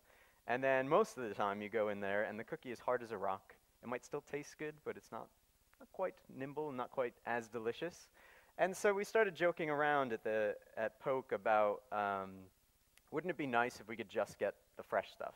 Wouldn't it be nice if they could, you know, they're right across the street, if there was some way they could just let us know and we could run down and we could get the fresh croissant or the fresh cookie. And so this is where all of a sudden I had the epiphany where, you know, playing with all this hardware on the side, you know, being kind of this digital guy, I realized how dumb it would be to put a Twitter account, which is sort of what everyone was going for. Let's give them a Twitter account down in the bakery and they'll use it. And if you picture a bakery, if you picture a kitchen, a computer or a phone just does not make any sense. This is where, like, you just look around and for one, it's a mess. A computer will last a month in there before it's entirely covered in, you know, flour and dough and all of this stuff. And then at the same time, if you just look at all the appliances that are in a kitchen, or you look at, you know, just the way that people work and the people that are working in there, can you picture them, you know, molding dough and then going over to a computer or a little phone and writing a tweet and letting people know about it? So long story short, we had this epiphany, you know, this seems like an opportunity to play a little bit. And so we created, so Matthias and I, who was the other guy getting into hardware, we created this thing called Baker Tweet. And I have a little video of it. Oh, no sound. Sound? No sound? Oh, that's a shame. All right. That's some jazz music. All right, we'll try that again. So this is the Albion Bakery in Shoreditch, London. And so right next to the oven, we put our little box. And it pretty much did this. Anything that came out of the oven, the baker would go over, turn the dial to breads, hit a button, and voila. Really simple, no computers, no big mess, something that felt appliance-like. It looked like something that belonged in a kitchen. But we knew that the tweets would get incredibly annoying. Imagine just getting the bread is done constantly, you know, every day. So we created a content management system. So the managers that actually worked across the street could go in and they could actually update all of the tweets, all of the items, and it all just happened online. And so they would update this, and then in the spirit of simplicity, in a moment, you would simply just turn the dial all the way to the right, hit the button, and voila. Your list would be updated, you turn it back, and you have your fresh buns. So just all of a sudden, oh, that's Baker Tweet. Let it play out. So, jazz. Slow down the jazz. So that was Baker Tweet, and it was just a really simple device. This is already about 2 years ago. This is sort of before Twitter blew up as well. And it literally changed my life, our lives, immensely, because all of a sudden, everyone loved this thing. And it was, you know, the BBC started showing up, and, you know, all of the local newspapers, and then the magazines, and then it went sort of global, and it ended up being in almost every major newspaper in the entire world.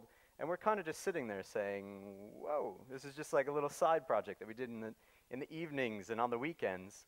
But it was clear that the little epiphany that I had around, all right, you know, all of a sudden, the difference between a computer and a Twitter account and something that's just really simple, taking this one little element from the web and boxing it up in the right way and doing a nice design job on it, changes everything. And so this thing really blew up. It's even at the Museum of Modern Art right now in an exhibition that's going on this summer, and it's just been an insanely wild ride to kind of just watch this thing, you know, over the course of the 2 years.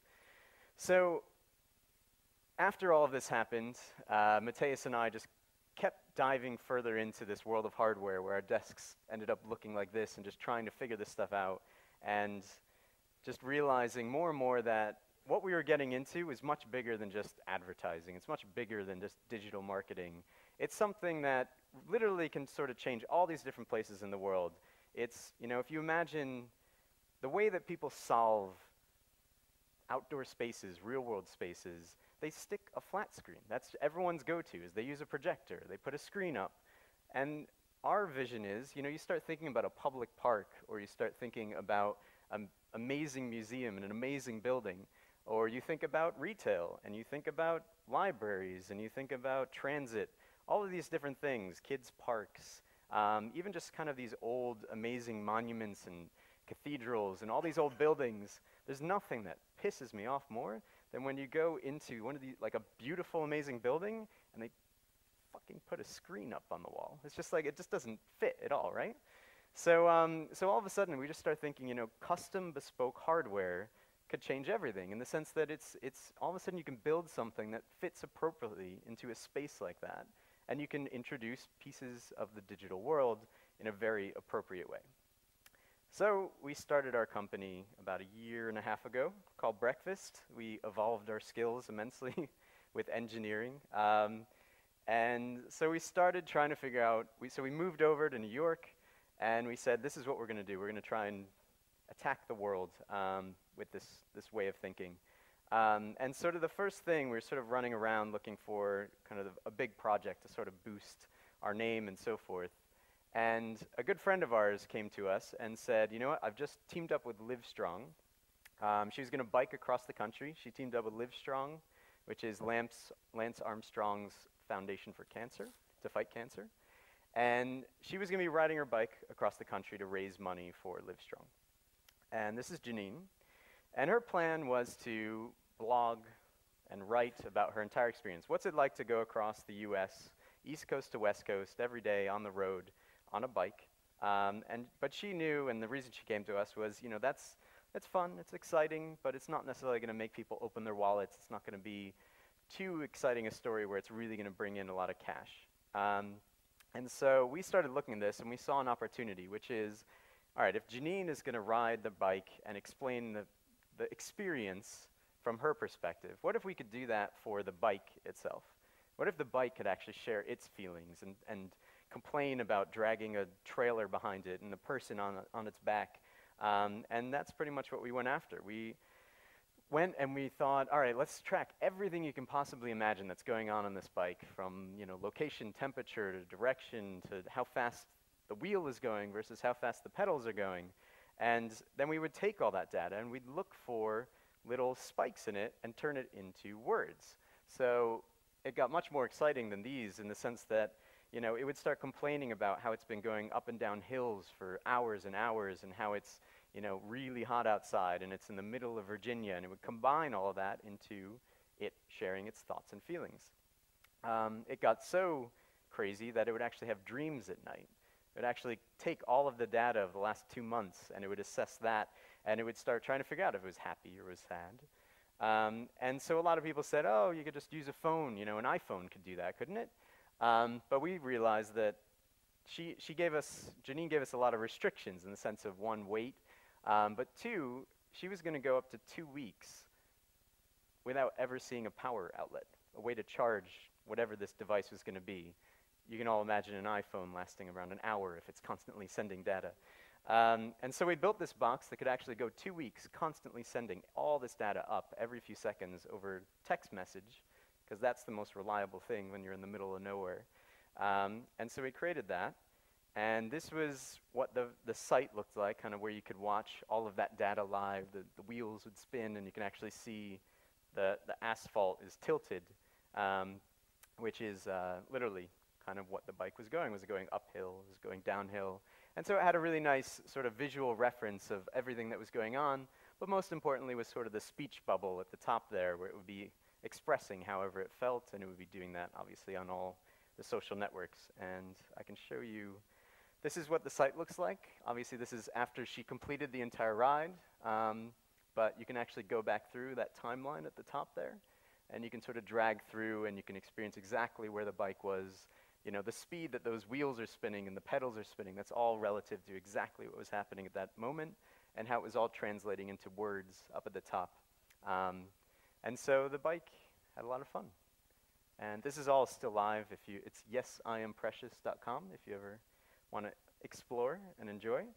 And so this was a really, really amazing, once again, experience building this thing, and it really went much, much further than we ever anticipated, and we actually raised all of the money that we were hoping to raise in only 4 weeks. The bike was not even halfway across the country yet, and we went on to, I think, triple or even quadruple the amount that we were hoping to raise. So off of the back of that, we got an interesting call from TBS, which is a cable network, and to try and tie this story quickly, I imagine how many people know Jay Leno? And kind of see hands, most of the people, talk show host. I imagine not as many people might know Conan O'Brien, but Conan O'Brien actually took Jay Leno's spot when he retired, but there was sort of a big fiasco, and long story short, Conan O'Brien gracefully walked away and was given yet another show on this new network. And so Conan was going to be launching this new show, and TBS, the network, called us up and said, "We saw what you just did with a bike. We loved how, you know, this bike is moving around the country and you did something really cool with it. What can you do with a blimp?" When you get that call, you say yes. But the trick was, is they said, "We have a blimp. We want to see what you can do with it, but the blimp's going up in the air in 2 weeks. So what can you do with a blimp in 2 weeks that's going to be cool?" And so what we did is we looked to Foursquare, which I kind of hate, to be honest. I'm not sure how I feel about Foursquare. I go back and forth on it. But I found that this was a good opportunity to have a bit of fun with it. And so what we decided to do is we said, you know, Foursquare is this thing, you know, this is about a year ago. It was sort of like no one's really knowing, is it going to blow up? Is it blown up? Is it not? But we decided, well, let's put the blimp on it. Let's let the blimp actually play Foursquare. And I think I have another little video here. Last month, I became the first talk show host in the history of the medium to have his own blimp, which was huge for me.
Save you from the blimp music. It gets to be a little much. So pretty much this blimp would fly around. It would look down below it. It went across the most of the U.S. and it would scour down below it, and it would find these places. Once again, no idea where this thing was going to check into. Never really knowing, was it going to be good? Was it going to be bad? Was it going to be funny?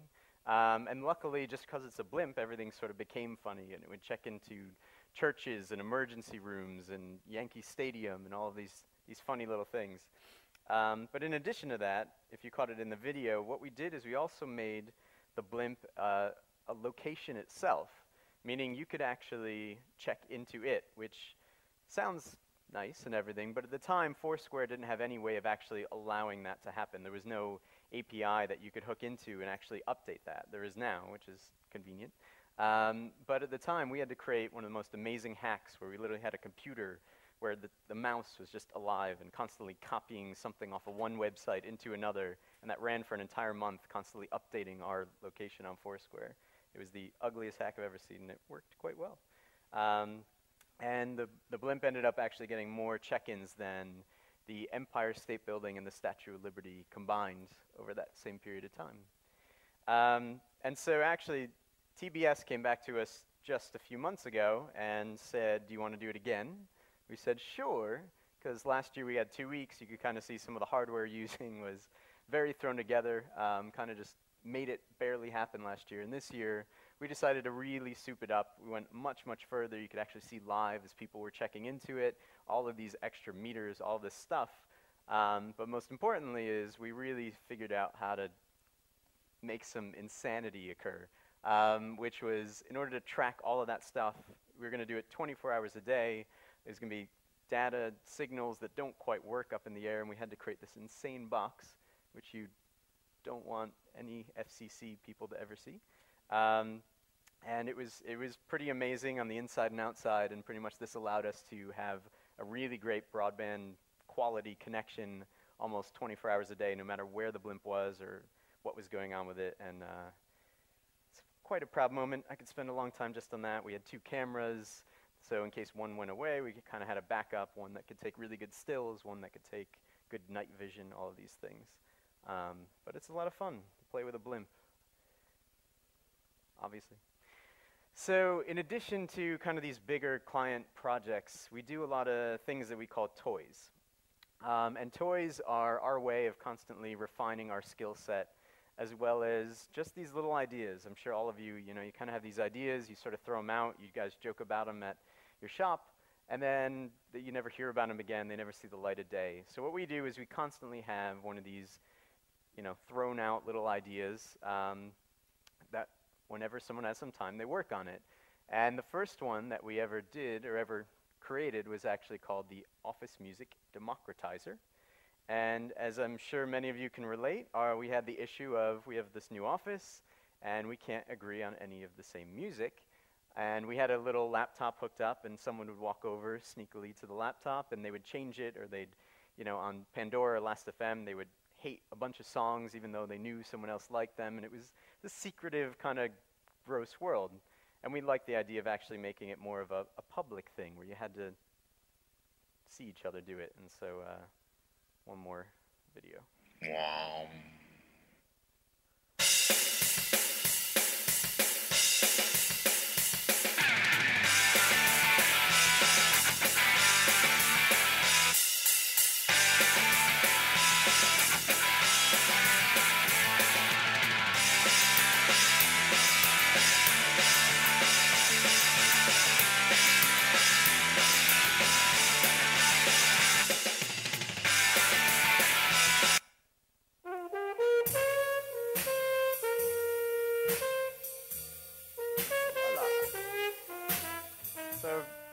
Pretty simple idea. It was actually fairly easy to make, and we have tons of people writing us every day to start mass producing it, which we're kind of working on. But it's a really interesting thing to all of a sudden sort of see these people fight over it, because now when you go up to this thing on the wall, you go to hit it and everyone's like, no, and like people stopping other people, and it creates conversation now about music, and we actually create a decent channel where there's actually communication involved instead of someone just kind of creeping over and changing that music. Another fun little toy that we made is the scary red phone. So we were a new company. We still are a new company, but very early on we knew that there were certain clients, certain people that we wanted to be working with, that we felt like this whole physical side of digital might make sense. But as I'm sure many of you know, it sucks to call up people, cold calling, just calling up a company and trying to explain what we do, which is hard even with a giant presentation. And just calling them, hi, I'm from Breakfast. We make shit. Do you want to work with us? And so we were trying to figure out a way, all right, how can we do this differently? How can we utilize our sort of skill set here? And what we decided to do is, well, what if we can actually create a phone, a thing that we can actually send to the people we want to be talking to, and they get this really beautiful thing, and then they just have to pick it up, and it calls us instead. So call it the Beeline.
we sort of got a lot of work. And so we would send them this, nice little box, and they would get this thing. And as I imagine, if any of you actually got this really cool looking phone, they literally just plugged it into a wall outlet. And when they actually plugged it into the outlet and it sort of started booting up, it actually sent us a text message. So we actually had kind of our phones ready. We always knew when the person was actually going to call. So we made sure we never missed any of those calls, because that would be quite horrible. But it went really well, and now we're luckily at this point where we don't need to necessarily use them anymore, but we still have a few just for a rainy day. So another toy that we created, we leveraged Instagram. And how many people know Instagram? I'm hoping that's everyone. So we created this only about 6 months ago, maybe a little more, but when we first created it, and I would ask that question, no one had any idea. And as you guys probably know, Instagram is I think it's the fastest growing app, or even kind of social network ever. I think they have 12 million users in 1 year, which is pretty insane. So at the time though, so around, I guess it was 6-7 months ago, Instagram was coming out with their API, and we were sort of looking for our new and latest toy to create. And the interesting thing about Instagram, and the reason that so many people love it, is it's entirely inspired by old Polaroids, old photos, that whole spirit of kind of holding something in your hand. And so we started thinking about, all right, they're coming out with this API, is there anything interesting we could do with it? And all of a sudden we said, well, what if we could go full circle on this thing? What if we could actually bring it back to kind of old photos? And so we created this box called Instaprint. And so what it does is I actually wanted to bring one here, but it's horrible to get our stuff through customs. So the idea is that you could hang it on the wall over there outside in this, at KIKK, and you could put in whatever wherever you are, wherever you're located, and anyone that takes an Instagram in that location or tags it appropriately, whatever it might be, it will actually spit out a little printed version of it, just like an old Polaroid. And we actually use this new technology, it's called zinc. It's the kind of paper where, just like an old Polaroid, the ink's actually coming right out of the paper. We don't deal with ink cartridges or anything of that sort. It's pretty cool. And so we ended up revealing this at South by Southwest. I'm not sure how many of you know that, but it's started as a big music conference, and now it's become a big TV, film, and interactive conference. And so we went down there with our boxes, and the first thing we did is we actually went into the convention center there, and we set them up, and within 10 minutes we were kicked out of the convention center because we had created such a crowd of people just being like, oh, I want to try it. And then we started getting invited to pretty much every party that exists down there. South by Southwest is all about every brand trying to throw the biggest party they can. We started just going around and around, setting this thing up everywhere, and once again, just sort of people latching onto it. And the really interesting that's come out of this is this, again, sort of started as a little toy, a little side project, but has evolved now into one, a product that we're trying to see how far we can take it, but two, it's something where we now rent it out. And we actually get calls all the time from different brands, and we're doing a Lady Gaga concert with this thing. And it's pretty much we go and we set it up. So Banana Republic was launching their Mad Men collection, and so it felt appropriate to have these printed photos and so forth. And we go around to Fiat and all these places, and they rent it out, and it's sort of changed our business model in a way. But where was I going to go with that? Yeah, so that's Instaprint. So this one, I'm going to try and do a live demo, which is always a bad idea. But Google called us up recently, and they loved everything we were doing with all these different toys and these different clients about building stuff. And most of the time, as you can see, we're using APIs and sort of tapping into a lot of stuff that's kind of already there. And they called us up and said, we're going to be launching Google Voice Search for the desktop. And I'm pretty sure this hasn't launched here yet, but in the US, it's launched where you kind of have this tiny little microphone in your Google bar, and you click it, and you can speak into your microphone, and it works the way you imagine it to work. And so they said to us, we want to launch this, but we know this is kind of one of those features that's going to be for the early adopters. It's going to be for the you know, the geeks, the people that are reading Engadget and Gizmodo and those kind of places are probably going to be into this. And so they said, you know, why don't you guys go away and see what you can create for it? And we kept coming back with different options, different ideas. And for whatever reason, we couldn't really decide on a single thing. We couldn't agree on anything, which was weird. And so eventually we said, all right, what if we kind of go after, you know, what if we could create something where anyone can create their own thing out of it for Google Voice Search? And what that means is we created this little device. So this is pretty much a customized, it's based on Arduino, so anyone that's kind of getting into the hardware movement could actually know how to use this thing. But the idea, and we of course have to make it in all the Google colors, the idea was this is a basic development board that is intended to use just with Google Voice Search. And I stupidly am going to try and see if I can make it work right now. So first off, there's just a little app that connects. So this is has onboard Bluetooth, and this little app just makes sure that they're talking to each other. And so unfortunately on the way here, the speaker broke on this, but it usually makes really good 8-bit tones and sounds like a lot of fun. Did I turn it on? All right, so we're connected. So the way this works is, in this little photo, you can see there's these tiny little rings, these tiny little circles, which are actually capacitive touch, which means if you've ever had a lamp and you touch the lamp, it turns on. Those work the same way. So if I touch this, it actually automatically launches a Google Voice thing, does that, cheese, and I can speak right into it, which I probably, see, live demos, never do it, never do it. We'll do it one more time. So I touch, it opens, cheese, cheese. So, thanks.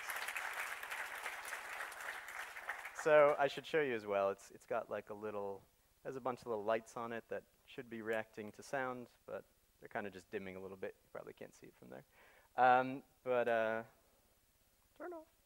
So we created this. So out of the box, it does that, which is sort of interesting looking, but not exactly, you know, amazing. But the idea is that if I bring this up again, don't try to do a keynote either, apparently. Oh no. There we go. Oh, you're skipping ahead.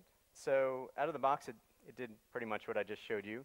But there's all these different little pins, and anyone that can use Arduino, you can attach all these different sensors. So the idea is that you could get this thing, it had Bluetooth, it had a speaker, it had a mic, all these things ready to go. It was intended to use with Google Voice Search. And so we held a workshop and let people actually create their own things. One of the things that we made was kind of this HOWL-like device that looks like a Chrome logo. And so this would, if you walked up to this, it would actually recognize you, and this might. Help. What can I help you search for today? So it would ask you what you wanted to search for, and then there'd be a screen above it, and you could talk to it, and it would search those things for you. So you could really make whatever you possibly could imagine. We made other things where you could pull a big rope, and bells would go off, and then it would ask you what you wanted to search for. People made little genie lamps with the capacitive touch, so you could actually rub the genie lamp and say your wish or search into that. And it ended up becoming, you know, although it's massively geeky and nerdy, and it's for hardware people, it did exactly what it needed to do, where all of a sudden it ended up in all of the Engadgets. You can imagine all the gizmodos, and shine the spotlight onto Google Voice Search. Come on in. Get comfy. Yeah, run.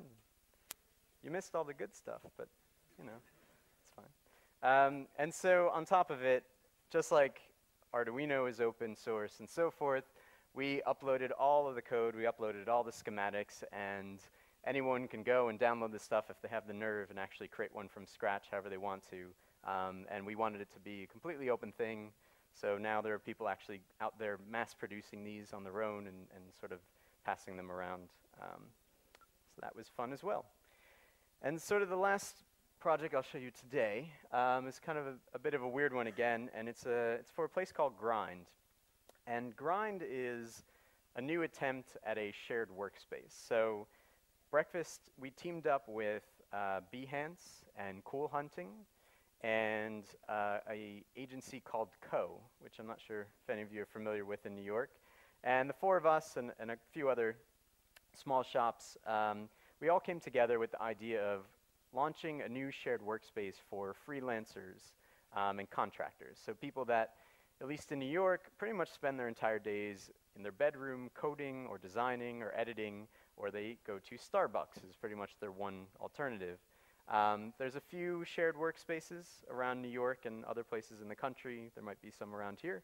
But none of them are really done properly. There's always something a bit weird about it. They like down to just, let's have good coffee. But on top of it, we created this place where it's designed really well. We have really great furniture. We have conference rooms that they can use that are really nice. Our main role was to work with the tech, make sure everything tech-wise was as modern and cool as possible, made things as slick as possible. But at the same time, we wanted to do something a little special and make the space a little more unique. And one of the first things, we have a lot of things planned, but the first thing that we've done for them is created the Grind Gallery, which is pretty much 12 digital canvases that have all these sort of hand-molded, handmade frames around them. And the idea is that, when you go into, when you work at a shop or an agency, whatever it might be, you usually walk in and there's like a show reel. There's a screen that's showing, all the work that place has done. If you're in a shared workspace, it's hard to have a soul in the sense of what's actually being made in this space. And so what we did is we created it where anyone can go into their membership profile online and they can actually upload all their work to these different canvases. They kind of look like this, and they're just randomly sort of pulling through and cycling through all these different images. And you'll notice down at the bottom there's these tiny little nameplates, which do exactly what they sound like. They tell you, what is this, who made it? But then we added these two little buttons, so you can actually like the work, which will just send them an email saying, oh, someone walked up and they liked it. But the other one, inspired a bit from our Instaprint before, is a way to actually get an on-the-fly business card. So if you like that piece of work, you can actually walk back down to the end of the wall, and out of this guy right here, we'll print that piece of work with the person's all of their information, how to contact them. So if you go and you see an amazing photograph and you want that person to do photography for your next project or help you with something of that sort, you can actually get that on-the-fly business card. The other panel, all of this is sort of sitting at the end of the wall here, is probably the coolest feature and most used, which is this becomes a really great way to show your work to a client or to a friend, whoever it might be, or someone else in that space, where they can take their membership card, they can walk up to the wall, tap it, and all of those canvases will now show up their work, and they can design how it shows up, which pieces show up in what order, and they can now walk someone down this wall and show them their work. So instead of doing this, pulling them into a conference room and taking someone through your work in kind of this traditional way where you feel like me right now, I'm presenting, you kind of have this casual stroll down the wall, and just like you would in an art gallery, and you can show everyone your work in kind of a unique and different way. So, I hope that gives you a sense of what we're trying to do at breakfast and how we're trying to do it a bit differently. And the main thing that, our vision at the end of the day is to take places and get rid of all these screens. Just get rid of all of these touch screens as the only solution to possibly fix, a place like a library or a museum. And the one thing that I always sort of end on is I look at the bookstore, and the bookstore is a place, it's funny because it's a place that lots of people love.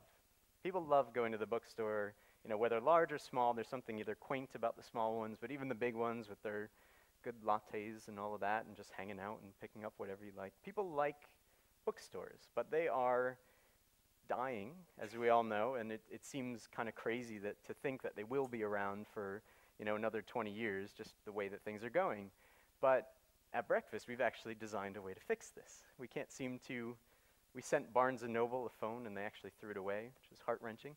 But we can't seem to get a hold of any of the bookstores, if any of you know them, but we've actually designed something that in a place like this would be entirely appropriate, where all of a sudden it can take a bookstore and it literally can save it by bringing digital into it in a really unique way, in a way that makes sense, and in a way that's actually going to save the bookstore and allow it to operate. I'll be careful and not reveal too much, because it's a good idea. But it's this idea. It's this idea of taking a place that could be struggling, or a place where just it's hard to figure out a way to put digital into it, and the only way anyone's tried is with a screen. And we're just trying to do that a bit differently, and I think it's potentially going to change the world. Thank you very much.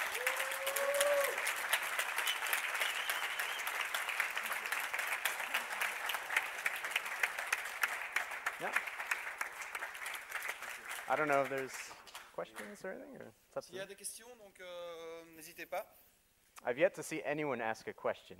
I don't know if any of you have. Maybe I missed those, but was there one question? Anyone dare to ask a second question of the entire conference? A lot of pressure. No, no one's going to do it.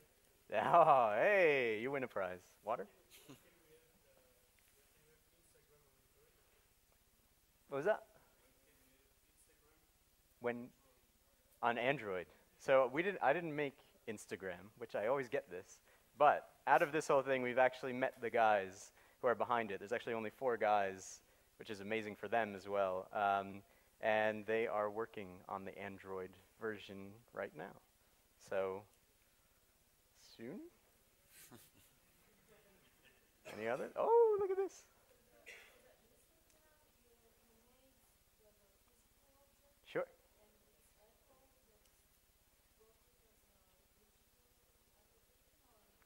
As far as the app? So, all right, so now I'm getting scared. So Instagram, the app, we didn't make, but we made just the box. So I'm not sure, unless I'm misunderstanding your question. The box? Oh, the Instagram is on iPhone, yeah. Yep. To our box. So our box uses, so we've leveraged the API of Instagram. So pretty much what our service does is it looks through all of the pictures that are being taken. Anyone using that app, it looks through those and finds the ones, if we were at this conference, it would find all the ones being taken here, and it will print those out. So we're leveraging the API that they've opened up to the public. But does that make sense? Does that answer the question? Okay.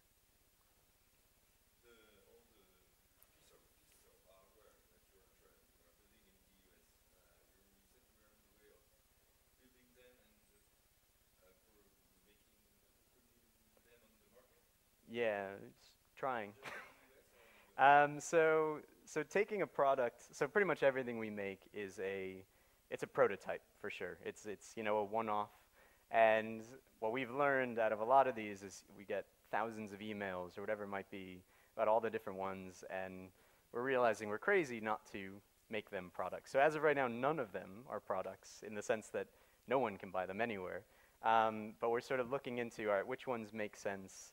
But the leap from prototype to mass production with warranties and someone you can call up if it's not working is a huge step. And we're a 4-person company, which I don't know if I mentioned. So we're right now trying to figure it out and whether we're going to do it with anything I just showed you. We have a few things in the pipeline that we're now, when we go into the new projects, we're sort of preparing them better to be mass produced. But if they ever become available, I don't see why they wouldn't be. You buy it online and we'll send it wherever you are. I'll get it to you. Oh, what's that? I should be careful how I answer that question. We'll talk after. I don't want to be on video saying anything dangerous. Anything else? Ok. Cool. Merci Andrew. Cheers. Thank you. Merci.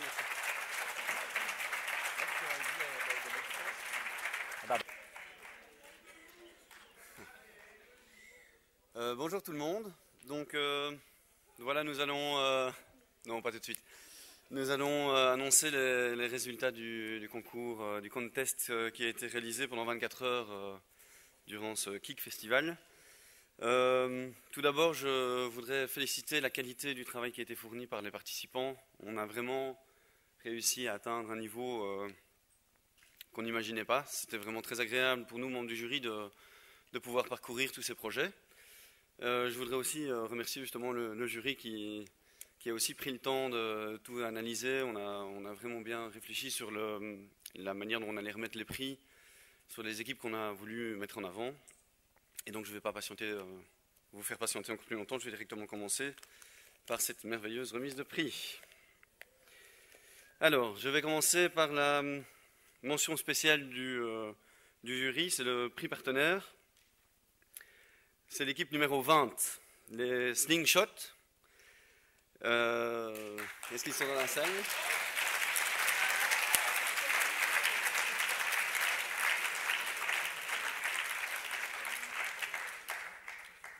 Est-ce qu'ils sont dans la salle? Non?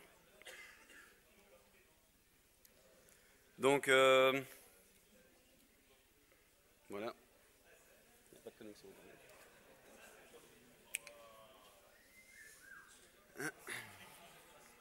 Alors, voilà. Ça c'est fait. Donc, bah tant pis. Remets la vidéo alors. Remets la vidéo. Donc, vu les conditions de connexion internet, on va simplement annoncer les gagnants et j'espère que. Essaye de. Le problème c'est que. Faut le voir. Oui, je sais, mais je change de Wi-Fi parce que c'est ce Wi-Fi là qui merde. Si ça marche, je le rebranche. Et quand je suis en copie d'écran.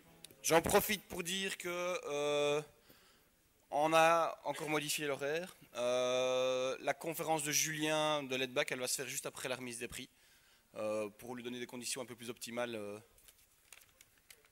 que ce qu'on avait proposé.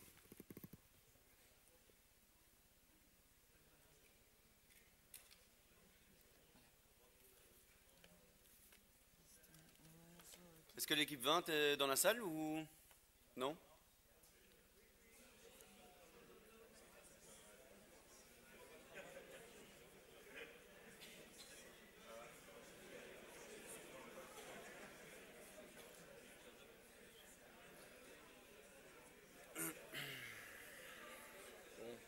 Tant pis. Putain, ça me fait chier ça. Attends, voilà. Non, ça n'arrive pas. Si, ça arrive. Voilà.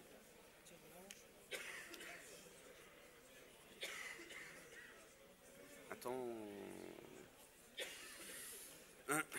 Donc rapidement, le principe de ce projet était d'avoir un ensemble d'instruments sur des iPhones. Je pense qu'ils ont une vidéo et nous allons la jouer. Et c'est là que la connexion fait encore défaut. Voilà.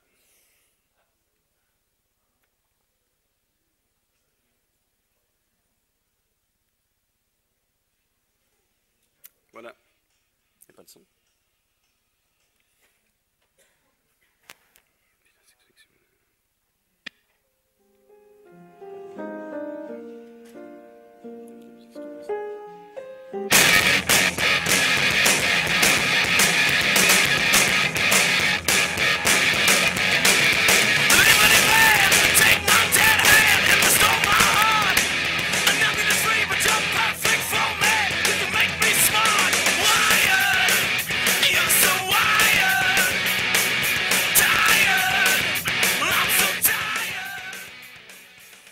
Voilà, félicitations à eux.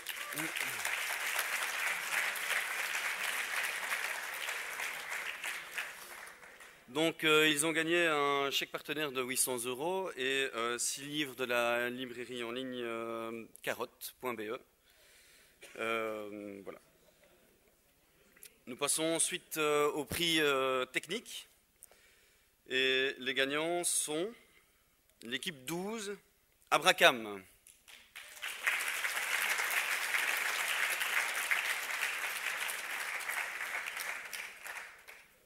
que Abraham est dans la salle?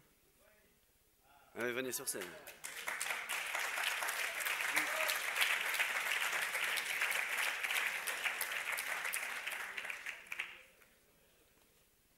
Je sais qu'on ne saura sûrement pas faire de démo.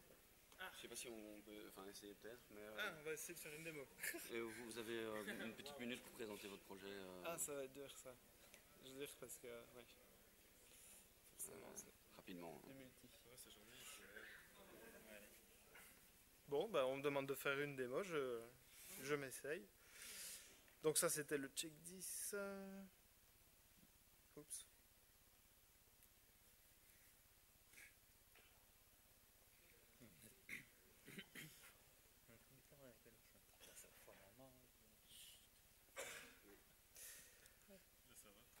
Ouais, donc c'était un jeu en flash avec un serveur Java qui est toujours allumé, qui est dans la salle en haut, enfin j'espère. On va voir si on peut toujours se connecter au serveur.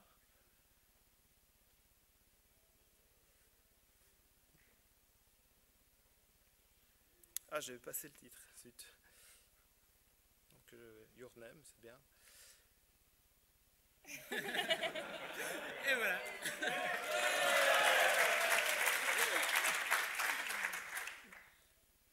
Ouais, donc le principe c'est du multijoueur, donc forcément ici c'est moins. C'est pas très intéressant là. Donc l'idée c'était donc de reprendre ce bon vieux classique de Pac-Man et de lui rajouter cette dimension du multi, qui est un truc bien d'actualité. Et enfin, on avait regardé évidemment remettre Pac-Man au goût du jour, c'était marcher sur les traces de beaucoup de classiques, enfin de beaucoup de jeux qui sont sortis ces dernières années. Et on n'a pas réussi à trouver de jeu qui avait fait un Pac-Man en multijoueur. Et voilà, pendant 24 heures, bah, on a fait ça.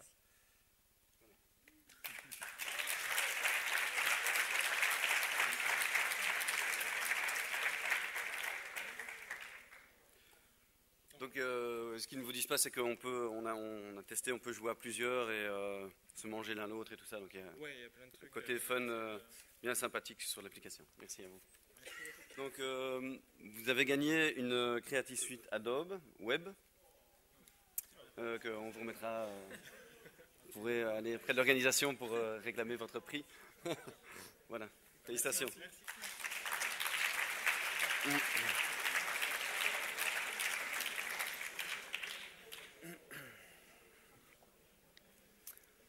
On va passer maintenant au prix de l'émotion.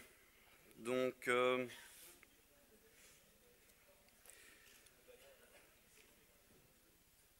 c'est l'équipe numéro 3 qui a gagné, l'équipe Big Pepper.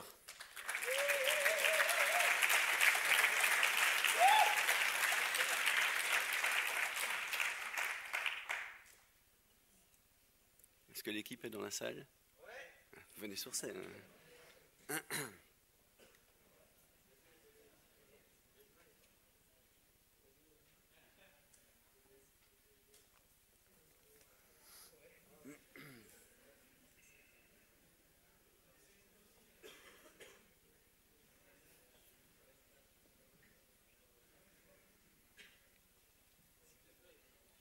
Expliquer le concept pendant un...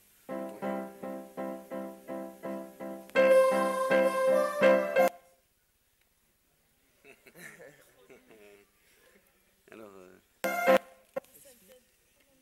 voilà.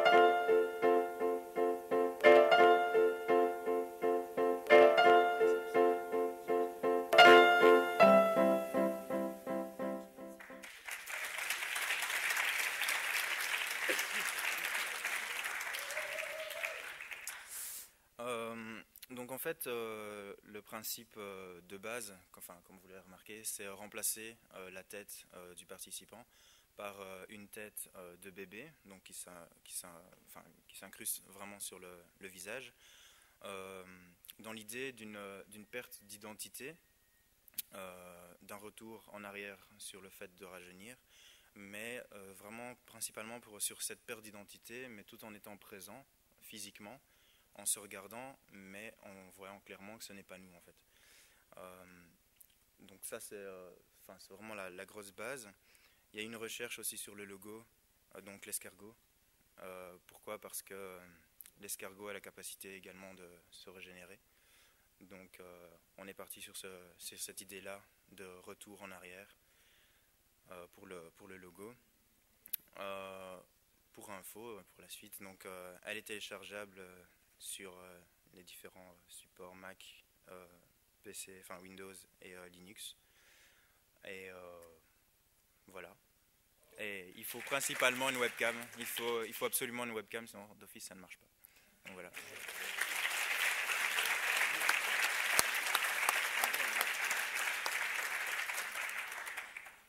Donc vous avez gagné une Creative Suite Adobe aussi, voilà, que vous pourrez aller réclamer aussi à l'organisation. Bravo.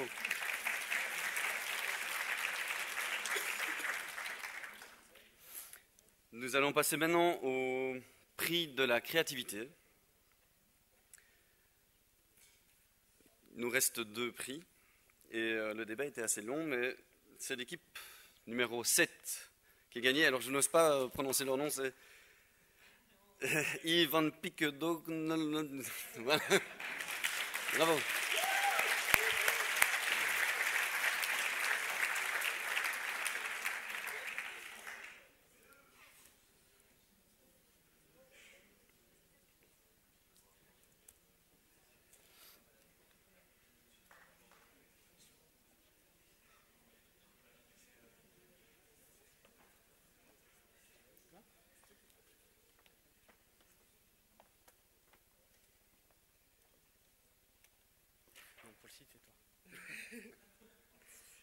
Vas-y. Donc le thème c'était mieux avant. Nous on s'est permis d'élargir ce thème à c'était mieux avant, ce sera pire après. On a voulu en fait travailler quelque chose qui nous tient à cœur, en se disant que personne ne nous comprendrait. C'était peut-être pas le cas, c'est cool. Donc on a investi le lieu, donc le bâtiment, mais aussi vous, le public, les gens. Pendant la journée d'hier, on a fait des photos. On a fait des photos de toutes sortes de façons différentes. On a retravaillé ces photos-là avec l'ordinateur. Donc d'abord de façon print, 2D. Donc en travaillant un peu la déconstruction, le glitch, ce sont tous des procédés d'ordinateur qui, donc de prime abord, sont... comment dire ça correctement? En fait, on a voulu vraiment jouer sur une idée, voilà, on a investi le lieu, on le change complètement, donc on va jouer un peu sur la déconstruction.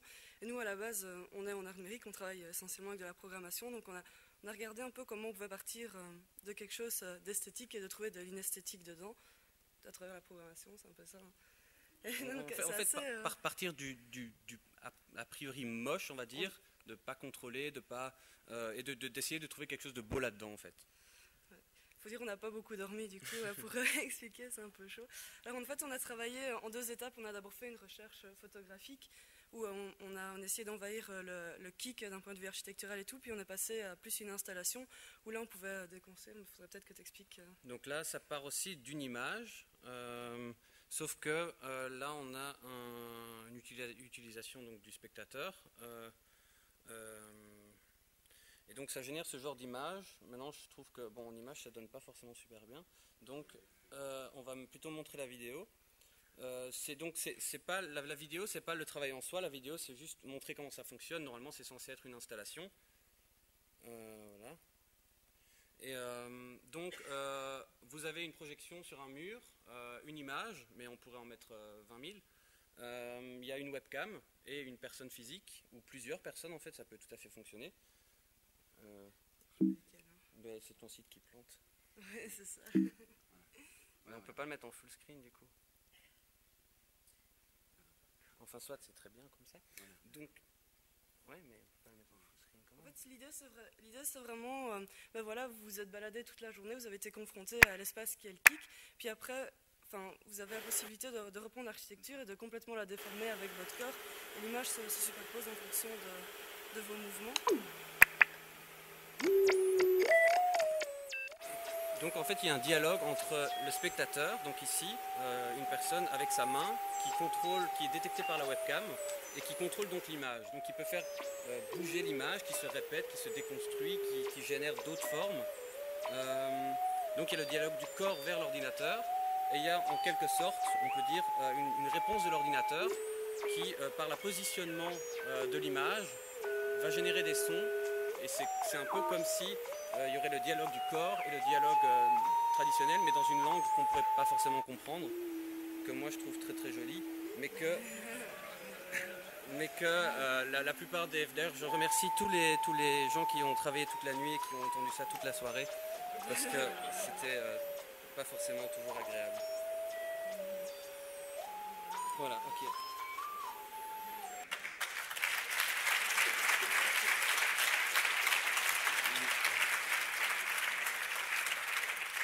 Donc, vous avez remporté la Master Big One Suite Adobe. Voilà.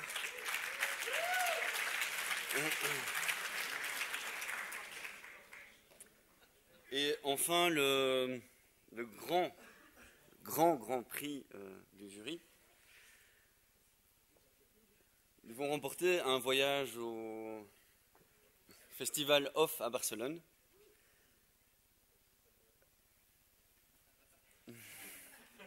Je vois souvent qu'ils font ça à la TV, alors je me permets de... C'est l'équipe 17, graphissime.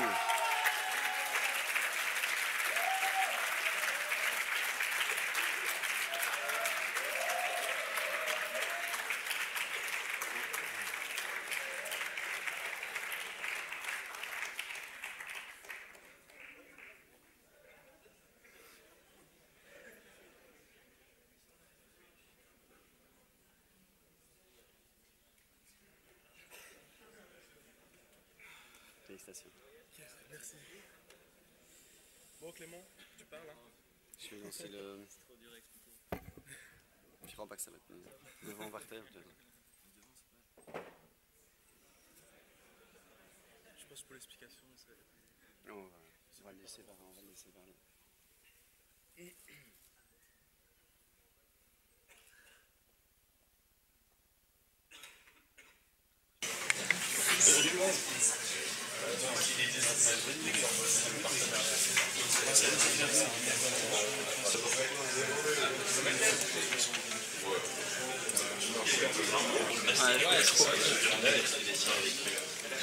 Quand même.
C'était mieux avant.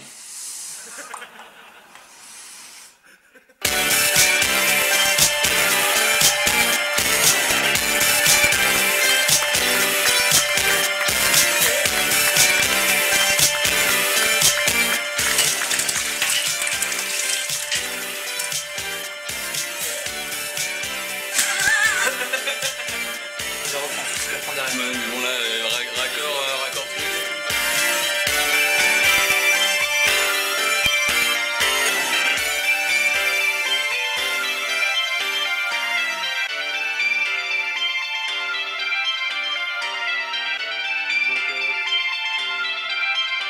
Voilà, félicitations. Le projet était vraiment abouti.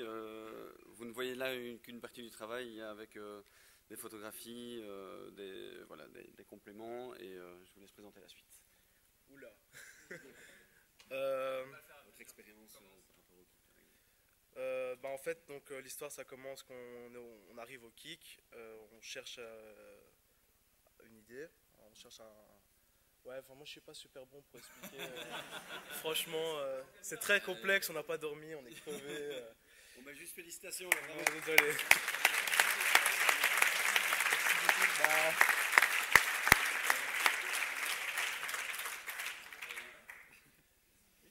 Et donc, on vous propose maintenant d'aller suivre de suivre ici la conférence de l'Edback Radio. Et je te laisse l'introduire. Donc Julien de l'Edback Radio va venir faire un speech. Encore un grand merci à tous, vraiment, d'être venus ici à Namur pendant 2 jours. Ensuite, après ça, pour clôturer la journée, il y a le chapiteau qui est sur la place du théâtre. On l'a jusqu'à 23h.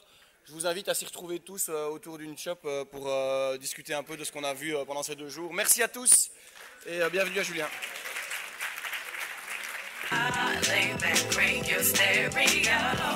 Giving shout outs to Layback Radio, all the way in Brussels, worldwide, peace. Layback Radio.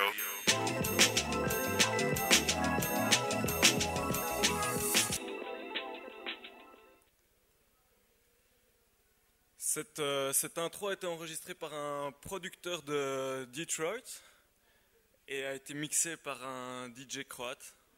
Je crois que ça place déjà un peu l'histoire. Je m'appelle Julien Mourlon, mais quand je m'occupe d'activités laid-back, c'est plutôt Julius. À la base, je suis ingénieur civil en informatique. J'ai travaillé comme gestionnaire de projet dans du software development pour des banques. C'était pas drôle. Mais j'ai jamais travaillé à plein temps en fait. J'ai toujours gardé 1 jour ou 2 par semaine pour m'occuper de différents projets. Et ces différents projets, je les ai rassemblés sous le nom Laidback. La photo que vous voyez ici a été prise dans l'atelier d'un artiste, Olibi, qui est à côté de moi et qui a fait la peinture là en dessous. D'ailleurs, en fait, cette peinture, il me l'a offerte, mais je ne sais pas encore quoi faire avec. Elle n'est pas prévue pour être affichée à l'intérieur. Il l'avait dessinée en pensant en faire un poster qu'il afficherait en rue. Il me l'a offerte, il m'a demandé de trouver quelque chose à faire avec. Ça fait 2-3 mois que je ne trouve pas. Donc si vous avez une idée, si vous avez quelque chose que vous avez envie de faire avec ça, vous me faites signe et on va le faire. Parce qu'en fait, c'est comme ça qu'on fonctionne. On lance des idées en l'air et puis on voit ce que ça donne après. Donc ça, je sais que je l'ai sur ma to-do list, il faut que j'en fasse quelque chose. Cette photo, elle a été prise par Koen Bouters, qui est un des journalistes, qui est un photographe qui travaille pour Poppunt Magazine. Poppunt, c'est un organisme en Flandre qui soutient la création musicale et qui essaie de donner des tuyaux aux artistes pour développer leur carrière. Et dans leur dernier numéro qui vient de paraître, ils faisaient une étude sur les collectifs d'artistes. Ils m'ont appelé, ils m'ont demandé, tiens, est-ce que Laidback c'est un collectif ? J'ai fait, je sais pas. Ils m'ont dit, ouais, Laidback c'est quoi alors ? J'ai fait, je sais pas plus. Donc, j'ai essayé de venir avec un semblant de définition. Le mot le plus important ici, c'est que c'est un playground. C'est que c'est un terrain de jeu. On peut faire à peu près tout ce qu'on veut. Après, y a de la musique, il y a de l'art, il y a de la radio parce que c'était notre première activité, il y a de la technologie, il y a de la communication, il y a une communauté, on essaie de collaborer. Enfin, c'est tous des buzzwords que tout le monde utilise aujourd'hui, donc c'est pas très intéressant. Mais ce qui nous intéresse nous surtout, c'est de raconter des histoires et d'essayer de faire participer les gens qui entendent ces histoires ou qui accèdent à ces histoires, de les faire participer à la création de l'histoire. C'est pour ça que je vous dis, ouais, voilà, il y a un poster, si vous avez une idée, si vous savez qu'est-ce que vous avez envie d'en faire, convainquez-moi et on le fait ensemble. Ce qui serait intéressant, c'est de voir ce que nos collaborateurs en pensent de Scale It Back.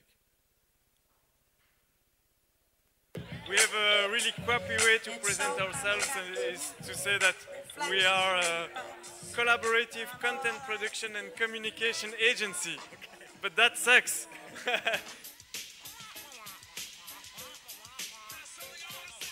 Well, Laid Back is, well, first thought that comes to my mind is family, really. Just good vibes, people getting together, sharing knowledge and thoughts about music, own productions, just having a good time. It's bringing people together from all over the world, which is a very, very good thing. The cool thing about Layback, it's there, and everybody who has some kind of interest or who wants to use it can make use of it. Together with Julien, I made G Nice from the Annette magazine, and at the same time, the collective was born, and we started collaborating with Laidback Radio. So it means a lot.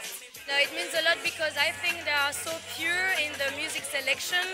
They are fighting for the right sound, and I really respect them for that. C'est du bon boulot. Donc ici on a vu Johanna B, qui est une chanteuse polonaise qui vit maintenant à Bruxelles, Jan Skrajen qui est un copywriter, qui est aussi notre ancien animateur radio, Benny Janssen qui est Mr. Critical, qui est un DJ, Dr. Quest qui est là à l'image, Fatou qui est aussi une DJ.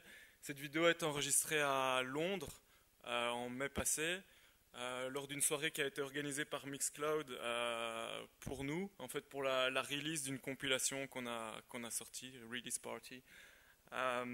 Et justement en parlant de Mixcloud, on va voir un peu ce que les gars disent. Yeah, I don't know. It's my first time here, so it's all new to me.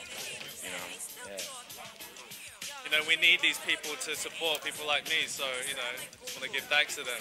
There's definitely a vibe that there's more than that. It's like a crew kind of mentality. It's like a good family, just creative people who like to do interesting things with music, art, putting on parties. Yeah, so it's more than just, obviously I know it as a radio station and as a user of Mixcloud, but I think tonight I've realised it's a lot more than that.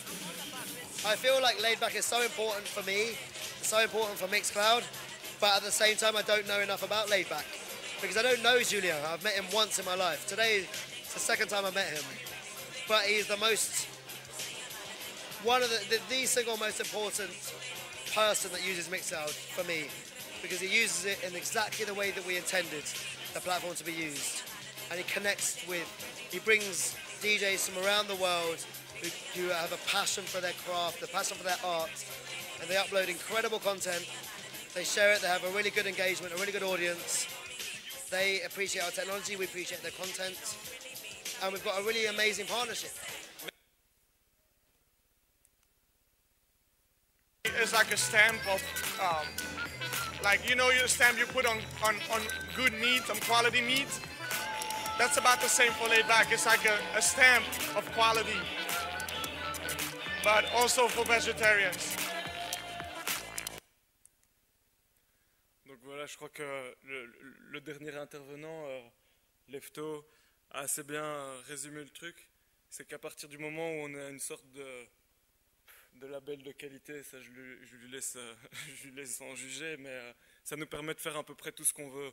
Donc pour nous, ce qui est important, c'est de travailler surtout sur des projets et de mettre en contact des gens, si possible, des gens qui viennent de différentes parties du monde.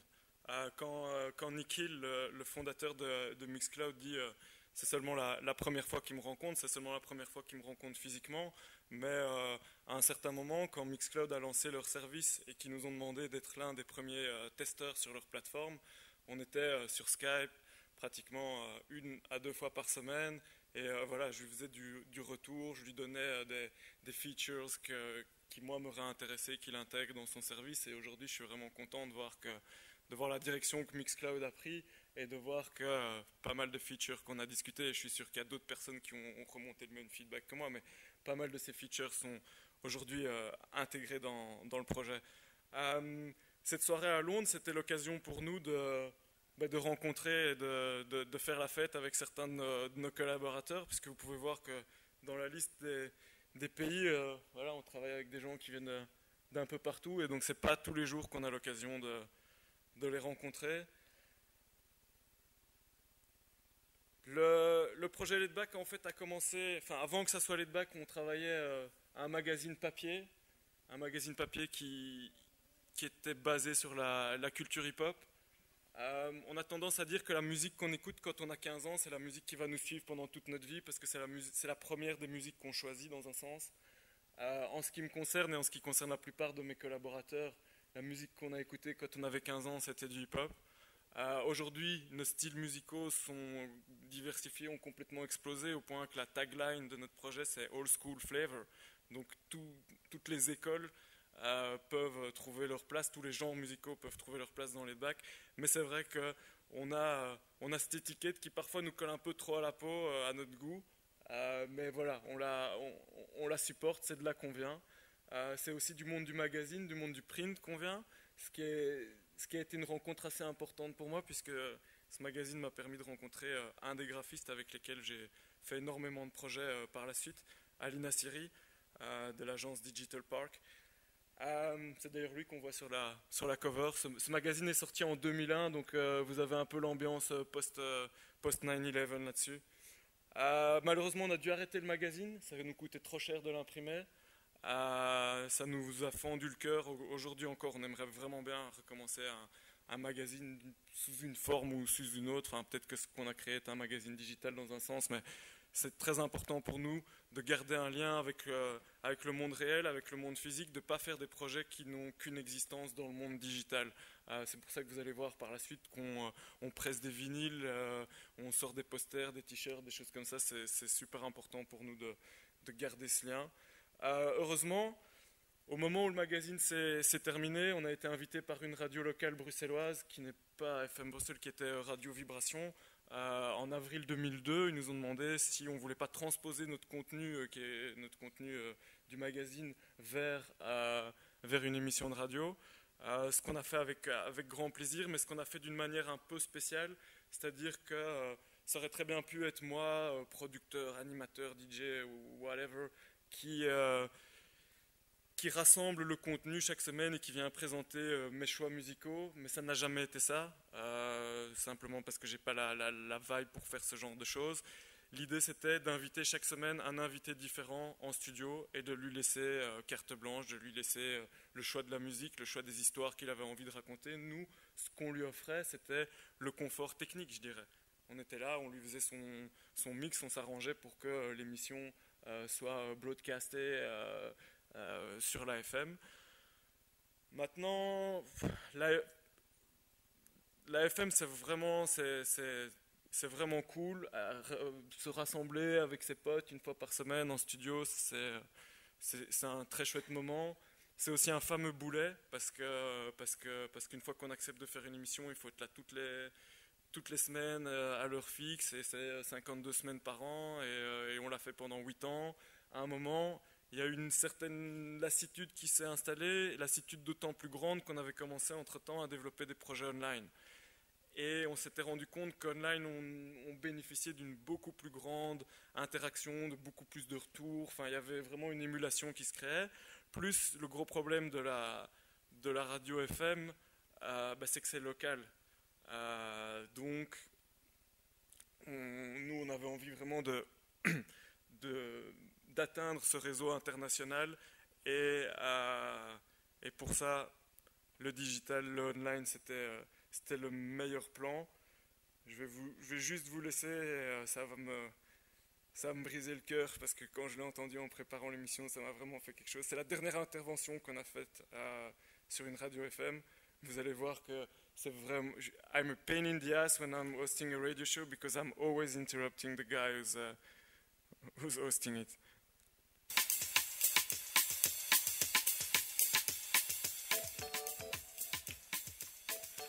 Julien, time to say goodbye.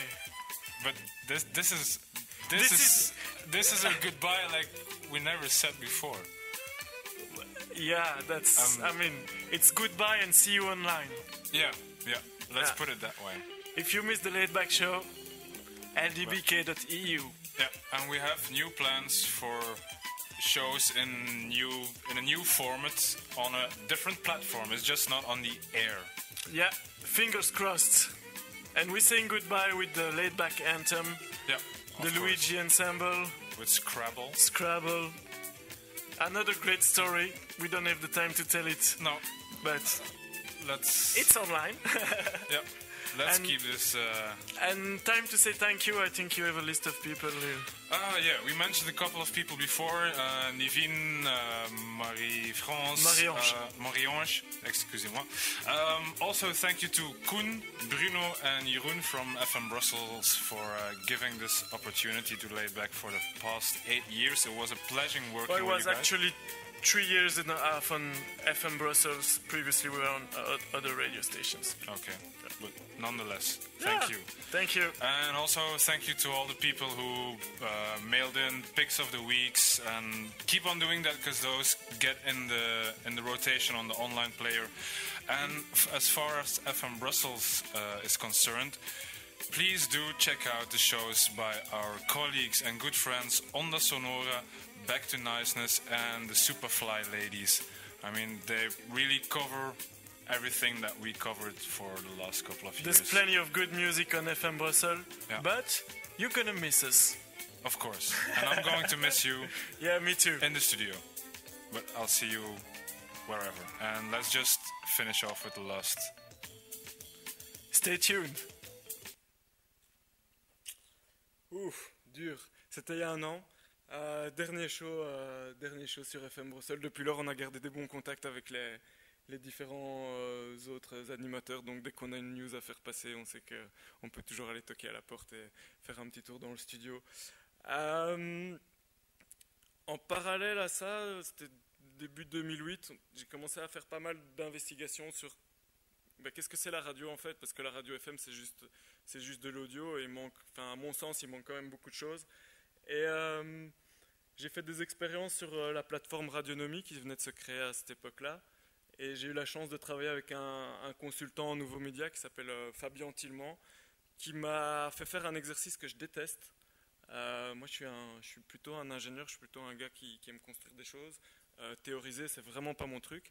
Et avec lui, grâce à lui, j'ai écrit un manifeste sur le futur de la radio. Donc, c'était 11 bullet points qui étaient expliqués et qui donnaient des pistes pour le futur. J'en ai tiré 3 de ce manifesto qui est un peu vieilli, donc les 11 points sont plus tous très relevant. Mais ouais, on peut offrir plus de contenu aux gens que juste l'audio. D'ailleurs, c'est encore assez rare d'avoir ne fût-ce qu'un player radio qui vous donne le titre qui est en train d'être diffusé. Mais ce qui est dommage, c'est qu'une fois qu'on a le titre, on pourrait offrir plein de choses en plus aux gens basées sur ce titre ou basées sur leur localisation. Ou leur laisser interagir d'une façon un peu plus maligne que de leur demander d'envoyer un SMS à 50 cents.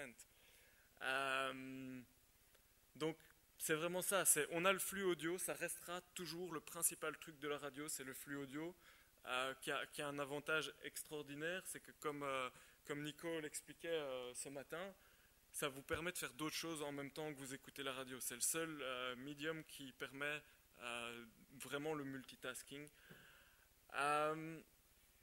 La radio, c'est un médium de... On a eu tendance à dire, et encore beaucoup de gens disent, ouais, la radio, c'est quelque chose de local. C'est quelque chose de local parce qu'on est limité par les contraintes physiques de la bande FM qui fait qu'on ne peut diffuser que sur un territoire donné, et donc on est local à ce moment-là. Mais en fait, non, c'est pas un médium local, c'est un médium de communauté. Or aujourd'hui, il y a d'autres moyens de créer des communautés qu'en se concentrant sur une zone géographique. C'est pour ça que pour nous, c'est assez important que le projet Laid Back soit d'une part en anglais et qu'on ait une utilisation assez poussée des réseaux sociaux, pas seulement pour pousser notre contenu, mais pour avoir vraiment un aller-retour avec notre communauté. On ne considère pas que les 8000 personnes qui nous suivent sur Facebook ou les 10 000 qui sont sur Mixcloud, etc., on ne considère pas que ces gens sont des auditeurs. On considère que ces gens sont des collaborateurs potentiels. Mon travail, mon seul travail au sein de Laid Back, c'est de garder les yeux ouverts et d'essayer de spotter, d'essayer de voir qui est créatif à ce moment-ci. Avec qui est-ce qu'il y a moyen de développer un projet. Toujours autour de la radio online, c'est sans doute le projet qui, moi, m'a le plus plu durant ces 10 dernières années. Malheureusement, c'est un projet qu'on va devoir arrêter bientôt, on va le mettre hors service.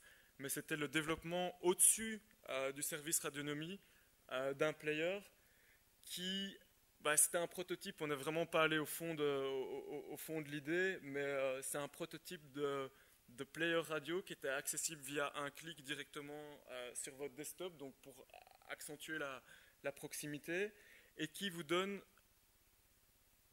Quand vous écoutez la radio, vous en foutez de ce qui passe, vous faites votre truc, mais à certains moments, la radio va vous capter votre attention.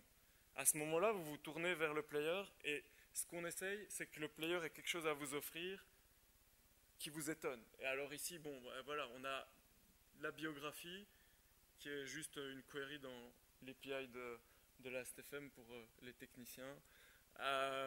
Des photos qui viennent de chez Flickr, tout ça dirigé en fait par le titre du morceau. Et puis là, sur le côté, on a créé un petit système d'interaction, histoire de ne pas réinventer la roue, on l'a juste plugué sur Twitter. Donc voilà, ça c'était un peu ce qu'on voulait faire avec ce projet, c'était secouer un peu les gens de l'industrie de la radio, voire même les gens de radionomie, parce qu'on a construit ce système au-dessus de leur plateforme sans vraiment leur demander s'ils étaient d'accord ou quoi que ce soit. Voilà, malheureusement, on n'a pas vraiment atteint nos objectifs. Je vois encore assez peu de sites de radio qui ont des players qui m'excitent. Ouais, un de mes collègues m'a un jour dit que c'est avoir tort que d'avoir raison trop tôt, donc on verra. Mais bon, voilà, en tout cas, c'était une super expérience parce que moi, en tant que développeur software ou en tant que chef de projet dans le développement, j'avais jamais la possibilité avec mes clients de développer des projets qui me bottaient complètement. Et là, j'ai bossé avec la même équipe que les gars avec qui je bossais dans mon 9 to 5 officiel, et on s'est bien éclaté à développer ce truc-là. Malheureusement, il y a des trucs qui vont pas, enfin, c'était pas vraiment là. Voilà, l'audience n'a pas vraiment suivi sur ce projet, ça arrive. Et par contre, on a été très surpris parce que au même moment, on a créé notre profil, on a été un des premiers utilisateurs sur la plateforme Mixcloud. Et on utilisait Mixcloud juste comme backup system parce que Radionomie n'était pas super stable.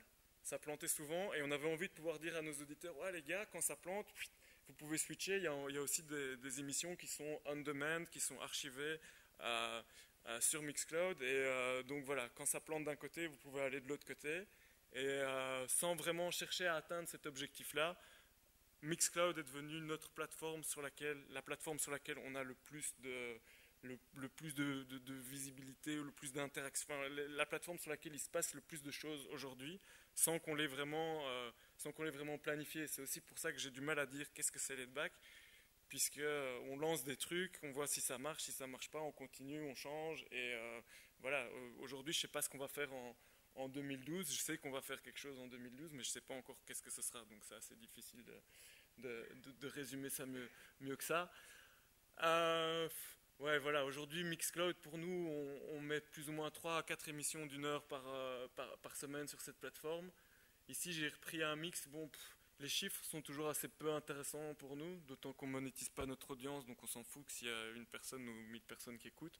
Mais bon, on ne va pas se cacher non plus, se voiler la face, ça fait toujours plaisir quand il y a des gens qui apprécient. Ici, c'est une triple collaboration, et je suis assez content de cette triple collaboration, non seulement parce qu'elle a eu un gros succès en 5 jours, plus de 13 000 personnes qui ont écouté cette émission, mais surtout c'est une collaboration entre un gars qu'on pourrait considérer, si on regarde une certaine niche musicale, comme étant un petit peu connu, c'est DJ Vadim qui a eu son heure de gloire peut-être il y a 5-10 ans sur le label Ninja Tunes.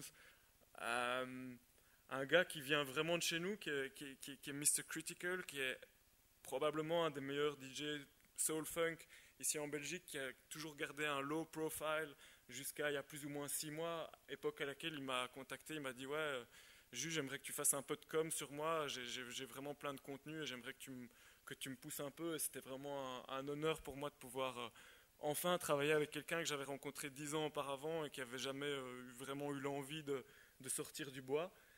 Et la troisième personne qui a participé à ce projet, c'est un illustrateur gantois qui s'appelle Sek et qui fait des dessins en 3D, je ne sais pas très bien comment il bosse, et qui a fait cette espèce d'illustration qui présente en fait Mr. Critical et DJ Vadim. Juste parce que je trouve ça un peu idiot de regarder un site qui parle de musique sans l'écouter, je vais vous lancer l'intro de ce mix. Ça vous donnera peut-être envie d'aller l'écouter par après. Hey, listen, I have a record I want you to play. Don't you think the kids would enjoy a nice song with a melody? What you got, Holmes? It is a rare, one-of-a-kind original pressing.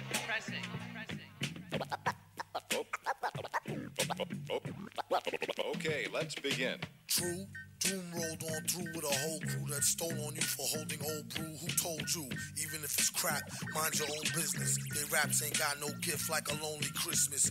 Real phony with beats that's hardly fresh. How they manage the deal is anybody's guess. Yours is as good as mine. She's sure fine. From the hood where you squeeze your 9 off the free cheese line. This is real shit. That's good shit, right? I mean bad shit. Bad shit like this shit is bad? It's shit. This shit isn't worth shit. Anybody caught on the street with this will get killed. This is real shit.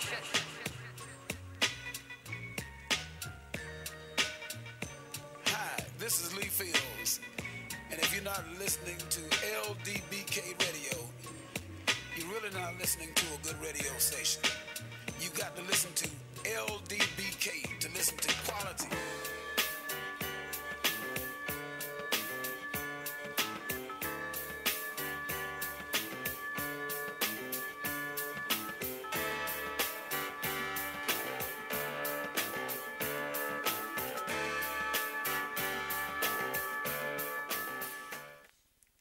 Ça continue comme ça avec des petits extraits de plein de trucs pendant 1 heure. Allez sur mixcloud.com/laidbackradio si vous voulez entendre la suite. Arrivé à ce point-là, on a commencé à être assez sollicité, on a commencé à être vu un peu comme des blogueurs ou des blogueurs audio, donc on recevait beaucoup d'emails de gens qui nous disaient ouais voilà j'ai fini mon projet, est-ce que tu peux parler de mon projet? Et malheureusement non, ça se passe pas comme ça. Il a fallu qu'on trouve une espèce de règle qui soit relativement juste et qui soit assez facile à expliquer. Et la règle, elle va comme suite. On parlera jamais d'un projet qu'on n'a pas suivi depuis le début ou dans lequel on n'a pas été impliqué depuis le début. Donc en général, quand les gens nous contactent, ce qu'on leur dit, c'est ce que tu fais, ça tue sûrement. Mais la prochaine fois que tu as envie de bosser sur un projet, appelle-nous dans les premières étapes de ce projet et on va essayer de t'accompagner, on va essayer de créer une histoire. Pour nous, ce qui est le plus important, c'est vraiment de raconter une histoire, c'est pas de déposer un produit fini, ouais voilà, il y a un CD, il est là, il faut aller l'acheter. Non, ce qui est important pour nous, c'est de dire tiens, on a envie de faire un album, mais on le dit publiquement, on le dit sur toutes nos pages, on le dit ah tiens, voilà, tel gars et tel gars, il commence un projet. Et de le documenter petit à petit. La première, c'est là qu'on rentre dans l'aspect un peu content production. Une des premières en tout cas expériences là-dedans, c'est un projet qui rassemble ces 3 gars. Ces 3 gars sont des amis d'enfance, ils ont grandi ensemble près de Tervuren, ils ont été juste à l'extérieur de Bruxelles, ils ont été au conservatoire, ils ont appris la musique ensemble et puis ils ont pris des chemins complètement différents. Celui qui est devant, il est devenu plutôt producteur hip-hop, donc un gars qui fait de la musique avec des machines, Louis Van de l'Est. Et les deux gars derrière sont devenus des jazzman, mais très très classiques, conservatoire. Enfin voilà, ils font leurs concerts en costard, etc. Et ils ont toujours eu l'envie de travailler ensemble. Et le père de Louis est un violoniste de jazz classique, Louis Van de Lest Senior. Et le fils et le père étaient à table un dimanche, et ils parlaient de musique, et le fils lui parle de JD qui a sorti un morceau qui s'appelle Fuck the Police. Et le père lui dit « Ah ouais, mais ce que tu sais pas, c'est que ce morceau a été samplé en utilisant un morceau de jazz belge qui avait été fait par René Costi. » Et donc, on se trouve sur une histoire qui aurait pu, en fait, à un certain moment, et on le voit souvent hein, dans les discussions musicales, opposer les générations. Ouais, le jazz c'est bien, mais le hip-hop qui sample le truc c'est pas bien, etc. Non, ici, le père et le fils se sont tombés d'accord et ont décidé ensemble, avec Hendrik et Pierre Ancard, de refaire une version de ce morceau.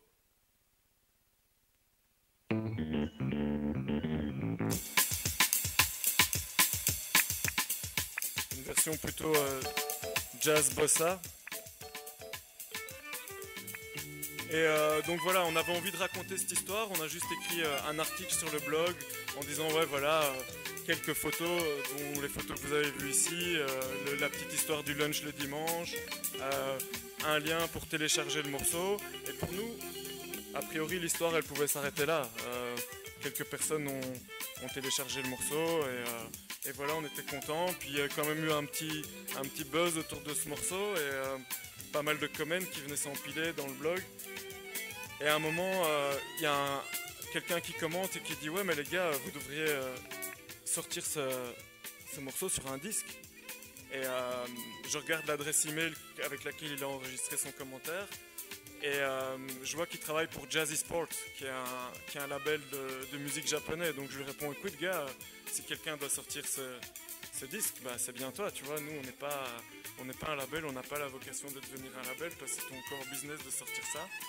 Et le gars répond du tac au tac, ouais, pas de problème. On sort le morceau sur un 45 tours et on va demander à un de nos DJ... Mitsu the Beats, un DJ japonais, de faire un remix de ce morceau. 2 mois plus tard, je reçois un coup de fil de Taro, le manager de ce label japonais, qui me dit écoute, je suis à Amsterdam, je vais à Paris, je vais faire un petit break à Bruxelles de 1 heure ou 2. Quoi que tu fasses, libère-toi, j'ai un truc pour toi. Donc je l'ai retrouvé à la gare du Midi. Il m'a tendu un CD avec le remix. Donc, enfin voilà, c'est hand delivery. Le gars est venu on peut dire le gars est venu du Japon pour m'amener physiquement un remix qu'il aurait très bien pu m'envoyer par email. Et suite à ce projet, on a vraiment développé beaucoup cet aspect de collaboration avec des labels. Beaucoup de gens voient en nous un label parce que c'est vrai qu'on a sorti nous-mêmes certains de la musique, mais on préfère toujours, s'il y a moyen, trouver un label pour travailler avec nous. Nous, on est dans la communication, on est dans la gestion du projet, mais après, vendre la musique, la presser, il y a des spécialistes pour ça. Voilà la cover du disque.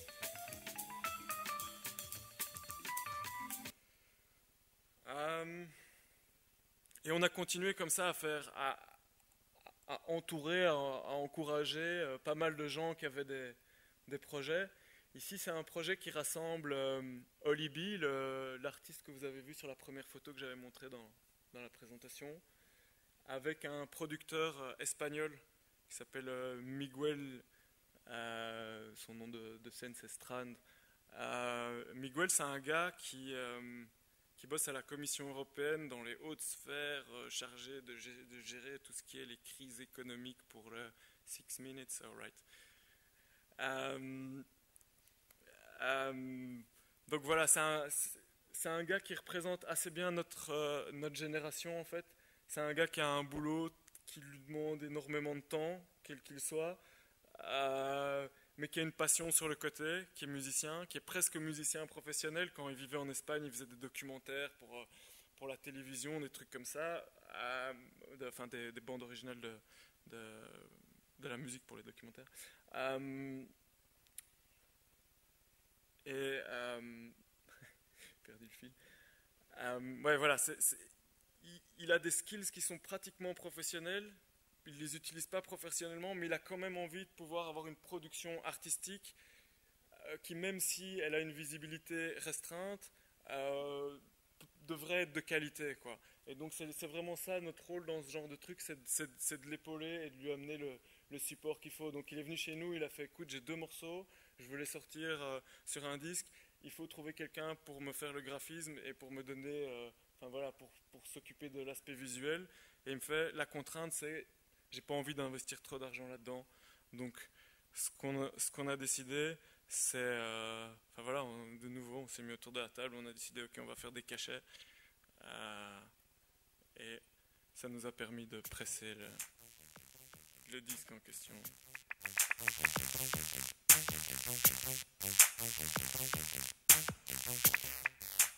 Et comme je vais devoir conclure un peu plus tôt que ce que j'avais prévu, la conclusion ici c'est qu'avec des bouts de ficelle, enfin avec rien, je veux dire, c'est un site, c'est de la bonne volonté de part et d'autre, en mettant des gens ensemble et en ayant une certaine discipline de travail, on peut faire vraiment énormément de choses. Parce que, ici on a des gars qui sont un groupe dont on s'est occupé qui a fini par tourner à Dour, au Gensefesten, Bruxelles Live, donc qui ont fait vraiment des gros projets, qui ont eu leur album sorti sur un label allemand qui s'appelle Melting Pot Records.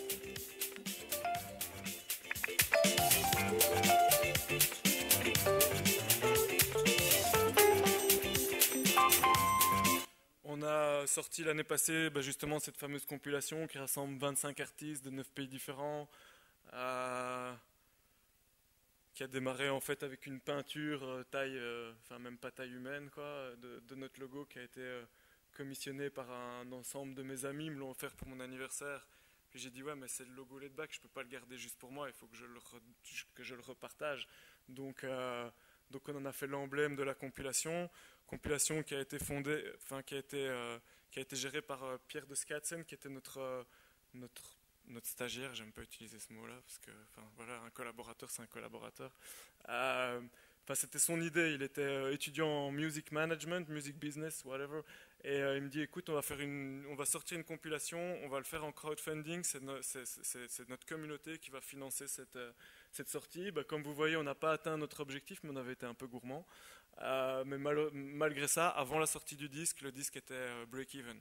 Donc, et on s'est attiré les foudres des labels classiques sur ce coup-là parce qu'eux, ils galèrent pour arriver à break-even sur certaines de leurs sorties.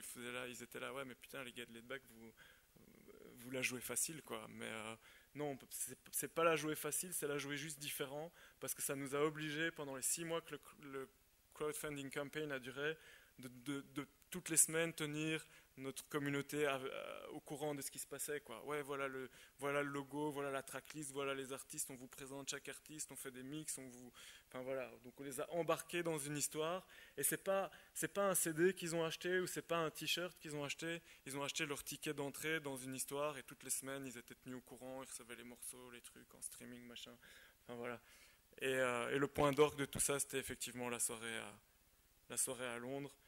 Je termine avec le régional de l'étape. C'est mon morceau préféré de la compilation, Turtle. Ce gars-là, il était venu à la radio, on était à FM Bruxelles, il était là, mais il n'était pas vraiment invité, il était dans un coin, il attendait comme ça. Et à un moment, c'est toujours un peu le foutoir, on prévoit jamais nos émissions. Et il nous dit... On le demande, ouais, il y a quelqu'un qui a quelque chose à passer, il y a quelqu'un qui veut... le morceau va se terminer, qui donne le morceau suivant. Et là, Turtle, il arrive, il donne un CD, il fait, ouais, j'ai un truc que je viens de faire, mais je sais pas trop, faudrait peut-être l'écouter avant. Et on fait, non, laisse tomber, si tu penses que le morceau il est bon, et on le balance. On l'a balancé, on était tous là, waouh, il y a quelque chose derrière ce morceau. Et donc je lui ai couru derrière pendant 1 an pour qu'il nous sorte ce morceau sur la compilation.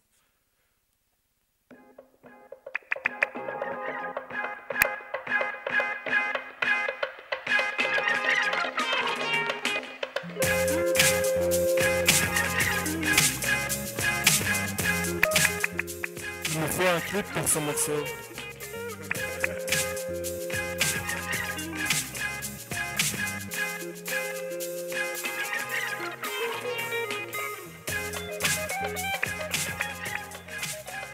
Le morceau, c'est une collaboration entre Turtle et David Martin.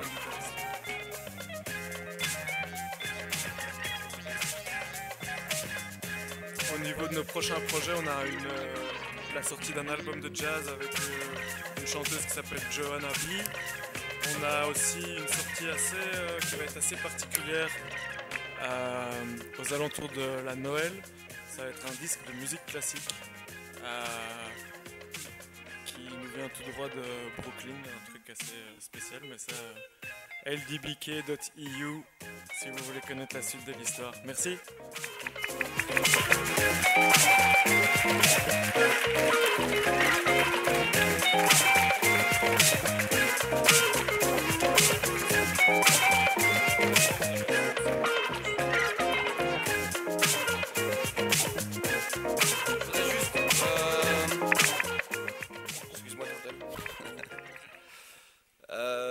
Je suis désolé pour Julien dans les conditions dont ça s'est fait, on a un peu chamboulé l'histoire. Julien et le KIKK, c'est une longue histoire dans le sens où le KIKK il a quand même un historique qui était un festival qu'on a organisé il y a 2 ans qui s'appelait le WIF. Et Julien c'est un des premiers qui m'a contacté, on ne se connaissait pas du tout. Bizarrement, moi je suis un collaborateur, on va dire c'est comme ça, parce que j'écoute Letback au bureau, je fais chier le bureau tout le temps, certains du bureau en mettant Letback tout le temps. Et on s'est vraiment rencontrés de manière très digitale au début, sur Facebook, sur un réseau, sur Twitter je crois. Et puis voilà, il est venu ici l'année passée, on s'est revus, il m'a conforté dans l'idée de faire ce festival, on a discuté, on s'est rencontrés à Bruxelles physiquement pour passer 1 heure ou 2 ensemble à voir comment on allait monter ça. Et donc je trouve que ce gars a vraiment énormément de choses en tête. Je propose qu'on continue le discours et le débat qu'il est en train de lancer, parce qu'on avait prévu d'échanger justement quelque chose, de poser des questions. Et donc sous le chapiteau, on va aller boire un coup, ça je pense que tout le monde en a bien besoin.